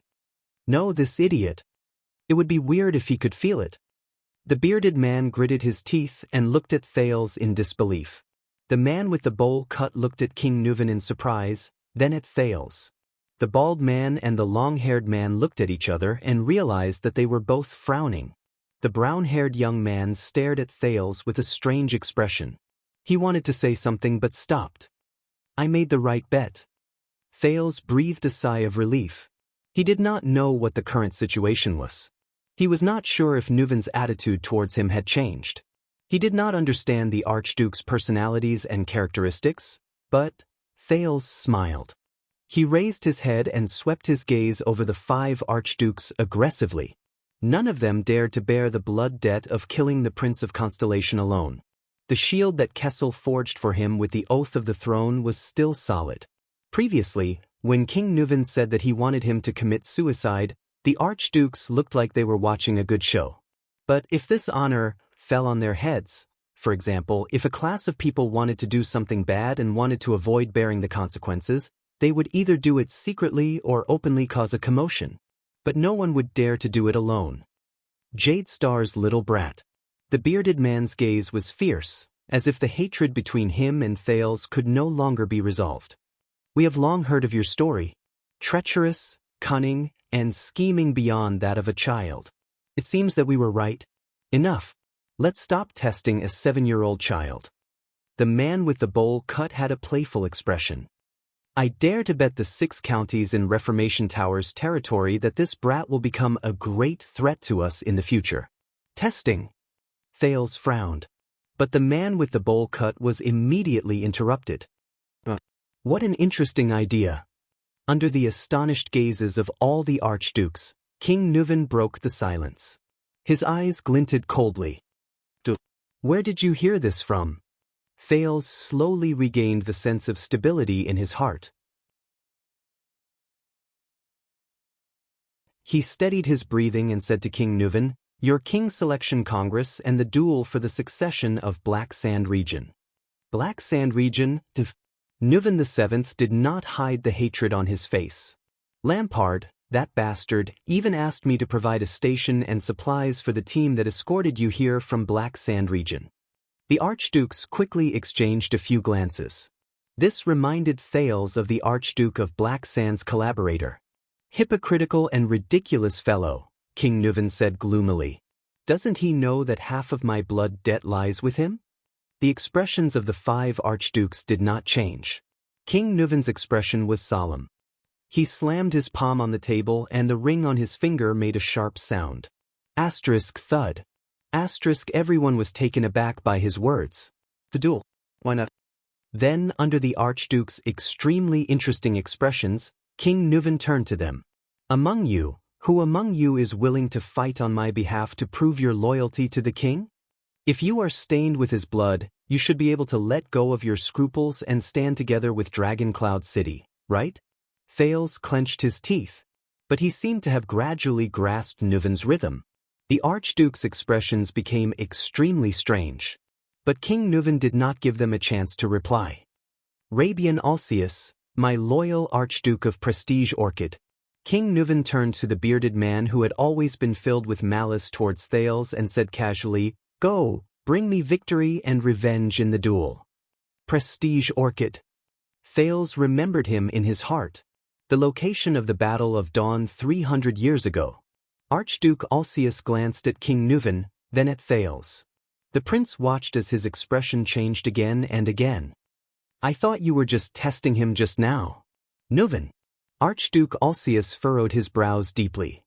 Our previous discussion was already very clear. Everyone is willing to eat Constellation's flesh, but no one wants to see an all-out war to the death. Don't tell me you really want to kill this prince here? Thales felt relieved. Testing, it's really a test. My life seems to be saved. But then he was stunned again. Based on these words, these 6 people have been discussing the matter of sending troops to war? Isn't that good? I even sent Nicholas ahead of time to tie him up and parade him through the streets of Dragon Cloud City. Nuven flashed a frightening and crazy smile. Since they have lost their legitimate heir, the Walton family is destined to decline. Isn't it good to do one last thing for Ekstedt? The 5 archdukes' expressions became increasingly unpleasant. Thales tried to put himself in the archduke's shoes and understand their feelings. Constellation, which had no heir previously, faced almost the same situation. A king whose behavior is unpredictable. Alcius, after all, the sword in his hand is your sword, King Nuvan continued to say faintly.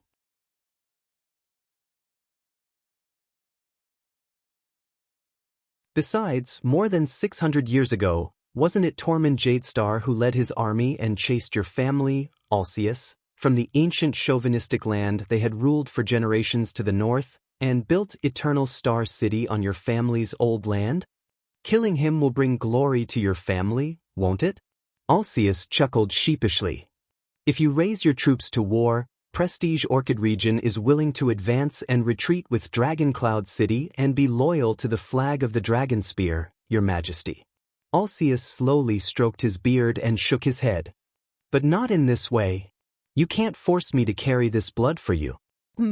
My dear Archduke Alcius, you don't want to carry this blood. Thales sneered and replied to his words. After saying so much, aren't you just afraid of death? Alcius paused and looked at Thales with an increasingly hostile expression. King Nuvan sneered and turned to the merciless bowl cut. What about you, Archduke of Reformation Tower, Porpheus Trinidat? Kill him and we will stand together from now on. Reformation Tower. Thales suddenly recalled Lampard's story. I refuse. The bowl-cut Archduke Trentida reacted quickly. You can't ask me to do this. He shook his head warily and said, there is only one reason why Trentida supports the war against Constellation. Reformation Tower can reap the most benefits from the war. But if I kill this brat with my own hands and am forced to bear the enemy's hatred, it will obviously not be worth it. In the war caused by this, the one who benefits the most is definitely Lampard, and the murderer will always bear the blood debt. Trentida raised his hand and laughed. We will only send our troops when there are benefits and no risks. Otherwise, why would we want to get involved in this mess? You are really the most honest person I have ever met, Trentida. The bald Archduke sighed. Without waiting for King Nuvan to speak, he replied, your words are selfish and shameless, but also reasonable and true. Therefore I can't refute you. For the same reason, I, Rogers, let go from Defense City. The bald Archduke let go said flatly. As he turned his head, the top of his head reflected a bright flash. Anyway, whoever wants to kill him can go ahead. Getting involved in an all-out war for no reason is a small matter. I don't want to be stained with the Jadestar's blood debt. Thales watched these archdukes argue in front of his majesty and outsiders as if there was no one else around. Just like the neighbors' aunties who bumped into each other downstairs in his previous life. And this scene, Thales frowned. Why does it look so familiar? Well, I have finally experienced the weight of Northland. Thales chuckled and looked sarcastically at the bald Archduke Letgo. He replied with the same words, then looked scornfully at the bearded Archduke Alcius. And your Northland ways? The two archdukes did not answer him. They just averted their gazes. If this child didn't come to apologize, we wouldn't have to be so embarrassed, would we? Nuvan VII sneered. Are you going to send your troops south in the name of avenging my son? The archdukes did not answer. But Thales already knew the answer. Kulgan Rockney? King Nuvan stared at the long-haired man and said slowly, kill him, and Dragoncloud City will fully support the Rockney family in the benefits they can gain from the war. Doing such a thing to a child who hasn't even grown hair down there is practically a stain on my honor. The long-haired man, Archduke Rockney, snorted. Although the city of faraway prayers is far away from the threat of Constellation, the Rockney family also has its own pride. The more Thales listened, the more obvious his feeling became.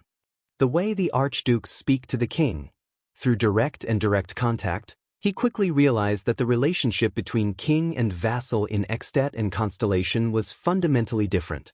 The archdukes and the common elected king were almost on equal footing.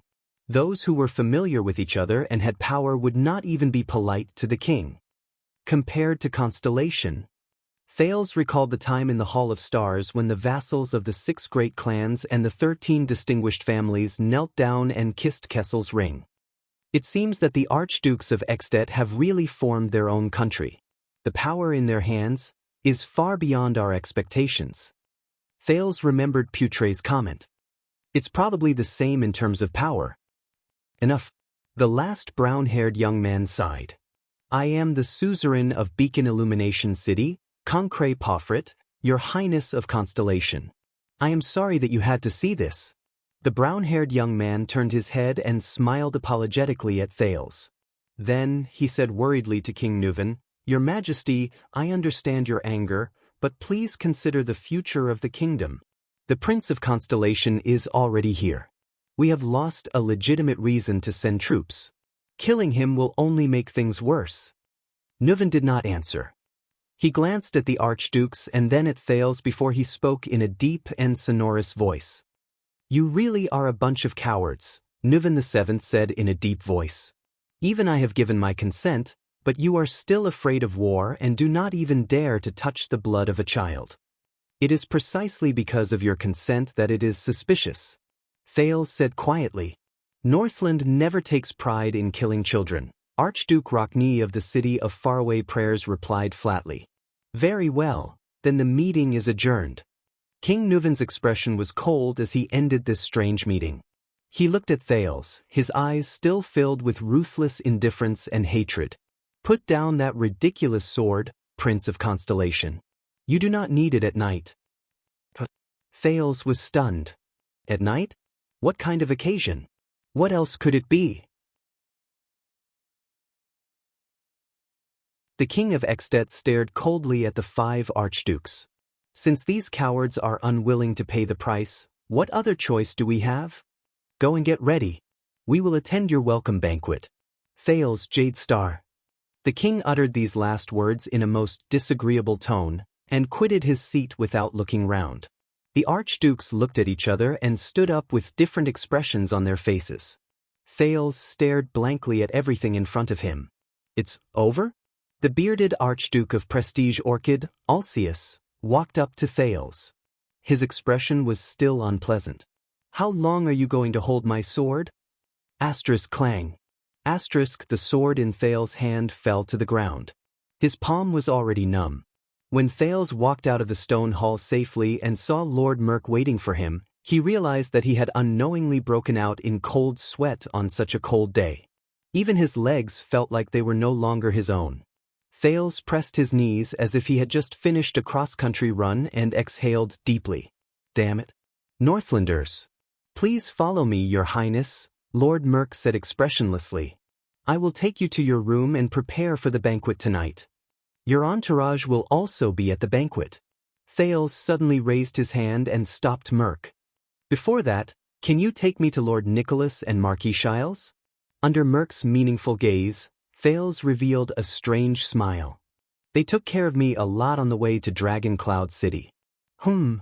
Merk said softly, expressing his puzzlement. Thales' expression became very unpleasant. He raised his head and said firmly, For the sake of their great kindness, I must sincerely, solemnly, carefully, and energetically thank them in person.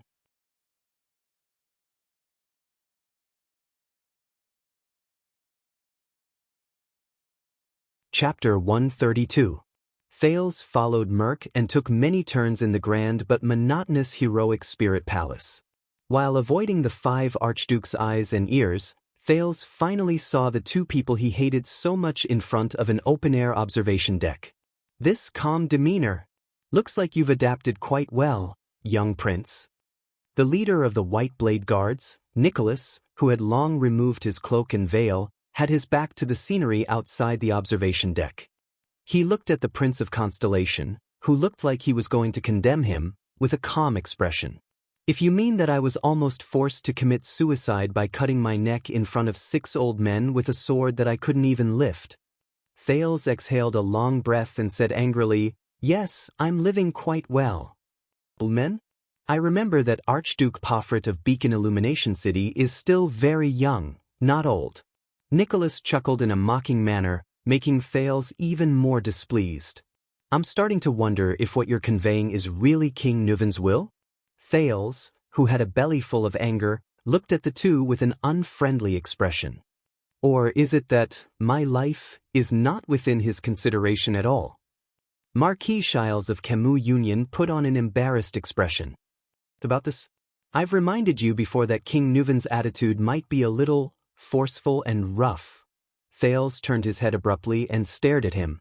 All right, from the looks of it, His Majesty might not only be tough, but he is also a little, Under Thales' angry glare, Shiles rubbed his staff and smiled awkwardly. After thinking for a while, he finally found two more appropriate words and blinked.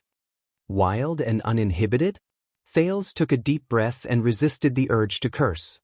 Next time you encounter something like this, such as before you push me into a trap that will definitely kill me, please inform me using the standard human common language, which does not carry a Northland or Western accent, and which is in line with your rhetoric habits. Thales' gaze was cold. He stared at the two of them and enunciated each word clearly. Is this how you treat your collaborators and allies? Also, forcing a 7-year-old child to commit suicide. Is there any honor in it? Nicholas and Shiles looked at each other. The former's expression did not change, while the latter leaned on his staff and bowed slightly politely. Force? Honor? I think you have misunderstood. Marquis Shiles sighed and his expression became solemn. The archdukes, from the beginning to the end, what they were talking about was killing you, as well as the benefits and consequences that would be brought about. As for the method of killing you, and whether or not it goes against the honor, it's just a way for the chef to serve the dishes. It doesn't matter much.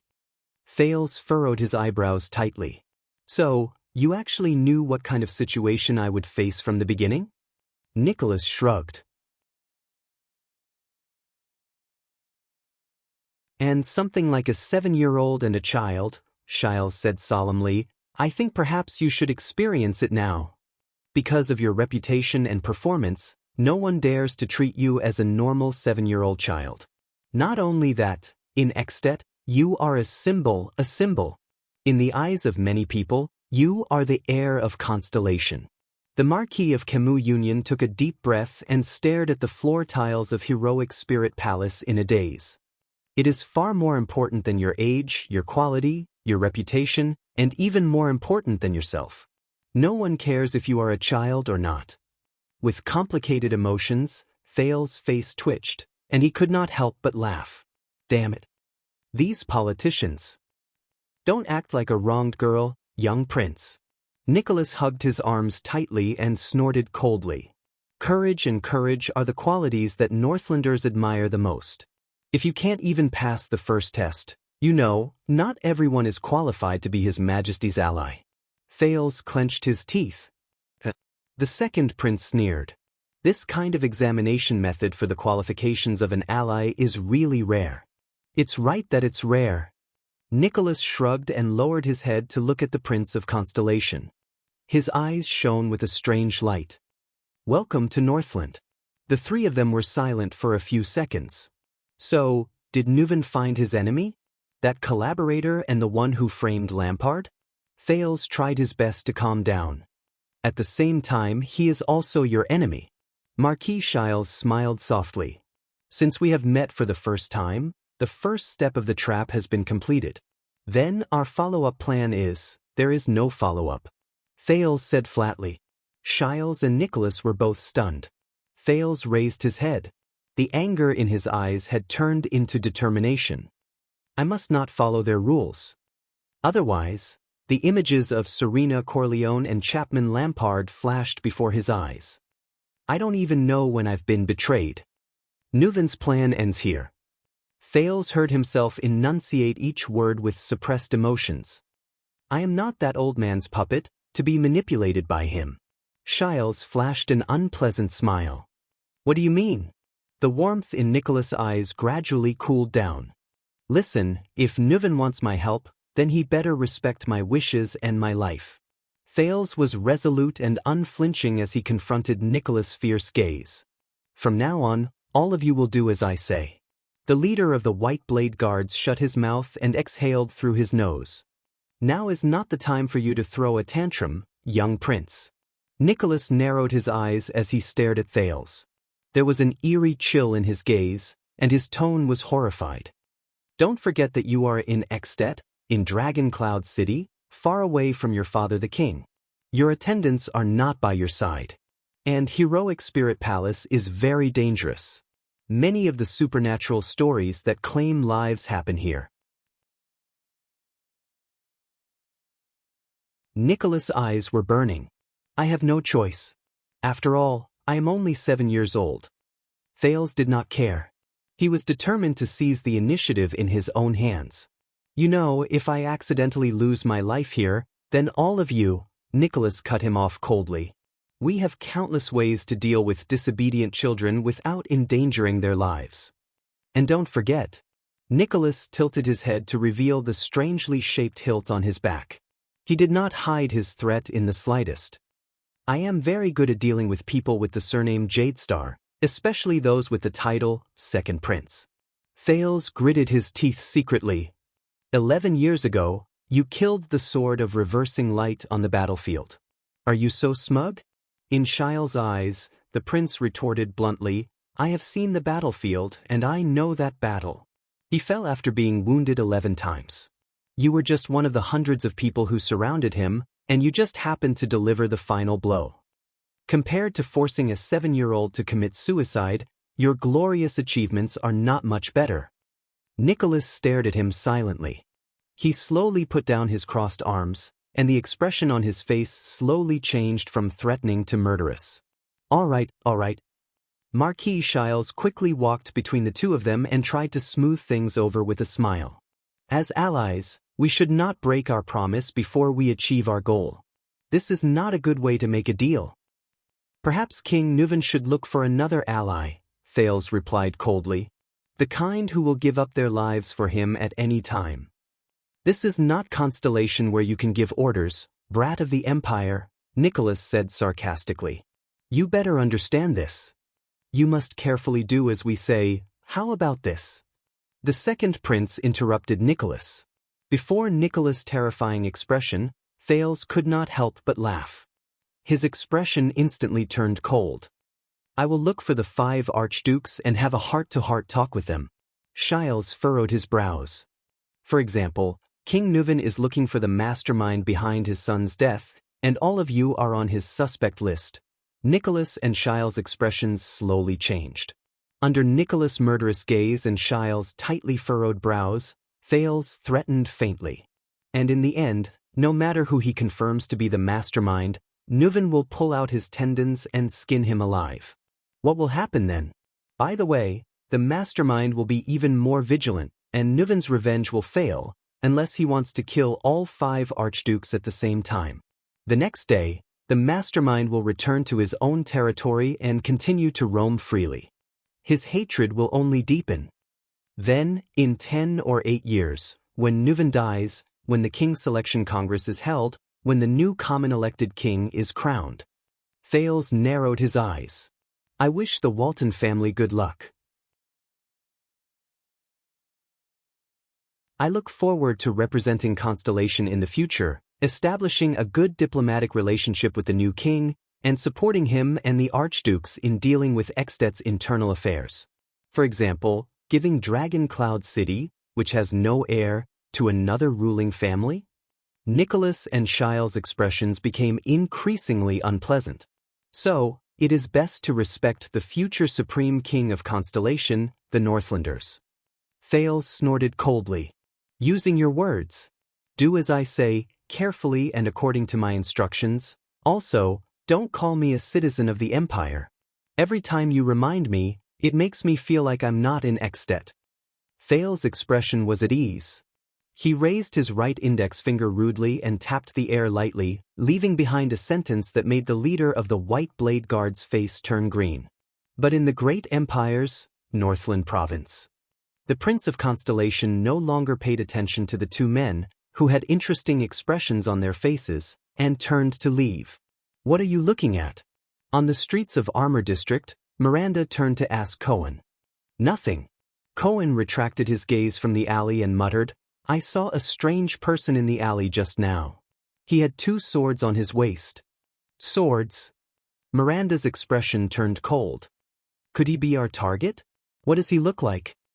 He looks like... No, I didn't pay much attention to him just now. Cohen scratched his head desperately and furrowed his brows. I can't remember his face, Miranda sighed. Be more alert. Big Leatherbelt said that there are some unfamiliar faces here recently. Just like us. The 2 of them turned a corner and arrived in front of a quiet butcher shop. Are you the boss here? Cohen knocked on the big wooden window of the butcher shop and asked the busy Far Easterner inside, Mr. Gu. The Far Easterner who was chopping meat slowly raised his head. Medium build, flat brows, straight hair, and black eyes. He's no different from the Far Easterners in Constellation, Cohen thought. The Far Easterner glanced at the 2 of them, then lowered his head again and continued with his meat. Cohen was startled and continued to speak, Hey! But the Far Easterner spoke directly and made him choke on his words. 1 silver coin in the city, 2 silver coins around the city, 1 more silver coin in the 3 upper districts, and 1 more silver coin for related nobles and officials. The butcher shop owner chopped a large piece of bone on his chopping board and skillfully said, 2 silver coins for counts and above. 2 gold coins for archdukes, kings, and even temples. What? Cohen showed a confused expression. Miranda, on the other hand, looked at Gu's chopping board thoughtfully. The price of information.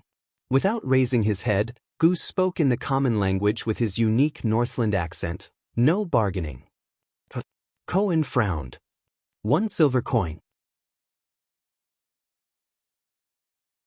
Gu ignored him and hung a piece of sliced meat on a hook. His words did not linger in the slightest. It depends on who you offended. 9 silver coins for an ordinary person, 1 gold coin for Gleeward, 2 for Vlad, 5 for the merchants in Dragon Wing Square, 2 for soldiers, and 3 for nobles or officials. Those who are above the rank of count are powerless. If you offend the temple or the king... Gu wiped his hands and glanced at the 2 of them with his gloomy eyes. Hurry up and get lost. Don't bring bad luck here.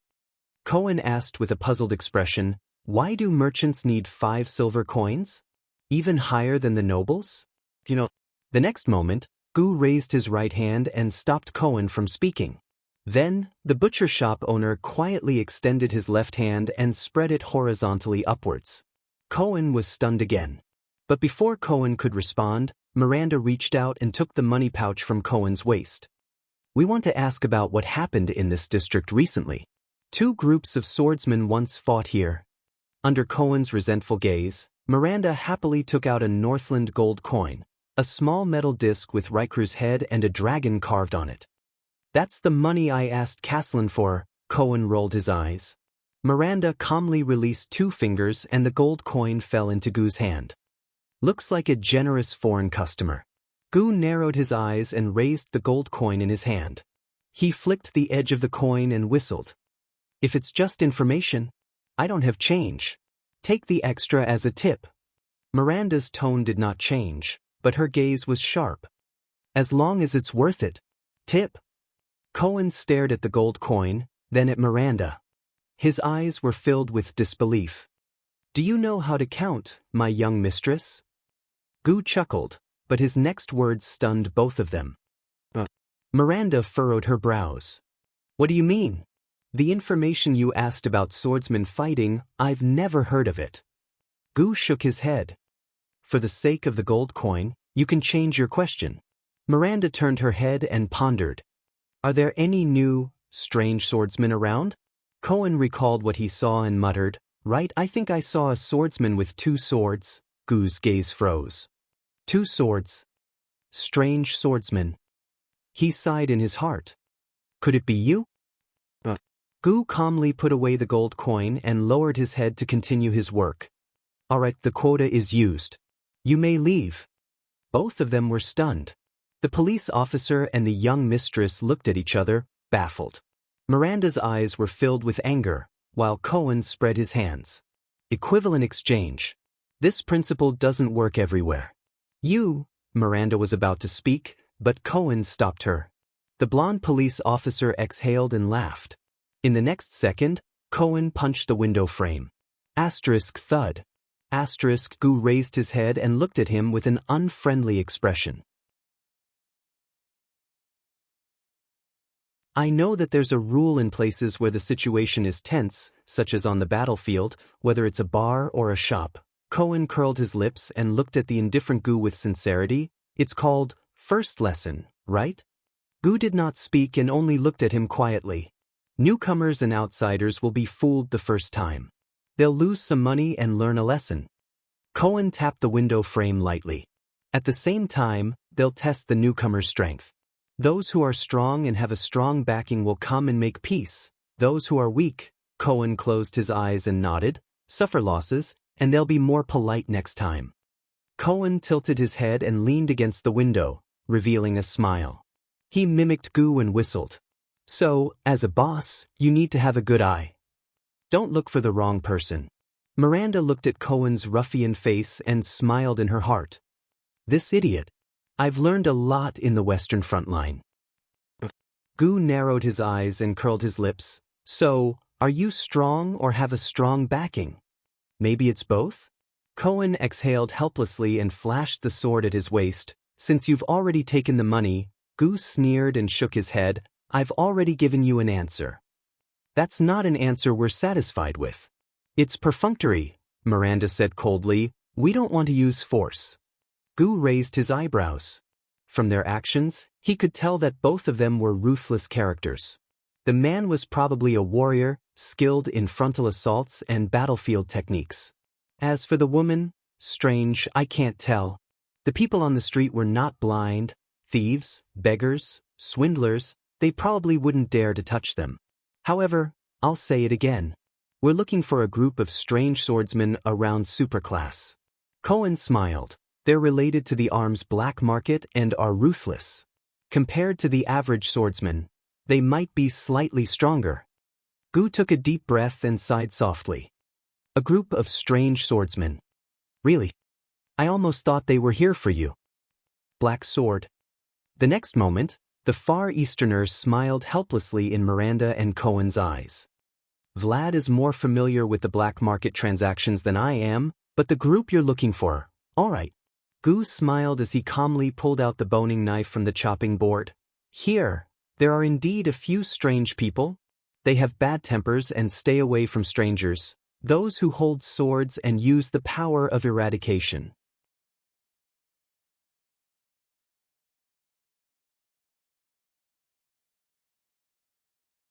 Chapter 133. Every choice had a corresponding price. For example, when he said, "You must listen to me," to the two representatives of King Nuvan, then turned around and left in a dashing manner, the distressed Thales sank into a depressing dilemma. Clearly, whether it was for the continuation of the Walton family, for the simple benefits of Dragon Cloud City, to get rid of a threat before his death, or even for the so-called revenge that was filled with personal emotions, Nuvan VII was determined to find the mastermind who conspired with Lampard. To achieve this goal, everything else, including his own life, seemed insignificant in the process and could even be sacrificed at any time.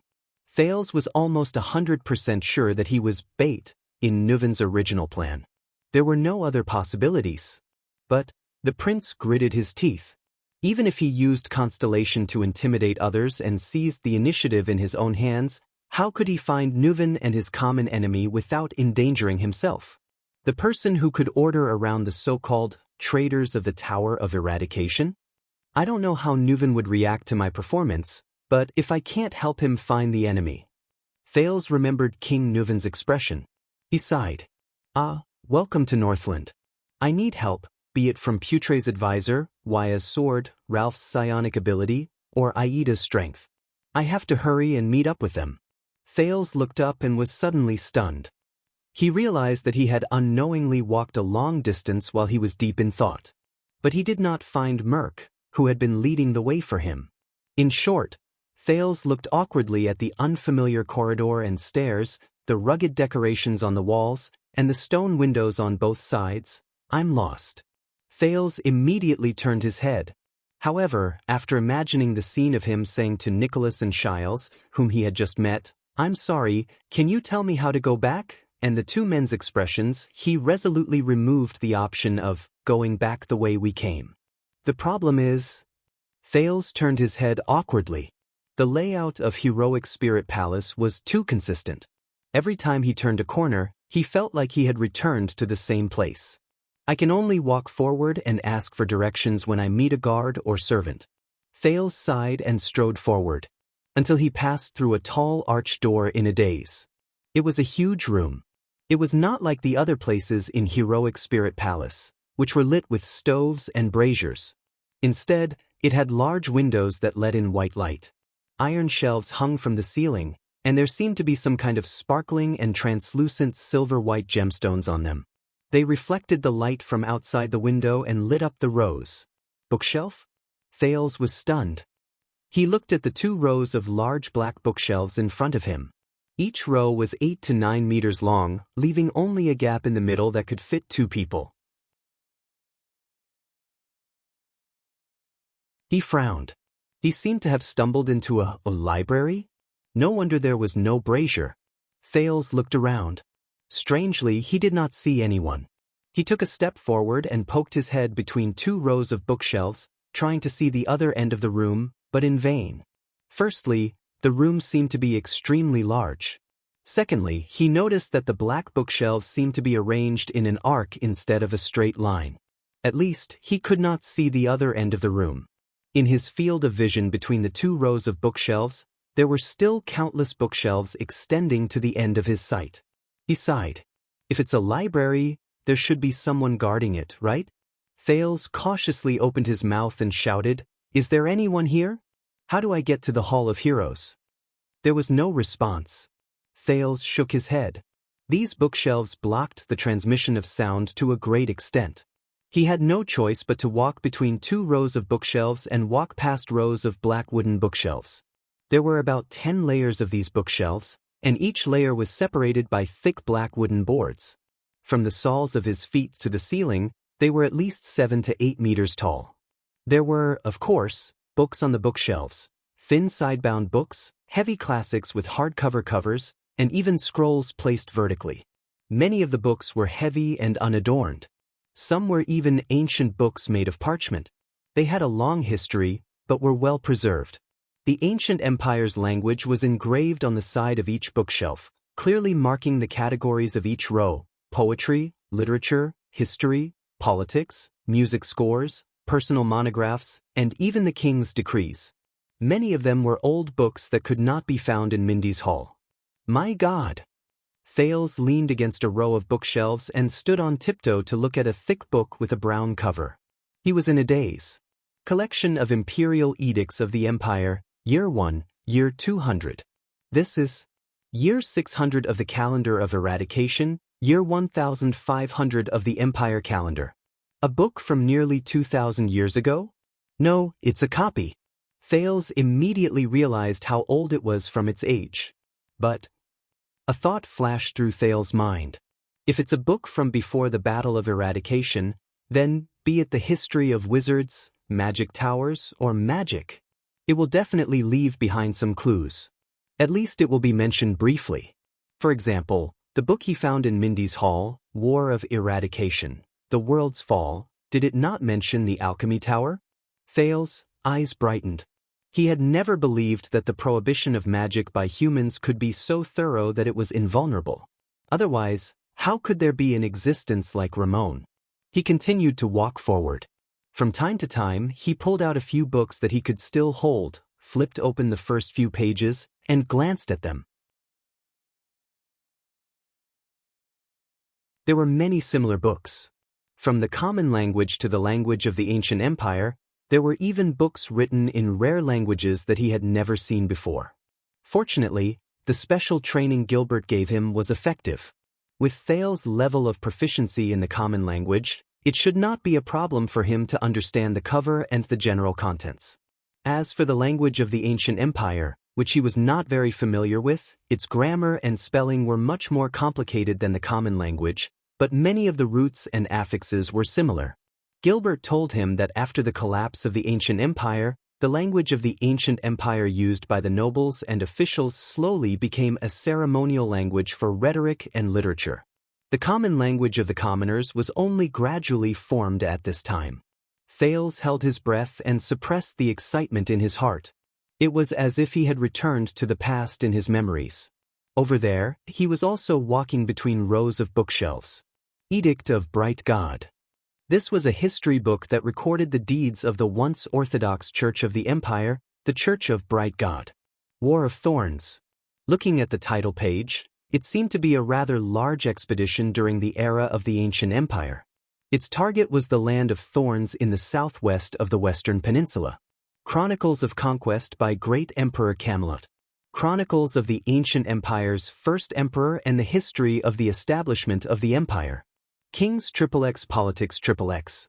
I can't understand the words in the language of the ancient empire alone. My God, this is probably related to the Age of Kings before the era of the ancient empire. Origins of the Ancient Orcs. This is easy to understand, even though the entire book is written in the language of the ancient empire. The Disaster of Theron. There was another row of titles on the cover. It was written in a language that was neither the common language nor the language of the ancient empire. I don't know what book it is. Records of the Temple, the complete collection of knights. It seems to be about the history of the glorious era of knights, from the Age of Kings all the way to the Age of the Empire. The Tale of the Great Dragon. I don't know if it's a literary work or a serious record. XXX, The Iron Blood King and Medi. Another title that I don't understand. The list of the 10 knights of the past dynasties of the empire. From this bookshelf onward, the number of books written in the common language increased. Dragon Kiss Academy Year 6 12 commemorative volume. Full of things that I don't understand. Men and women. Ah, this actually has illustrations. I better put it back. Chronicles of the Dragon Spear. What the hell? Thales became more and more excited. He even forgot his original goal, whether it was to find a way out or traces of magic. It was as if he had returned to the previous life in his fragmented memories and found a large number of high-quality documents in a database. This was probably the library in Heroic Spirit Palace, or the library of the Walton family. When he was in Constellation, he never had the time to come into contact with enough and broad knowledge. Moreover, the more precious books in Constellation were almost all collected in the Royal Jadestar Grand Library. Thales turned around a row of bookshelves. It seemed that a row of bookshelves had been removed. In its place was a row of long metal cabinets. The top of the cabinets was covered by transparent glass and crystal drops that could transmit light. He could see the items stored inside. This is... With the light reflected from the unknown gemstones above his head, Thales looked at an ancient scroll document in the glass cabinet in surprise. He looked at the dragon head coat of arms on both sides of the top of the document and the 9-pointed star coat of arms. Jadestar? Thales' gaze shone with curiosity and excitement. This ancient document was written entirely in the language of the ancient empire. The writer was obviously very skilled in calligraphy. The classic cursive words he wrote were beautiful and pleasing to look at. However, it was different from the classic aristocratic language of the ancient empire that Thales learned from Gilbert in Mindy's Hall. It was different from the ancient, awkward-sounding, complicated words, and peculiar style of writing. The language of the ancient empire on the document was simple and straightforward. It was easy to understand, and it was mixed with many grammatical expressions and words that only appeared in today's common language. Even with Thales cramming for a month in the language of the ancient empire, he could still somewhat understand it. Obviously, this was a document left behind after the collapse of the ancient empire. The lingua franca gradually influenced, permeated, and even replaced the language of the ancient empire. Thales pressed his face against the glass cabinet. He could barely make out the contents of the yellowed scroll. At first, he was not used to it, but as he read on, it became easier and easier. In the year 1530 after the empire was founded. In the year 11 after the year of Errol. In the name of the great holy Sunday. Under the witness of Sunset Temple. In the longhouse of the suzerain of Cold Castle, This agreement was made by the glorious king of Extet, Rykru Extet, the glorious king of Constellation, Tormund Jadestar. The oath was made together and kept. King Rykru's oath. In the name of the Holy Sun, I swear an oath. I, and all Northlanders who are loyal and follow me, regardless of whether they are men, women, elderly, children, nobles, commoners, suzerains, or soldiers. I will not interfere with King Tormund and his followers' battles in the ancient chauvinistic lands and the Great Desert. I will not hold King Tormund and his followers accountable for their previous actions. I will acknowledge King Tormund and his followers' rightful rule and rights in the lands they have already obtained in the ancient chauvinistic lands, the lands of South Coast and Greenheart Hills. I will acknowledge the corresponding actions they took to obtain living conditions, defend the people and protect their territories in the south, west, and other places, including but not limited to military actions. I will make Cold Castle the place of separation from King Tormund and his followers' territories. The south will belong to them, and the north will belong to us. I will show King Tormund and his followers tolerance and sincerity instead of hatred and suspicion. I will ensure that King Tormund and his followers will find the greatest degree of justice and equality in the land where the Northlanders live. These words and this oath will be effective from the day it is made, until the end of my and King Tormund's lives. Separation, King Tormund's oath. In the name of the Holy Sun, I swear an oath. I, and all the loyal people of the Empire who follow me, regardless of whether they are men, women, elderly, children, nobles, commoners, suzerains, or soldiers. I will give up my claim and pursuit of the lands around the northern plains and the pine forest. I will treat the remaining nobles in the Empire's former chauvinistic lands leniently and retain their rights. I will not pursue the Alcius family who sought refuge in the Empire's former Northland province. King Rykru and his followers will have the corresponding rule and rights over the lands they have already obtained in the Empire's former Northland province and Empire's former West Billow province. On this basis, we will respect their rights to further acquire territory, people and property in the former Empire's territories that do not go against our will and interests. Cold Castle in the Empire's former Northland province will serve as the boundary between the two sides. We will acknowledge that King Rykru and his followers will have the corresponding right to dispose of the former Empire's lands, people, and property in the north. We will treat every Northlander and Redalians in our territories with kindness. We will treat them as citizens of the Empire. We will respect and acknowledge the existence and authority of King Rykru and his followers in their territories, and they will be equal to the nobles of the former empire. These words and this oath will be effective from the day it is fulfilled, until the end of my and King Rykru's lives. Separation. Here, as witnessed by those present, Head Ritual Master Kongda, Vice Ritual Master Rogs, Queen Chlorisis Nermandala Dosar, Soul Tower Advisor Bran Tabark, Suzerain Lessa Trentida, Suzerain Scott Stustel, Count Leinster Covendier, Count Cooper Cullen, Writer, Viscount Halva Caribbean, Holy Day, Year 11 of the Calendar of Eradication, January 29th, noon. The appendices related to this treaty are as follows. Oh my God. Thales was engrossed in it, but he was extremely shocked. This is King of Renaissance Tormund Jadestar and King of Dragon Riders Rykru Extet. The treaty, signed more than 600 years ago? Thales chewed on the main body of the treaty and began to confirm it in his heart. This is a truce treaty between Constellation and Extet, and an alliance treaty of non-interference. At this moment, his footsteps moved between the second and third glass cabinets. The light dimmed. From the corner of his eye, he saw the empty space between the two glass cabinets. There seemed to be something black moving there. Thales turned his head.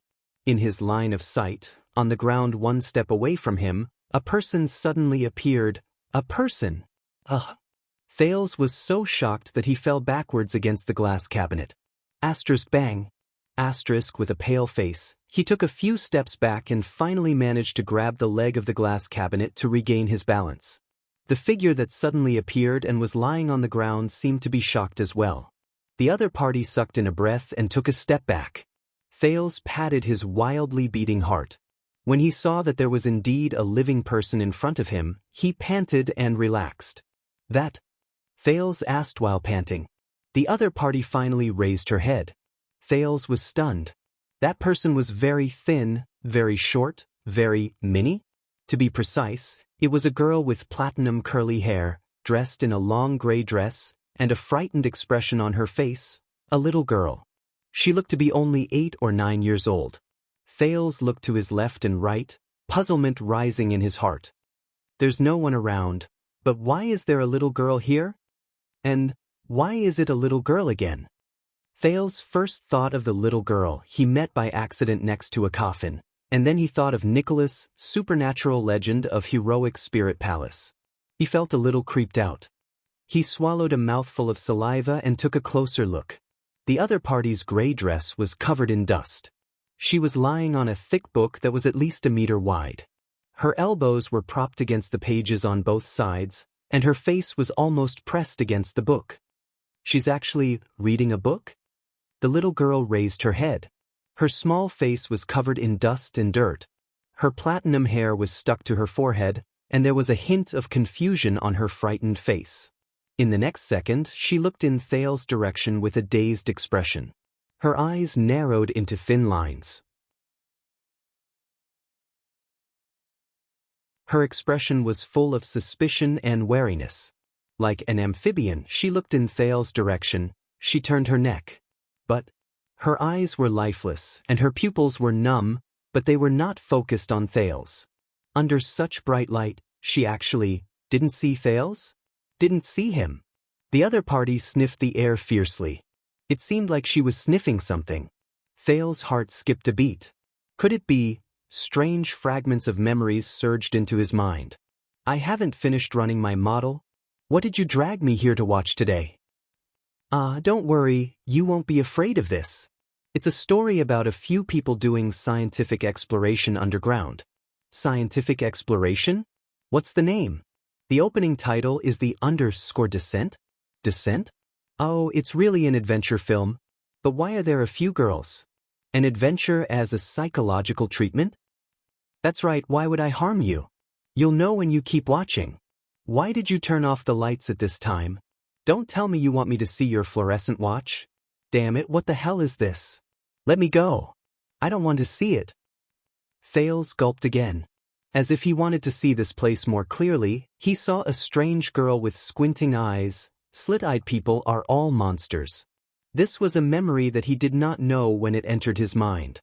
He saw this little girl with squinting eyes, slowly stretching her neck, slowly extending her hand, slowly moving her feet, slowly, it crawled towards Thales' direction. 1 step, 2 steps. The strange little girl stopped crawling. Facing his direction, she turned her neck again and scrutinized him for a full 3 seconds. Thales' heart skipped a beat. In an ancient room full of dust. In the antique exhibition hall. A little girl who could not see. Squinting her eyes on all fours. Crawling over like an amphibian. Thales felt his skin crawl. He could not help but mutter in his heart, "No way? What a 100-year-old girl who crawled out of a coffin. Once is enough." He suddenly remembered that he was in Dragon Cloud City, next to the ancient Raikuru Treaty Cabinet, which was empty and uninhabited. As he thought of this, his legs went limp, and he bumped into the glass cabinet. The little girl with squinting eyes immediately noticed it. Her head shook violently. Her expression was ferocious. Thales' heart sank. In the next second, she keenly opened her mouth in Thales' direction, but the terrifying scene he expected did not appear. A clear child's voice was heard.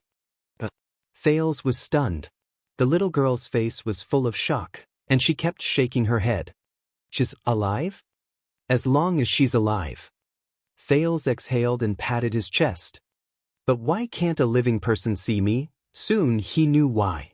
The little girl with squinting eyes reached out and groped around the open book under her for a while. The little girl brushed away the hair on her forehead, making her already dirty face even darker. She then squinted and grabbed a pair of round glasses with black frames. She wore it on her face. The little girl who wore the glasses raised her head. This time, her eyes finally opened. It was a pair of emerald green eyes. Thales opened his mouth, but he did not know what to say. Hence, in heroic Spirit Palace, between the gaps of the thick bookshelves, next to the glass cabinet that preserved the treaty between the two legendary kings, a little girl with platinum hair and a dirty face, wearing round, thick black glasses, lay on the ground in a daze. She stared blankly at Thales, who sat on the ground with his back against the glass cabinet.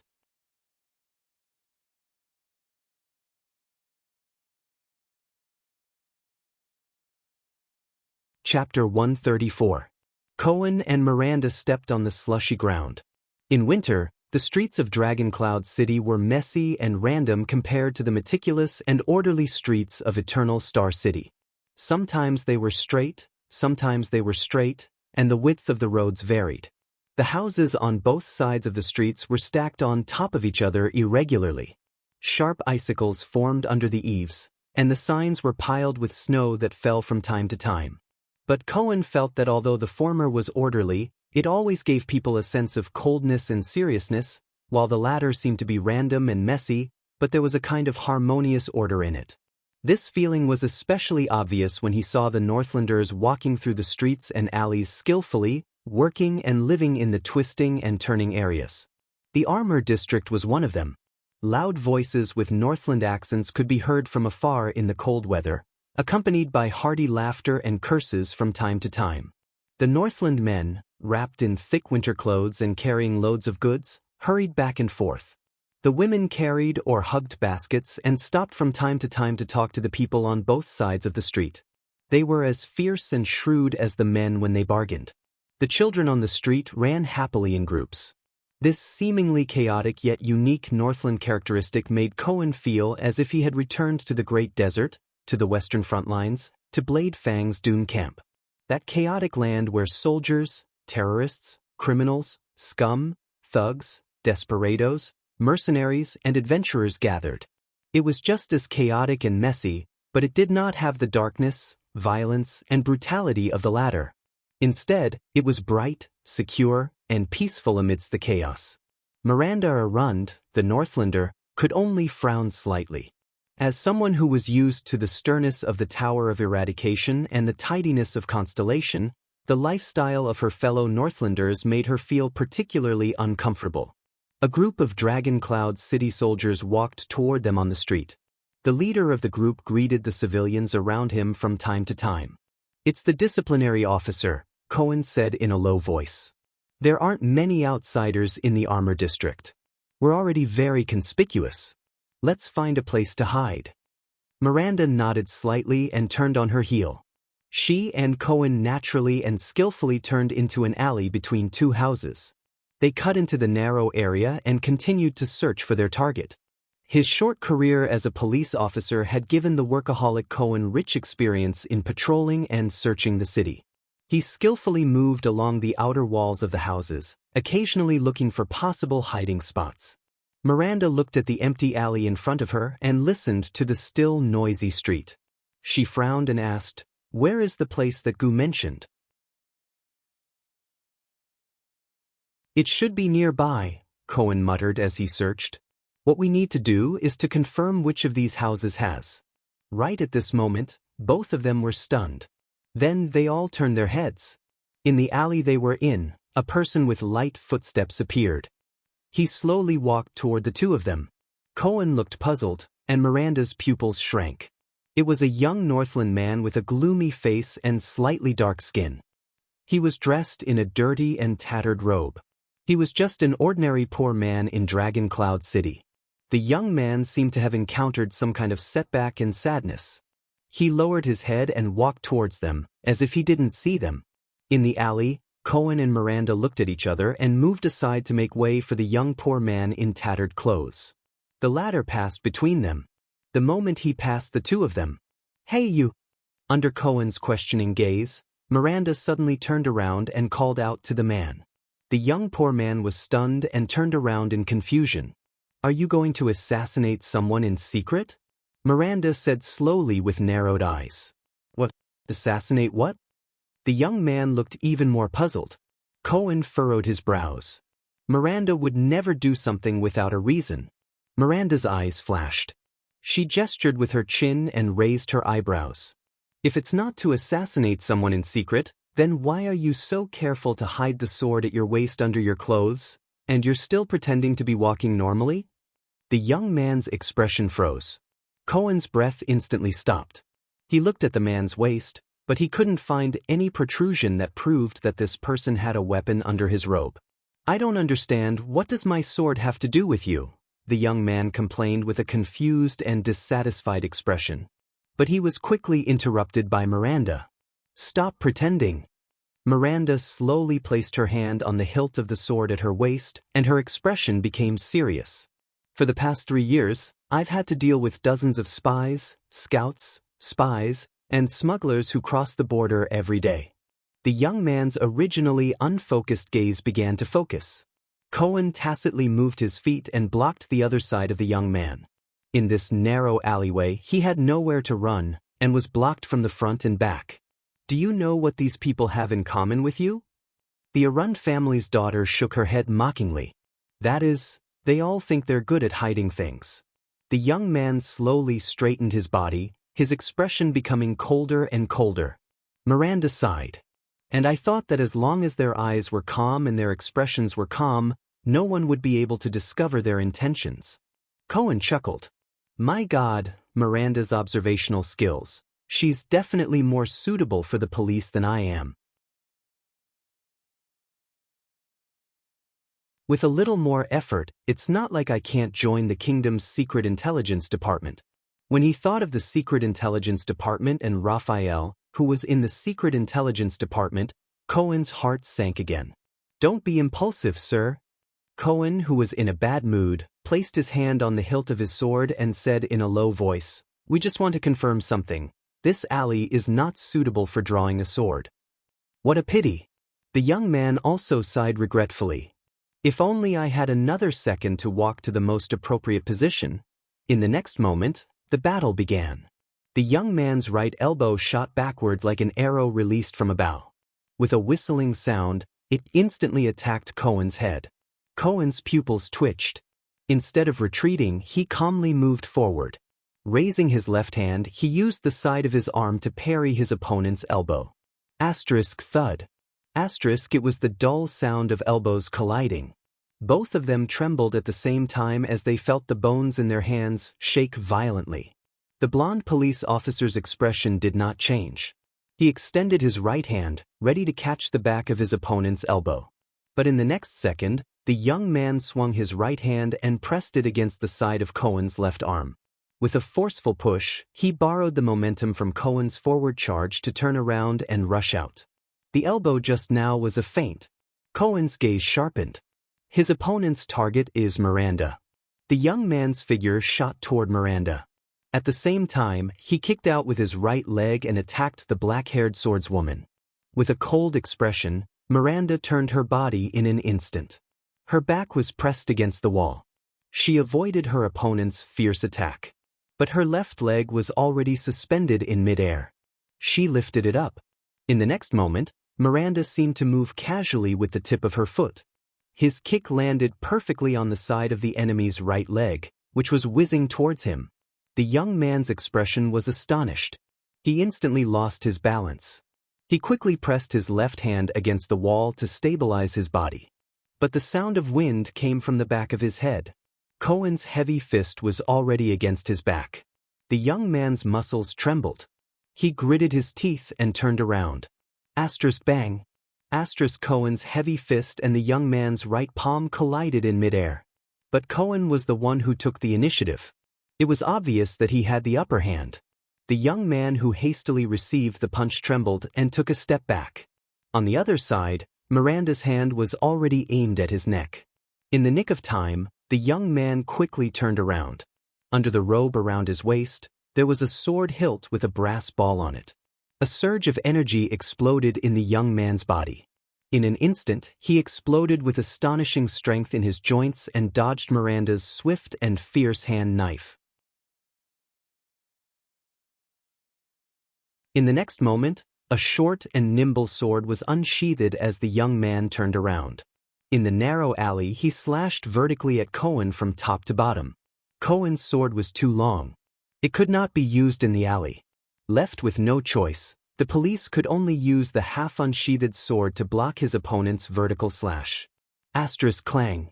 Asterisk Cohen's expression changed. A familiar violent fluctuation came from his opponent's sword. Cohen instinctively activated the power of eradication. The glory of the stars immediately rose from the police's body and repelled the violent power. At the same time, the strength of Cohen's arm muscles increased rapidly. His long sword trembled violently and shook off his opponent's sword. The enemy seemed to be surprised by Cohen's calmness and decisiveness in the face of his power. However, he did not hesitate when he missed his attack. Miranda's footsteps were already behind him. In the next second, the enemy leaped up. His legs kicked off the walls on both sides, flipped over Cohen's head, landed on the ground, and dashed away. He wanted to escape. Cohen gritted his teeth and turned around. With a swing of his right arm, he shook off the stinging pain and numbness caused by the infiltration of the power. The police immediately took off and chased after his opponent. "Is that him?" Miranda also started running and followed closely behind Cohen. The young man who was running made a sharp turn and entered another alley that was even deeper. "I swear on my life." Cohen followed the figure in front of him. As he turned the corner too quickly, he crashed into a wall. However, the police, who had a strong physique, did not care. Without hesitation, he got up and followed. As he ran, he yelled anxiously, "It's that power of eradication. Don't forget your mission." Miranda, who was behind him, had a cold expression. She nimbly leaped with her right hand and grabbed onto a window at the corner. Her body swung like a swing through the sharp turn. She landed, rolled, got up, and ran out. Her movements were smooth as she reminded her companions. "Investigate, not fight. The disciplinary officer is still patrolling." In the narrow alley, a wall of earth that was as tall as two people appeared in front of the young man who was running. However, he seemed to have anticipated the terrain. When he was still a distance away, he quickly leaped up, first stepping on the left wall, then the right wall. As he kicked back and forth, the young man flipped over the wall like a spider. Although Cohen was tall, his speed was comparable to that of an elite scout. As he followed behind the young man, he leaped up with all his might and grabbed onto the wall with his upper arm. Cohen, whose face was flushed red, exerted strength in his upper arm muscles. Like a terrifying black-headed ape, he pulled himself over the wall and landed on the ground before giving chase again. "Be careful. It's a trap." Miranda, who was following closely behind, turned to the right side of the narrow alley. A rhythmic force rose from her body. "He's waiting for us there on purpose." Unlike the young man who borrowed strength from the left and right sides, the lithe Miranda took 6 steps on one side of the wall. Her body tilted, but her speed did not decrease. Instead, she climbed higher and higher until she flipped over the wall as if she was walking on flat ground. "Even if it's a trap, we have to chase after it." Cohen, who was chasing at high speed, furrowed his brows and gritted his teeth. He was a man of few words. "As long as we can stop him in advance." Hit the back of his head. Safe, low profile, and efficient. The young man crouched down and dashed up 3 steps. After passing by 2 stunned Northlanders, he quickly turned into an empty alley. Cohen hurried over and climbed 3 steps in 1 step. While apologizing, he rudely pushed aside 2 Northland residents and squeezed into the alley. "Damn it! How can this brat run so well? I'll follow him." Cohen felt his strength draining away and shouted, "You go intercept him." Miranda, who had a tacit understanding with Cohen, did not reply, nor did she follow him into the alley. After she stepped on 3 steps, the power of eradication known as Pegasus music erupted from her body again, and she leaped up from the ground. "It's time to take a shortcut." Under the astonished gazes of the 2 Northlanders, Miranda leaped into the air and agilely grabbed onto a protruding clothesline pole. She swung forward agilely, reached out her hand, and grabbed the edge of a window that was 3 stories high. With the help of her legs, She quickly flipped onto the roof. Then, without stopping, she dashed towards the two people who were chasing each other in the alley, taking a shortcut on the roof. The young man quickly dashed out of the alley and entered an empty space between three houses. Cohen gritted his teeth and sprinted after him. At this moment, Miranda's figure leaped into the air. Miranda gripped the hilt of her sword with a determined expression. She knew that she would land on the empty space, 2 meters in front of the young man. A perfect intercept. But an accident happened. At the moment when she leaped off the roof, Miranda's entire body exploded with a chill.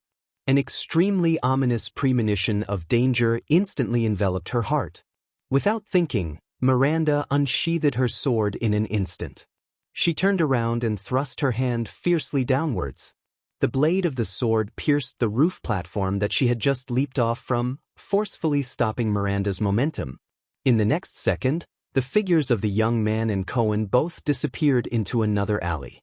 Miranda hung on the hilt of her sword with one hand. Her lower body swung with inertia. When her foot swung to the highest point, a piercingly cold sword light slashed out from the side. It barely grazed past Miranda's boots. Miranda broke out in a cold sweat. Fortunately, she managed to stop her momentum in time. Otherwise, she watched the piercingly cold sword light land on the empty space with its master after it missed its target. The master of the sword light, a middle-aged man with short hair, slowly stood up on the empty space. Miranda pressed one hand on the roof, pulled out her sword, and landed on the ground. She looked at the middle-aged man in front of her with a grave expression. An elite above superclass. She judged the strength of the enemy in front of her. Disaster sword. Miranda stood up. She adjusted her breathing and said calmly, "We finally meet." The middle-aged man did not answer. He only stared at Miranda as if he was looking at a dead person. "Is this a trap that you specially set up?" Miranda carefully observed her opponent, trying to find any useful information and intelligence. "But why are there only 2 of you? Are you that confident?" The middle-aged man shook his head slowly. "Disaster sword? Although it's not the first time I've heard of it, to be called that is really ironic." He turned to the side and flashed the strange sword in his hand. It was supposed to be an ordinary long sword, but the spine of the sword was hollowed out, and a hollow groove appeared out of nowhere. The groove extended from the middle of the sword to the tip of the sword, taking up about 1/3 of the length of the sword. Miranda narrowed her eyes. It was common to have a groove on a sword. The groove on a sword was not for the purpose of bleeding, but to reduce the weight. Hence, the groove would start from the base of the sword and end at the center of the sword. However, there were 2 things different about the middle-aged man's sword.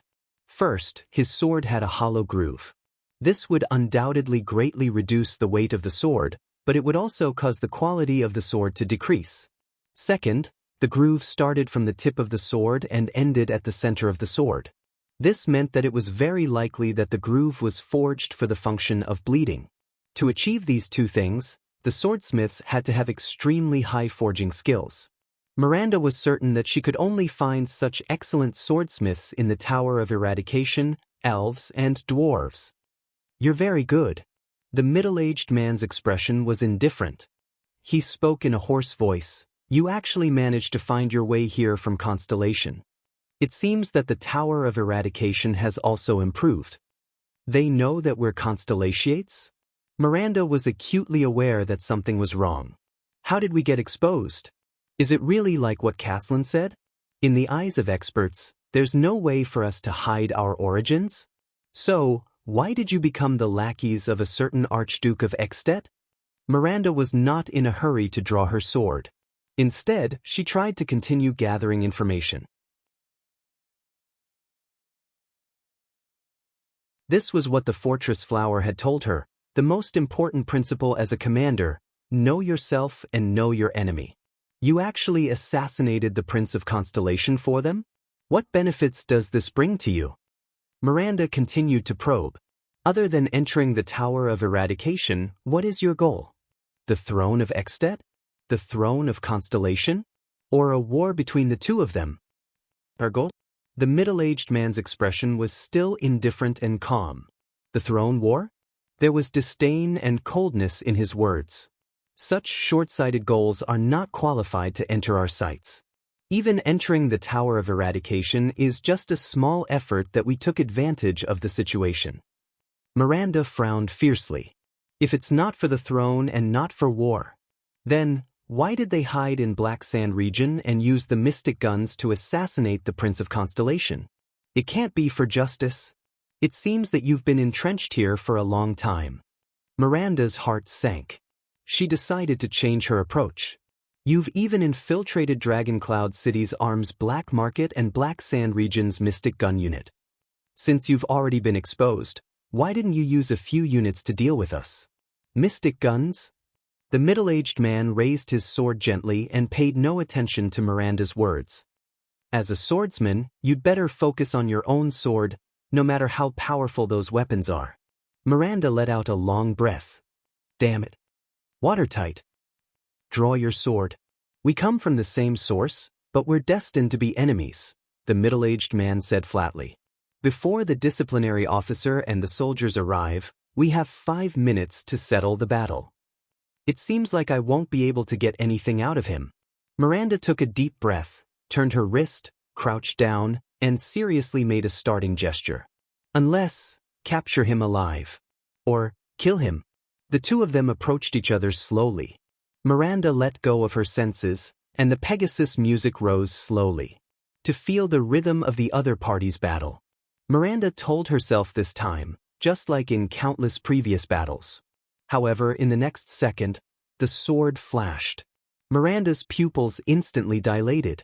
Asterisk whoosh. Asterisk, there was no rhythm for her to feel at all. Because, under Miranda's shocked gaze, the middle-aged man's sword instantly crossed the distance of 5 steps. Before she could react, it pierced her left chest. Cohen, who was in hot pursuit, turned a corner, only to find that the young man had stopped in the alley in front of him. He was no longer running. The police officer stomped on the ground and stopped abruptly after taking 3 steps. Cohen held the hilt of his sword and adjusted his breathing. It seems that the swordsmen of the Tower of Eradication aren't that great after all. A smile appeared on the young man's face. Miranda did not follow. Cohen's heart skipped a beat. Was she intercepted? Cohen took a deep breath and quickly calmed himself down. They've been separated into 2 battlefields. So, Cohen looked at the calm young man with a solemn gaze. You knew we were coming? A genuine super-class fighter. So young. Of course. The young man chuckled and shook his head in satisfaction. Otherwise, do you think you could find us on your own? We wanted to be found by you, that's all. Cohen furrowed his brow. He touched the hilt of his sword at his waist. Goo, did that Far Easterner betray us? T, this damn alley is too narrow. I'm at a disadvantage when I draw my sword. Not really. We paid him enough money. The young man slowly pulled out the half-sword that was nimble in the alley. We agreed that if anyone comes to inquire about our existence, the young man shrugged and revealed an expression that said, you know what I mean. Cohen's gaze did not leave the young man's shoulders and legs.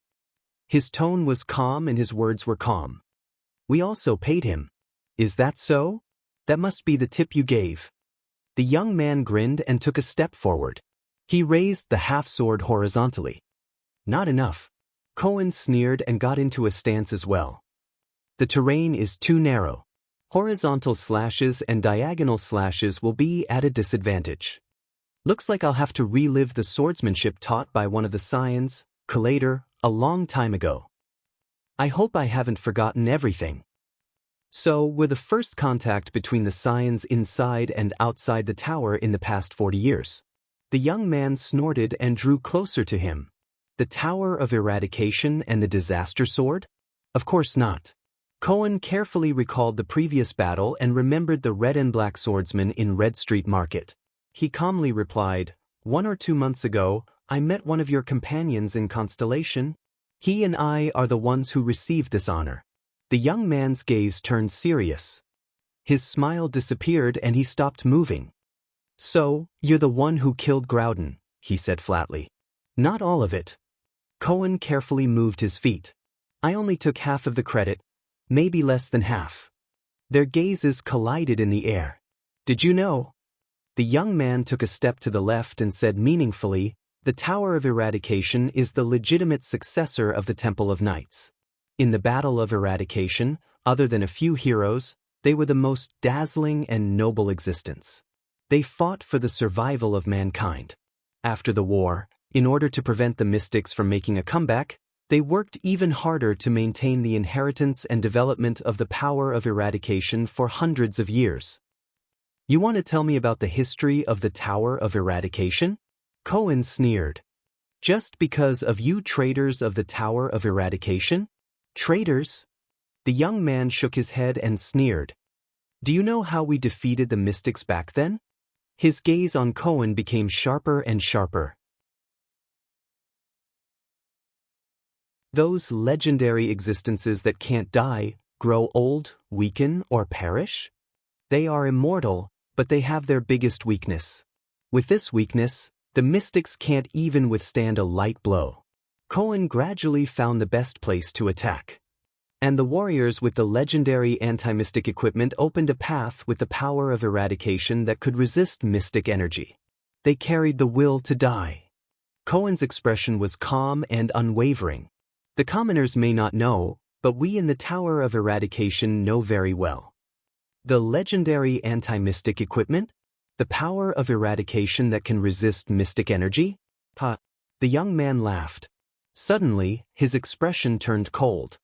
No, you don't know. You live in the shameless lies of the Tower of Eradication. Ordinary power of eradication cannot resist mystic energy, the young man said solemnly. And the legendary anti-mystic equipment? Before it was invented, what did you think we relied on to resist and survive in the face of such an immortal existence? Cohen's gaze became sharper. He did not care about the young man's words at all. Instead, he actively locked onto his enemy's every flaw. The last disaster sword I met didn't talk as much as you. The next moment, the young man moved his feet and thrust the half-sword in his hand forward. The violent power of eradication erupted from the young man's body. The half-sword in his hand flashed. I can't even feel where the blade is pointing. Cohen gritted his teeth.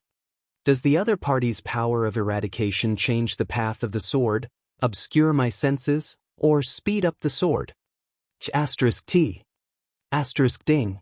At the last moment, Cohen relied on his instincts and intuition, which he had trained on the battlefield, to block the sword. The half-sword in his hand pressed against Cohen's saber, only 2 inches away from his throat. But what was even more terrifying was his opponent's power of eradication. Compared to the swordsman in Red Street Market, this young man's power of eradication was as brutal as ever, but there was an unbearable piercing pain. It attacked Cohen's sword and arm.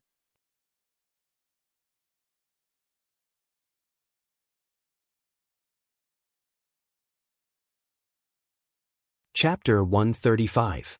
Who are you? Thales sat on the ground in a daze and stared at the girl with a dirty cat face. I just want to find someone to ask for directions out of the Hall of Heroes. I am. Thales paused for a second and decided to stuff his identity information back down his throat. He forced a smile. I just arrived at Heroic Spirit Palace today. Oh. The girl on the ground shrank back a little and said timidly. She adjusted her dusty round black glasses to make them straighter. I thought no one would come here. The thick, black glasses were obviously a little too big. They barely covered the girl's ears. Coupled with her dirty little face, she looked especially comical. Then, may I ask who you are? Thales stood up, patted the dust off his body, and flashed a friendly smile. I am helping someone work here. The little girl stuttered with doubt and hesitation. She glanced at Thales cautiously, as if she was a little afraid. She looked like a little squirrel that had encountered a falcon and was hiding in a tree hole, shivering. She said in a weak voice, I heard from the people in the kitchen that a lot of people will come to Heroic Spirit Palace recently. Thales frowned. Helping someone work? I heard from the kitchen? Could it be, A thought popped up in his mind. According to the routine described by a girl with terminal Chinibu syndrome, if a Shota or loli popped out of nowhere in an unfamiliar palace and walked freely in the unguarded area, then no matter how sloppily he or she dressed or how strange his or her behavior was, Thales cast a glance at the platinum-haired girl's attire with deep suspicion. There could only be one identity. Are you the daughter of a noble family? Thales narrowed his eyes and looked at the petite girl who struggled to get up from the ground. The little girl froze for a moment. As expected, Thales nodded secretly. A routine is a routine. However, in the next moment, the girl lowered her head timidly and shook her head forcefully. Thales patted the dust off his arms and frowned. The prince wandered around Heroic Spirit Palace, got lost, met the princess of another country, and then did something vulgar, and then engaged in all sorts of flirting. Shouldn't the routine be like this? No, this girl. Thales glanced at the book on the ground, then at the girl's glasses.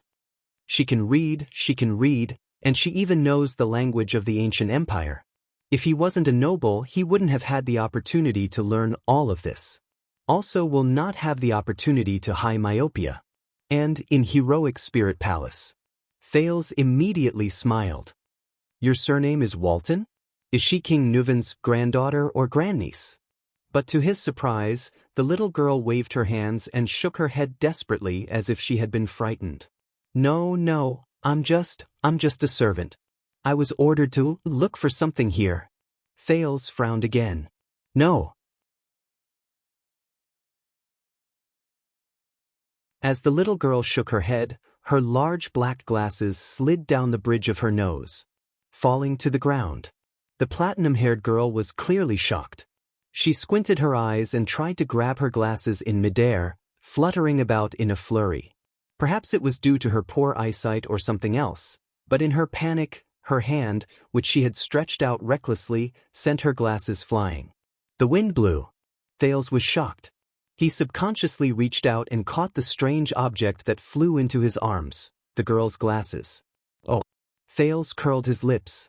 Looks like my reflexes have improved. Glasses. The little girl crouched down, narrowed her eyes, and searched the ground in panic. My glasses. Don't be nervous, they're here with me. Thales comforted her while he curiously raised the round black-rimmed glasses in his hand.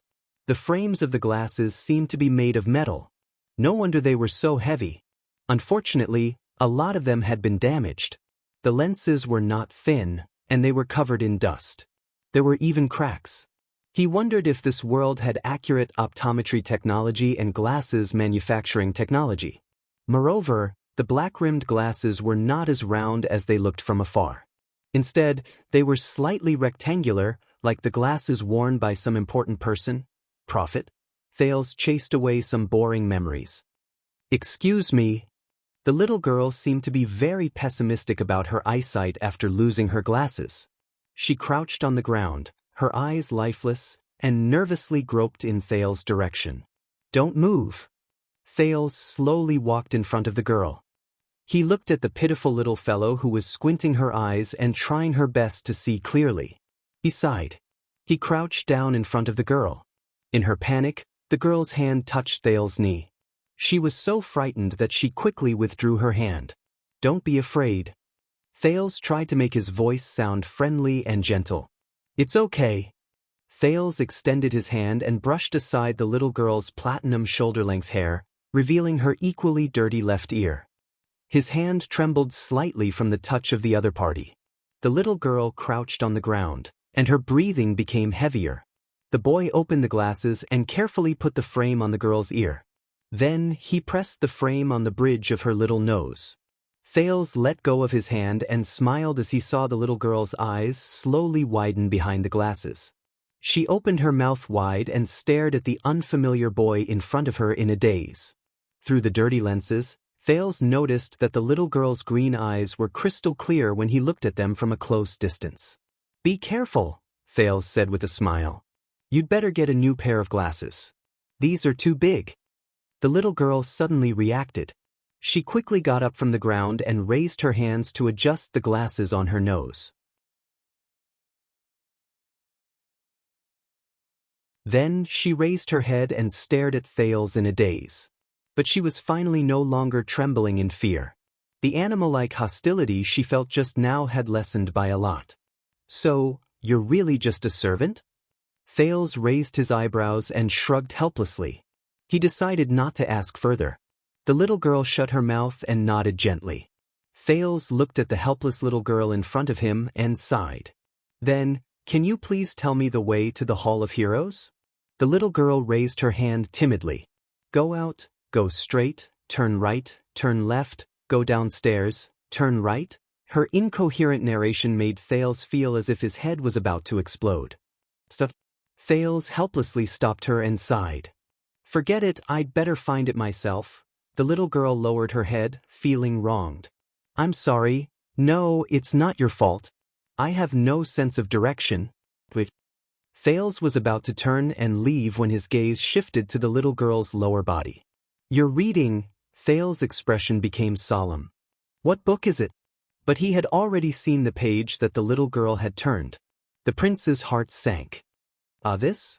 The little girl pulled the large book out from under her body in a flurry.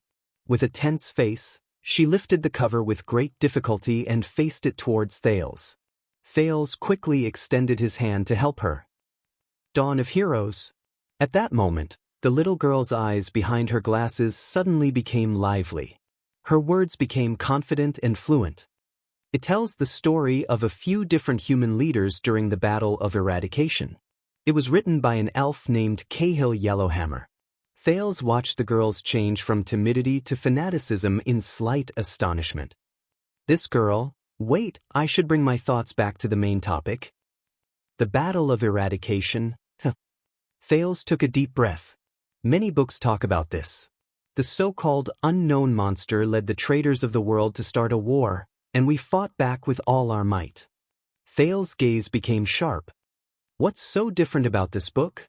It's just like the Battle of Eradication. It talks about the strength of the enemy, the hardships and sacrifices of the battle, and our baffling victory in the end. You've read The Battle of Eradication. I heard that it's already out of print. It was written by someone from the Empire. Only Constellation in the South still has it. The little girl's eyes brightened. Her lips curled up, and a dimple appeared on the left side of her face. And this book talks about many, many special things. Thales revealed a look of interest. The little girl's eyes were filled with fanaticism and excitement. For example, it talks about the beginning of the war. From the east to the west, there were endless internal conflicts and frame-ups between the countries. Even the Church of Holy Sun could not suppress it, and the God of Holy Sun had to personally show his divinity to stop these internal conflicts. It also talks about how the king of Renaissance, Prince Tormund, gave an extremely controversial order during the war. He gave up on hatred and old grudges, and used his reputation to recruit all races, including orcs, barren bone people, merfolk, and even long-lived races. He united all forces to fight against the enemy. This order caused him to be dissatisfied with many people, and he was stripped of his military power. For example, Handball's Maple Leaf General was actually better at escaping than fighting. The ones who fought against the army of disaster head-on were actually Prince Xingxian and Qinjian. The Maple Leaf General led his remaining troops in the east and hid for a whole 6 years. Through sneak attacks and schemes, the troops actually became stronger and stronger as they fought. For example, Qinjian, the King of Peaks, who was later rumored to be a god, was just a captive before the war. He was imprisoned in the capital of Triumph and was about to be executed soon. On the eve of the war, a suspicious person broke into the prison cell and released Qinjian and his companions. It was said that during the most precarious time, someone opened the gates of hell and signed a contract with the 7 terrifying sovereigns. They successfully brought the demons into our alliance to fight against the calamities. Thales was bombarded by information one after another until he could barely handle it. But he still maintained his objective and calmly asked, "Then, did it mention how those powerful monsters and calamities came about?" It was said that they were the enemies of God. I don't know the details either. The little girl patted the cover of the book, her face glowing. The book said that there was nothing that could fight against those monsters. Thales revealed a puzzled expression. Then how did we win? But the little girl did not seem to listen to him. She continued to narrate happily. The book said that during the early stages of the war, we were completely powerless against those monsters. It did not seem to mention how powerful those monsters were. We could only use blood and sacrifice to slow down the enemy's pace, until some terrifying weapon was invented. Thales sighed. And the little girl pointed at one of the pages of the book, her eyes sparkling.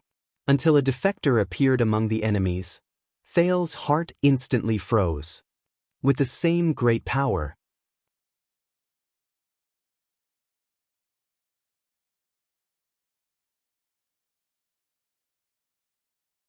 Chapter 136.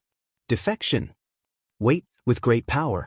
Thales looked at the unkempt little girl in front of him, but his mind had already drifted back to the past.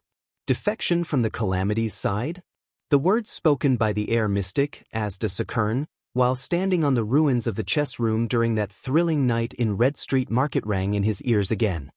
Is this also written in this book? Thales took a deep breath. Does it specifically mention who the traitors are? No, it's not in this book. The little girl shook her head. She raised her dirty little face and blinked her green eyes under her thick glasses. But another political book, The Founding of a Nation, The Stars and the Dragon, mentioned this, but it didn't go into detail, nor did it state who defected. Thales furrowed his brows. It was mentioned in Chapter 6, the influence of external forces in the two kingdoms. The little girl seemed to be a little afraid that Thales would not believe her. She quickly put down the thick book in her hands with great difficulty, extended her tender finger, and pointed behind Thales in a well-practiced manner. That book is in the 6th row after entering the door, on the 5th layer of the bookshelf on the left, between the collection of Ruto gang art and the Book of Decision, the Will of the King of Wrath. Wow, such a precise location. Thales retracted his gaze from the layers of bookshelves. He rolled his eyes and was a little surprised. Are you familiar with the books here? This girl, what kind of person is she to have the opportunity to learn, read, and be so familiar with the books in Heroic Spirit Palace? Is she really just a servant?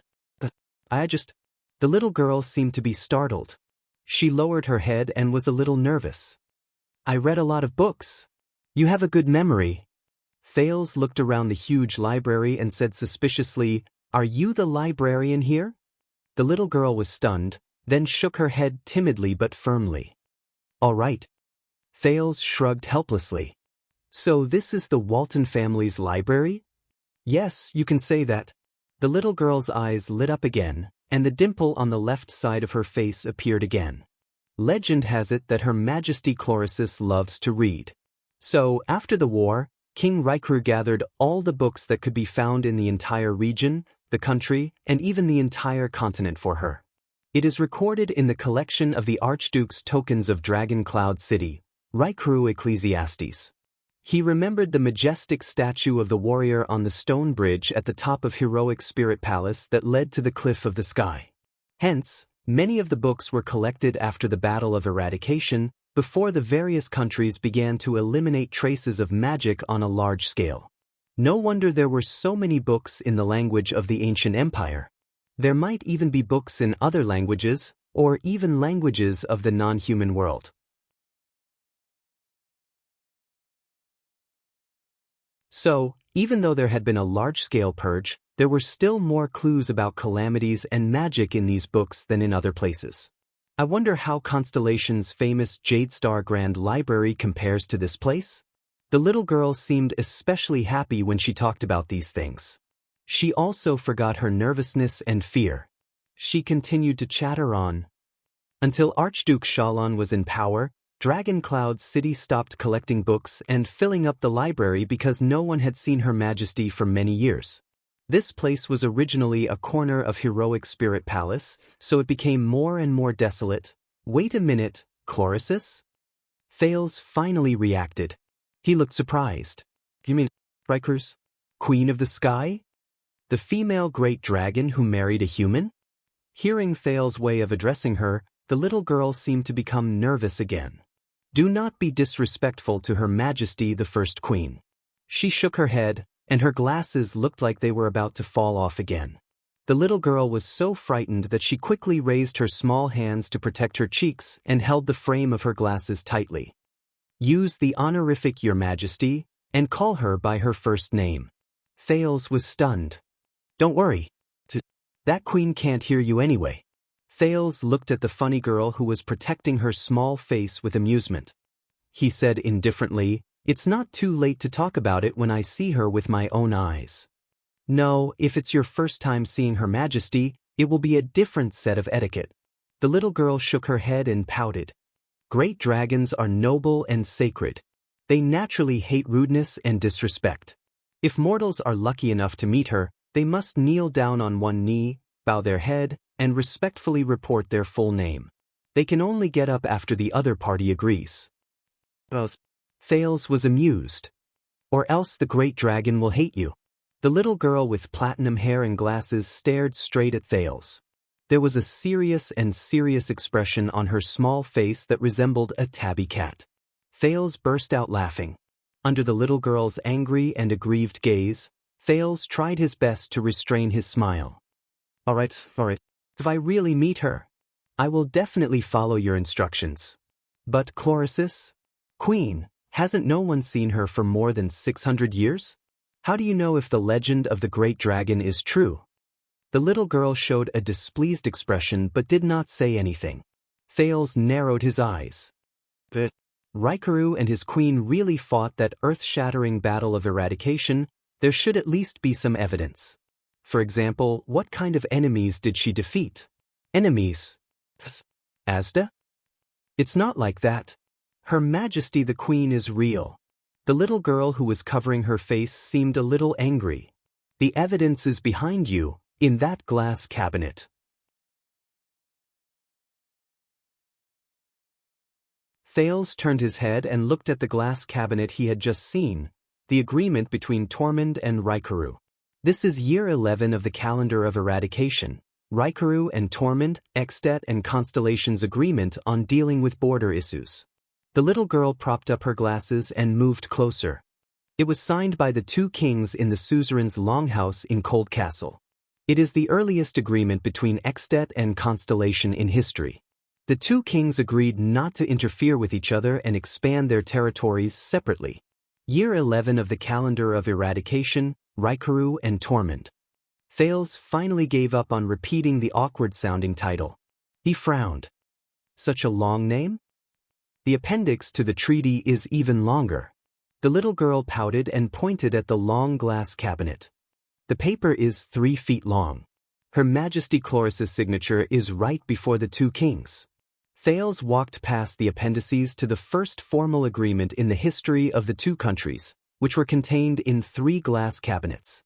From the land at the border, the people, the time to hunt, the religion they worshipped, and the relationship between the suzerains, the agreement had regulations and explanations.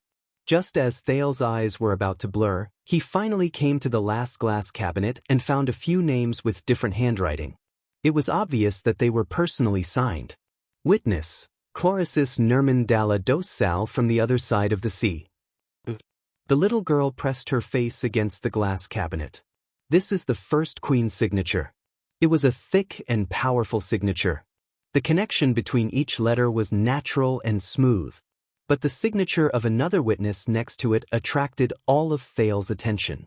Witness, Bran Quill's Tabark from the Soul Tower. It was the same skillful and elegant cursive signature. However, Soul Tower. Thales remembered Ramon's words and engraved the name in his heart. Also, Tabark? One of the 6 great clans of Constellation. He ruled Blade Edge Hill in the southwest of the kingdom for generations. He had a blood moon as his family emblem, Tabark. The cold and arrogant figure in the Hall of Stars appeared before Thales' eyes. That valiant and heroic young duchess, Lyanna Tabark. Then, his gaze shifted downward again. It was the signature of the two kings. Signatories, the common elected king of Extet, the king supported by the Northlanders, the suzerain of Dragon Cloud City. Raikaru Brewster Extet. Signatories: the Supreme King of Constellation, the legitimate descendant of the Empire's imperial family, the suzerain of Eternal Star City. Tormund Camelot Carlos Jadestar. Both signatures had one thing in common: ugly. Not just any kind of ugly. Raikuru's signature was like that of a child who had just learned how to use a pen. Stroke by stroke, he slowly scratched out from the paper.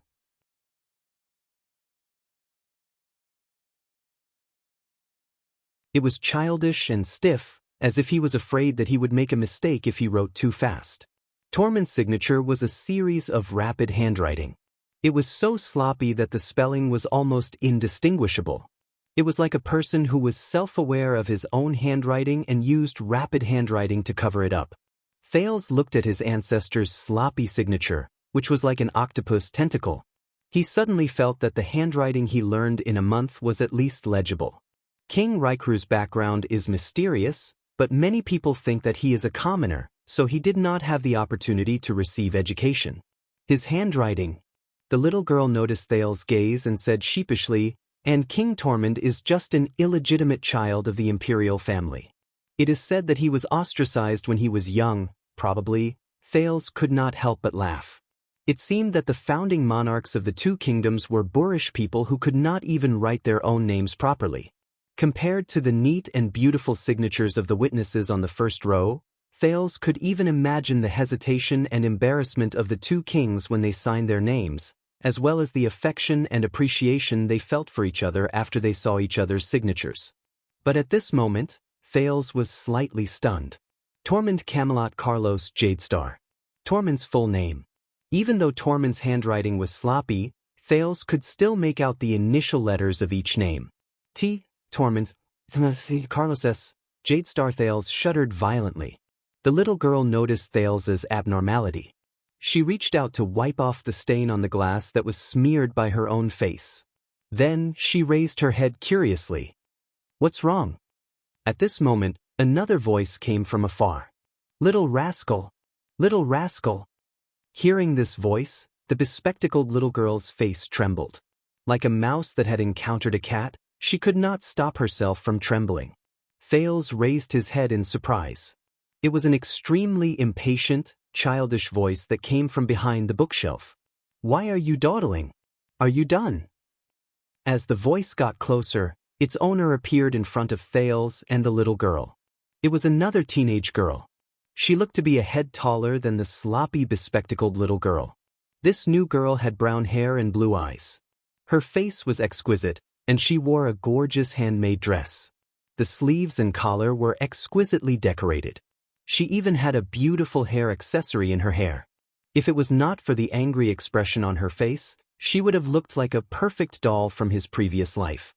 The new girl saw Thales, but she only glanced at his clothes, which were covered in dust due to the fall. She then turned around arrogantly and looked at the trembling, thin, bespectacled girl. "Little rascal!" The bespectacled little girl's face was full of panic.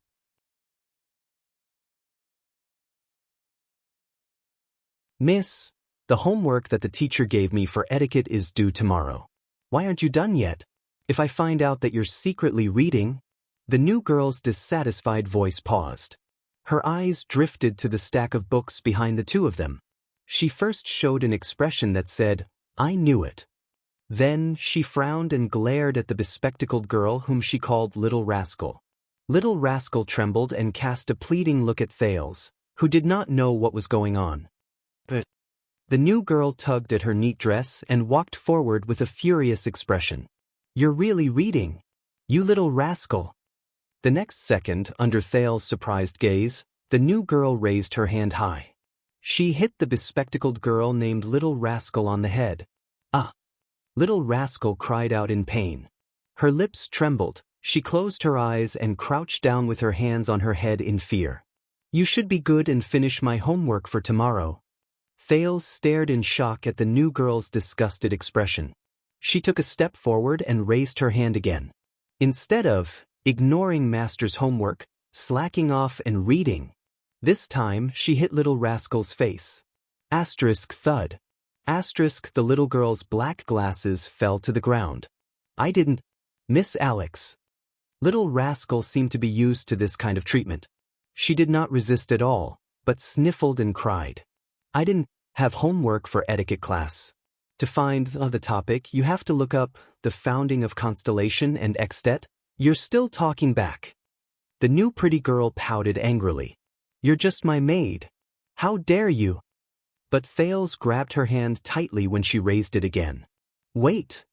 Thales looked displeased. You're a noble? It's not appropriate to beat and scold a servant. The brown-haired, blue-eyed girl glanced at Thales in displeasure. And who are you? The black-haired boy let go of the girl's hand and looked angry. Thales Jadestar. Poor little rascal crouched on the ground in fear. She squinted her eyes and trembled as she reached for her glasses. Oh, the prince who came to beg for mercy from Grandpa. The new girl was stunned. She then looked at the boy who was a head shorter than her and smiled in disdain. I'm giving my maid the punishment she deserves. You better stay away. Damn it. Thales frowned and looked at the unruly young lady in front of him. I thought I could escape from this brat after escaping from the abandoned house. At that moment, Lady Alex. Thales and the new girl froze.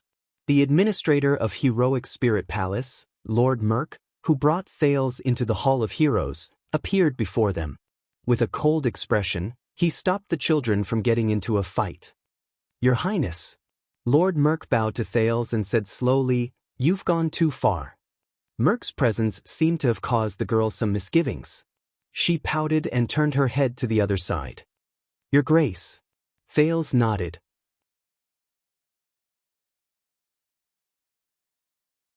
He turned his head and looked worriedly at the scruffy little rascal who had just touched her glasses. This place, Merk frowned. He looked at the brown-haired girl with concern. This is Alex. Merk sighed and extended his hand to the little girl in the exquisite dress. Lady Alex Walton is King Nuven's granddaughter. Lady Alex, this is King Kessel's son from Constellation, His Highness Thales Jadestar. Following Merk's introduction and Merk's urging gaze, the little girl first raised her head arrogantly, then snorted through her nose.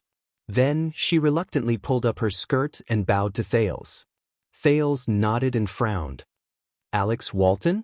Sounds like a boy's name. And King Nuven's granddaughter? I've never heard of Prince Mariah having a daughter. Didn't King Nuven say that Prince Mariah is unmarried? Then, Merk turned to Alex and tried to persuade his master's granddaughter. My lady, what you're doing isn't appropriate, especially in front of Prince Thales of Constellation, Merk. Nuven VII's granddaughter, Alex pouted in dissatisfaction. She's my maid. My family pays for her food and lodging, and this prince is going to, Lady Alex. Merk showed a rare stern look. His words were laced with anger. This is not your bedroom. This is King Rikuru's library. Alex was startled. She flinched as if afraid of Merk. Mph. Alex tugged at her hair ornament, her eyes blazing. She pulled little rascal who was still squatting on the floor. Come with me, little rascal. Little rascal slid a step due to the tug. She clutched her glasses tightly, her eyes red. Let's go back to the bedroom and settle this, Alex said fiercely. She glanced at Thales and Merk, then turned to leave. Little rascal looked uneasy. She lowered her head and followed, trembling. She turned to look at Thales, her eyes filled with fear. Thales clenched his fists. Merk heaved a sigh as he watched the two girls walk away from him. He picked up the books that little rascal did not have time to tidy up and stuffed them into the bookshelf. Lady Alex is Prince Mariah's elder brother, the daughter of Prince Soria, the late king's eldest son. Since she lost her parents and King Nuven dotes on her too much, so, Merk shook his head. Thales flashed an ugly smile. I see. The late King Nuven's eldest son? So, with Prince Mariah's assassination, the suzerain of Dragon Cloud City, the Walton family of Cloud Dragonspear, does not have a direct male heir. How did he pass away? Thales stared at the emblem of a dragon head in the glass cabinet. He said quietly, that Prince Soria? Merk lowered his head and frowned. More than 10 years ago, during a hunting accident. In Thales' eyes, Merk's gaze was gloomy, his tone dispirited. I was still in the White Blade Guards then. I was supposed to be responsible for his safety, but I failed to protect him. Merk shook his head numbly. Thales shifted his gaze. Please follow me back to your bedroom.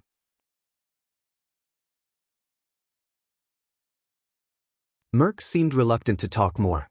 He quickly adjusted his expression, turned around and added sternly, I believe your attendants are waiting anxiously, and you still have to attend the banquet tonight.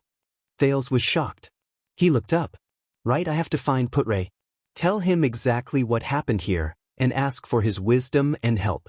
Especially, also, His Majesty asked me to bring you a message in reply to what you said through Nicholas, Merk said flatly. Thales' gaze froze. King Nuven? Lord Merk narrowed his eyes. His Majesty agreed to put aside his original plan for the time being. Please do as you wish, as long as His Majesty wishes. You're tuning in to the Passion Pages YouTube channel. We're so grateful for your support, and don't forget to subscribe to join us on this incredible journey through captivating stories. Your generosity through donations truly makes a world of difference, as it's the primary source of revenue that allows me to expand and enhance this channel for you. Thank you from the bottom of my heart for being a part of this adventure.